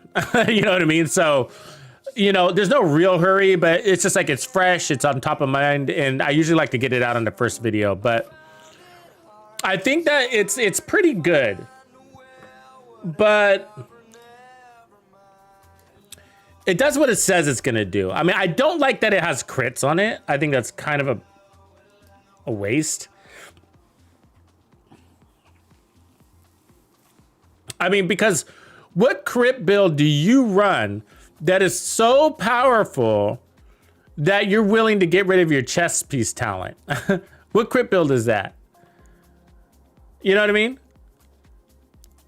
And I can't think of one. I mean, Striker, I mean, even on Striker, I'm not really willing to, that's the one thing I'd want to hold on to is the chest piece talent, you know? And do you really want to stop shooting to throw grenades for Striker? I guess for a Lefty's sake, you know, if you can integrate Lefty into your Striker build, I mean, that, okay. You know what I mean? But the Lefty opportunistic grenade thing, seems to be the ideal combo here. That's like the magic 3, you know? So I think the Lefty, opportunistic, and the chest piece is the magic 3. And then for everything else, the other 4 pieces, you got a lot of things you can do. I mean, you can run Heartbreaker if you want all that bonus armor stacking and still get weapon damage. You can go back to ongoing Directive, True Patriot for the team support stuff. You know, you can go Striker. So I think you can even do Eclipse, right? That's even Eclipse build. So you go Eclipse Protocol here in these 4 pieces and then start spamming Riot Foam too. The Riot Foam grenade combo. I mean, the question is, what do we lead with first, you know? And the reason why we're leading with these builds first is because it's got crit chance on it. And so I'm trying to make use of the crit chance, the wasted slots there. Because if you're running Eclipse Protocol, you'd probably want skill haste and status effects, or skill haste and skill damage, or whatever. Now, the reason why they're putting crits and weapon damage is because they're grenades, and the grenades don't pick up on skill damage or skill haste. So they were kind of trying to figure out what do we do here, and say like, oh, let's just give it to the DPS. I don't know, but maybe they should have given it to the armor. You know, maybe armor regen and repair skills. I don't know, but it's kind of quirky. It's like Ridgeway's Pride that way. You know, it's a sort of like, well, what DPS build are you going to choose Ridgeway's Pride over whatever, Obliterate, you know? Because you guys know how unreliable, you know, that Ridgeway's Pride is. They got to be 15 meters, right? And you got to spray the crowd, all that crap. So it's just like, it's one of those things. So I really think, I mean, PvP aside, I really think this is a team support build because anything like that's the only excuse you have to get rid of your chest piece talent. Because on my DPS builds, I don't want to get rid of my chest piece talent for infinite grenades, even if that was a thing, which it's not. And that leads me, that's a good segue to the next part of it, which is it's not exactly unlimited grenades, you know, and I think that they need to allow it to regenerate all the way to full grenades. I don't see the point in capping us at 2 grenades, you know? I mean, the game still drops grenades, but I want to guarantee on those tough rooms that I have grenades. And those tough rooms, you have to work to get there. They're not in the beginning, you know? And so by the time you get to the tough rooms, the tough areas, you're out of grenades and you're down to the 2. the 2 grenades, and then it's regenerating just the 2, which is not enough for that room. You need like 4 for that room. And yeah, you could say, well, they come back every 30 seconds, 1 every 30 seconds or whatever. And so, okay, but you know, if you want to clear that room quickly, you need those grenades to come back faster, or you need them to be, which is not, they're not going to do that. Right, because then you would probably be running around never using your weapon, just throwing a grenade. So they're not going to make them come back faster. So fine. So, but they can make them come back constantly to your full inventory, to fill your inventory. And I think there's still a nerf involved with that too, because once your inventory is full, then you're not using part of your talent because there's nothing to regenerate. So it forces you to use your grenades. Where the way they have it now, it forces me to not use my grenades. How many times in that run did you hear me saying, I'm going to not use my grenades because I'm saving them for the next room? I mean, I said that at least 2 or 3 times, right?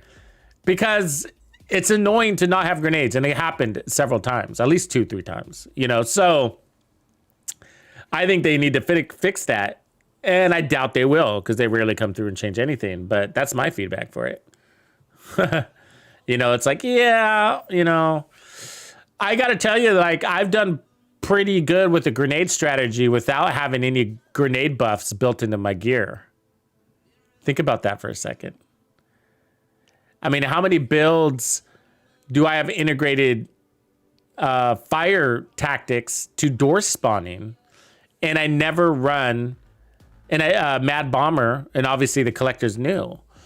So, and the trick to it is having other tricks in your bag besides just the grenades.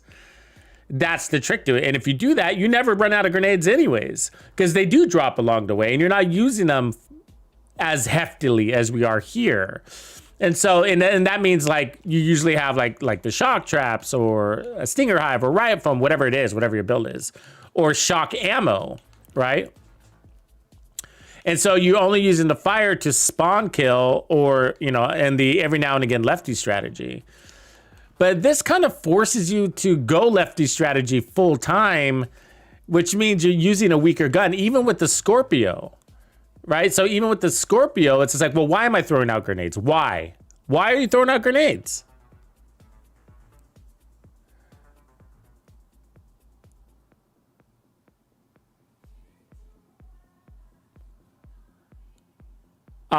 If you're gonna run Heartbreaker, go Heartbreaker backpack. Heartbreaker backpack is amazing. Striker backpack's good too. But otherwise, Bellstone Bloodsucker. Bellstone with Bloodsucker for bonus armor. Because SMGs need bonus armor. So, but why are you using grenades if you're not using the lefty? Anybody? Just for some random additional random damage? I mean, your gun is still gonna kill faster. Even with an OP grenade scenario that needs to be nerfed, even if that were the case, your gun is still going to kill faster because it's not random and it's guaranteed, basically, right? Where grenades can be dodged and missed and you can run out. So I feel like if you're running this chess piece, you kind of have to run the lefty. You know, and it doesn't have to be full-time, granted, but you're going to be using it often because why else are you running grenades? Otherwise, you know what I mean? Go back to Obliterate if not, you know? Or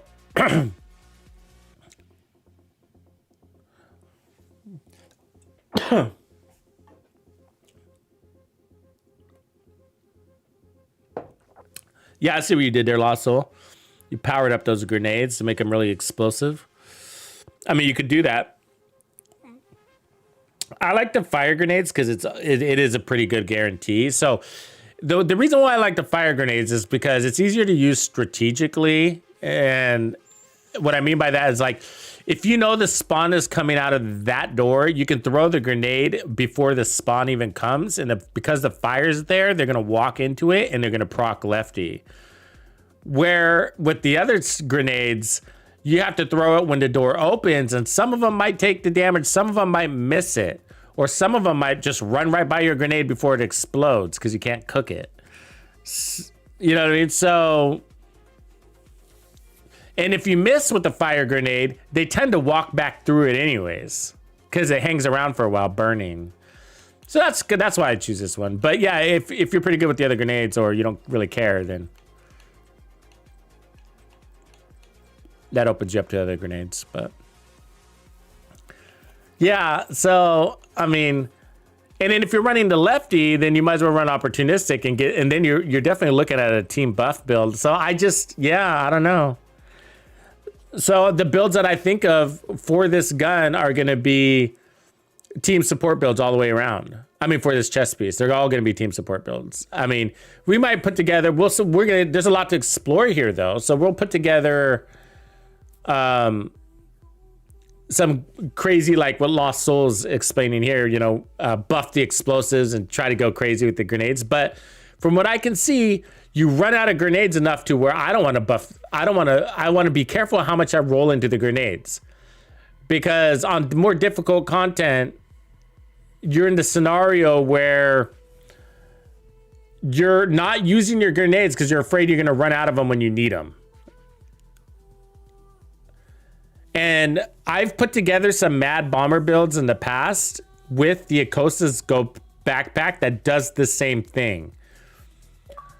So it's not a big change from Acosta's, right?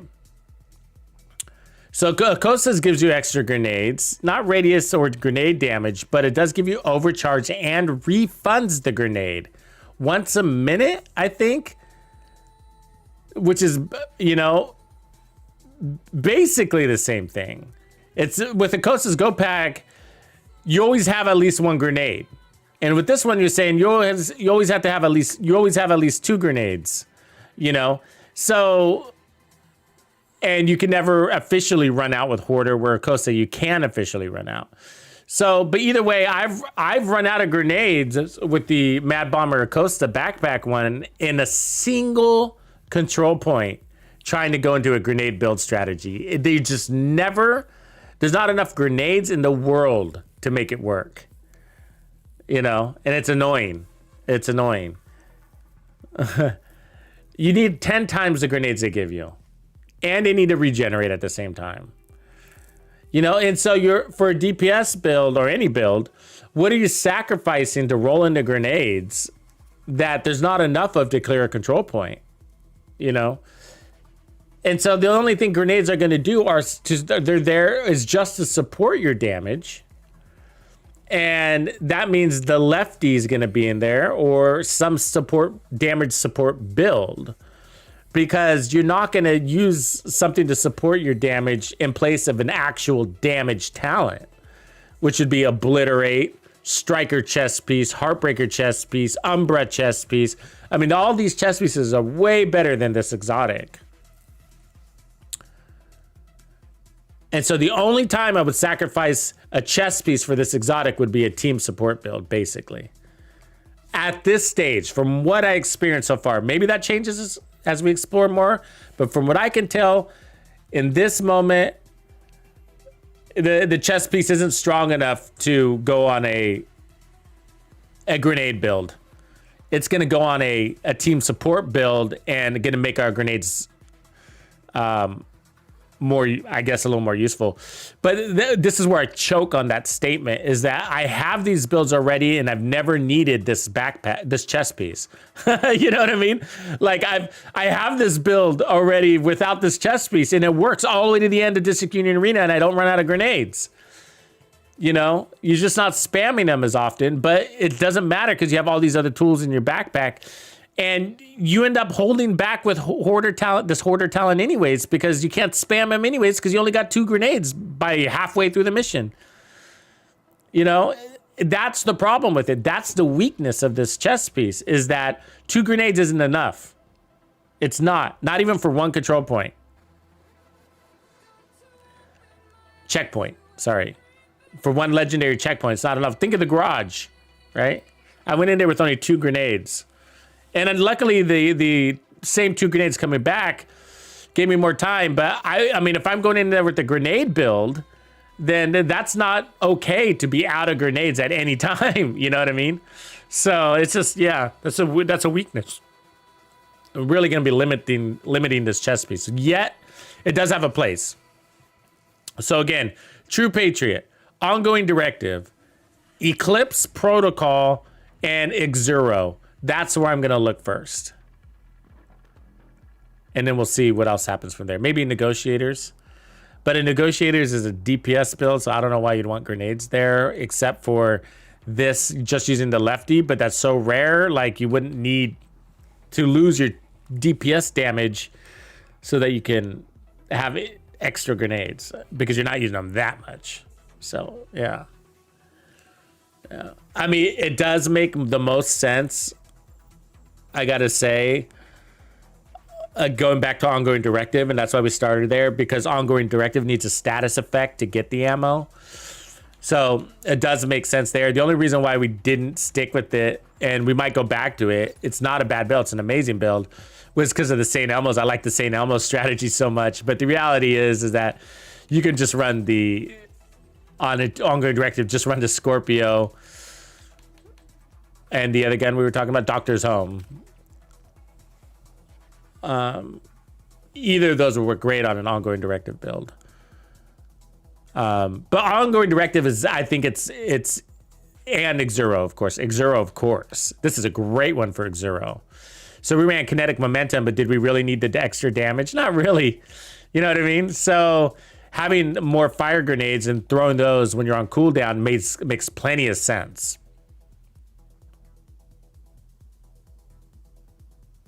Yeah, sniper dogs are insane, especially when they're climbing like spider monkeys nowadays. Grumps, let me know if you encounter that or anybody else. That's crazy. I've seen it twice now. I've seen it twice this week where they're climbing shit like crazy. Yeah, anyway, so that's my upfront thoughts on it. Good chess piece though, so don't think I'm saying it's lame. I'm just saying like you got to answer that question. Why would I replace my otherwise really strong DPS chess piece with this thing? And I can't see this on a standard DPS build.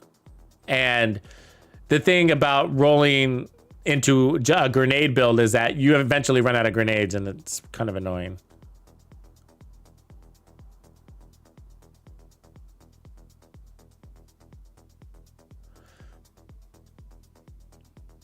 Yeah, I mean, you can make it work, Lost Soul, like you're saying. I mean, you can, on the surface it works, but on the details, right? Like it's the details that you got to pay attention to. Be like, you know,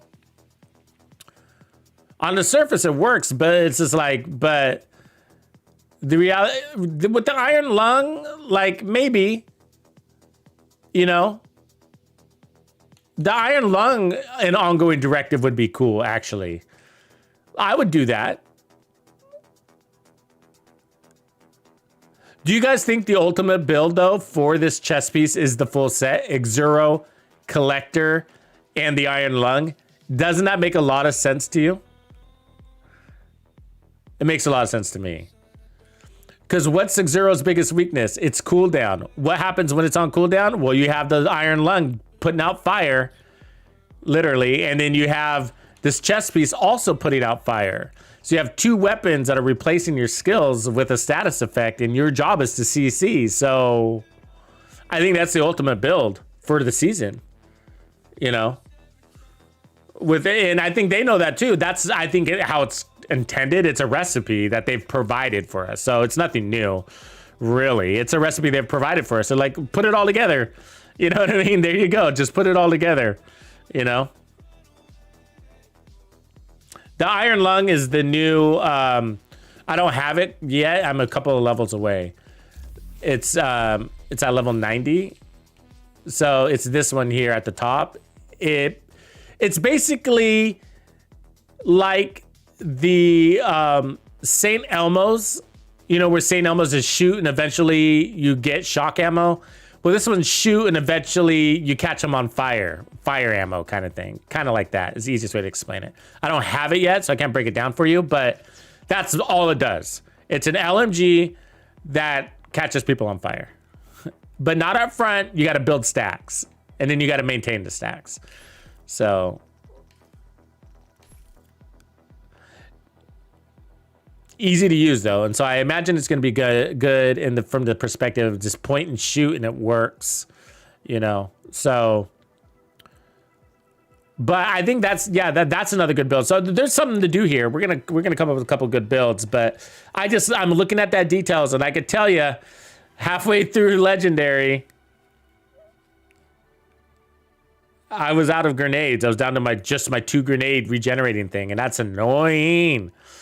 You know, because some of those rooms I want to throw 4 grenades because there's that many NPCs and the room is that big, and you know you got to cover the area and there's several waves, and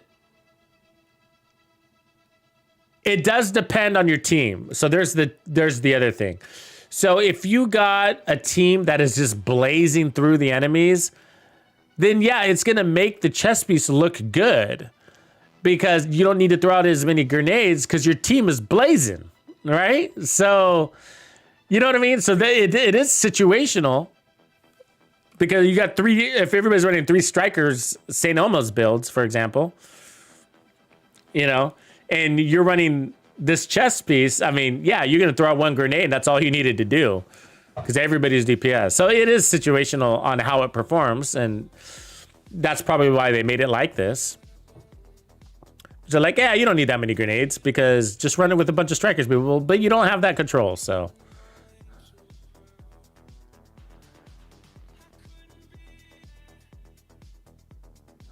Peter, I've been playing, it's actually not a big watch. Good night, PDX. Appreciate you. It looks big, but relatively it's not. I'm actually behind for how long I've been playing. Like, and that's because I took a break. And then I didn't buy Warlords of New York right away. I was sniffing it out first. But, so really, I mean, I should be at like 15,000 SHD for the amount of time I've played this game. And then I do a lot of this kind of shit, standing at the White House talking to you guys. So that doesn't earn me any SHD either. So, you know, I should be a lot higher. But yeah, no, it's just, I haven't done anything crazy. I don't SHD farm. I don't XP farm particularly. Only when I'm showing you guys. Oh, appreciate you, PDX. You rock, man. I appreciate that. But you know, I only do XP farming to really show you guys how to XP farm. And it's sometimes I'm running a build that's just like, oh my God, this content is so easy. I might as well turn on all my directives. So, and because of that, and because I'm always sniping, and that's one of those builds, sniper builds make this game kind of easy. So I turn on my directives a lot for those builds, and I get extra XP because of that. So that's kind of how that, and just the fact that I've been playing this game for a really long time, which is why I know a lot, right? Just through osmosis of playing. But yeah, I don't grind. I don't do exploits or anything like that, and never really felt the need to because I've always been kind of content with my XP and the resources that I have. So, but yeah, so it's average. But other guys that have been playing as long as I have, their watches are a little bit bigger. It's 15, 17,000 or whatever. So if you see people with big watches like this, don't assume that they're doing exploits, because I don't do exploits. And I don't play extra long hours or anything weird like that either. I touch grass. You know what I mean? So it's just, I've been here years. I've been here years. I mean, since 2019. Yeah, so 4 years of SHD, basically. But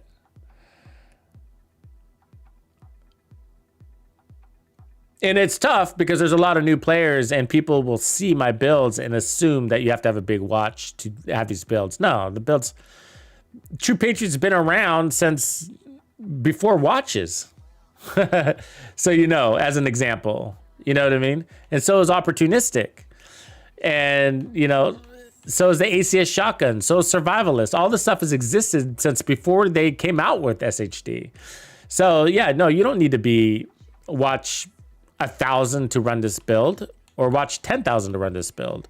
However, having to watch 1,000 is going to help you perform better mostly because of the crits, to be honest with you. That's it. And a little bit mostly because of the crits. The only reason I grinded my watch when I first got it because I wanted my crit chance to be maxed out. That was the only thing that I wanted. The other stuff is a little bit helpful, of course, but it wasn't a game changer. But when it comes to making builds, you only have so many slots and you're trying to peek out your crit chance. And, you know, that's why I wanted my watch. That was the only thing I cared about. So I got my watch, and then my goal was to like get to 1,000, get to 1,000, get to 1,000. And I did. It took me about a month, 6 weeks. So that was, you know, I grinded for that. And I grinded for that. I think. Yeah, Gear 1.0. Oh my gosh. Remember that stuff? So much confusing. Just looking at my build with Gear 1.0, I remember just trying to add up my stats. You'd have so many stats everywhere. You'd have like extra damage to elites on your knees, extra health on your whatever, and you try to add it up and you would lose count. Like before you got all the way around your build, you're like, wait, how much was that? And like, damn it. You'd have to go back through and just like, oh, it's so annoying back then. They simplified it a lot. But all right, boys, I'm going to leave it there. Calling it a night, almost 1 a.m. on my hour. But yeah, so stay tuned. I'll be working on videos tomorrow. And then we'll get back into streaming on Monday. And then Tuesday is a big day, so get ready because we have the Reanimated Global event. And that's always fun. It's going to be around for 2 weeks, though. So that's good news. So we don't have to do it every day. And we'll do a little bit on Tuesday. And then we will jump back into the Incursion because that box should be fixed. And I still need my Orboros. Yep, I know. All right, everybody, have a good night.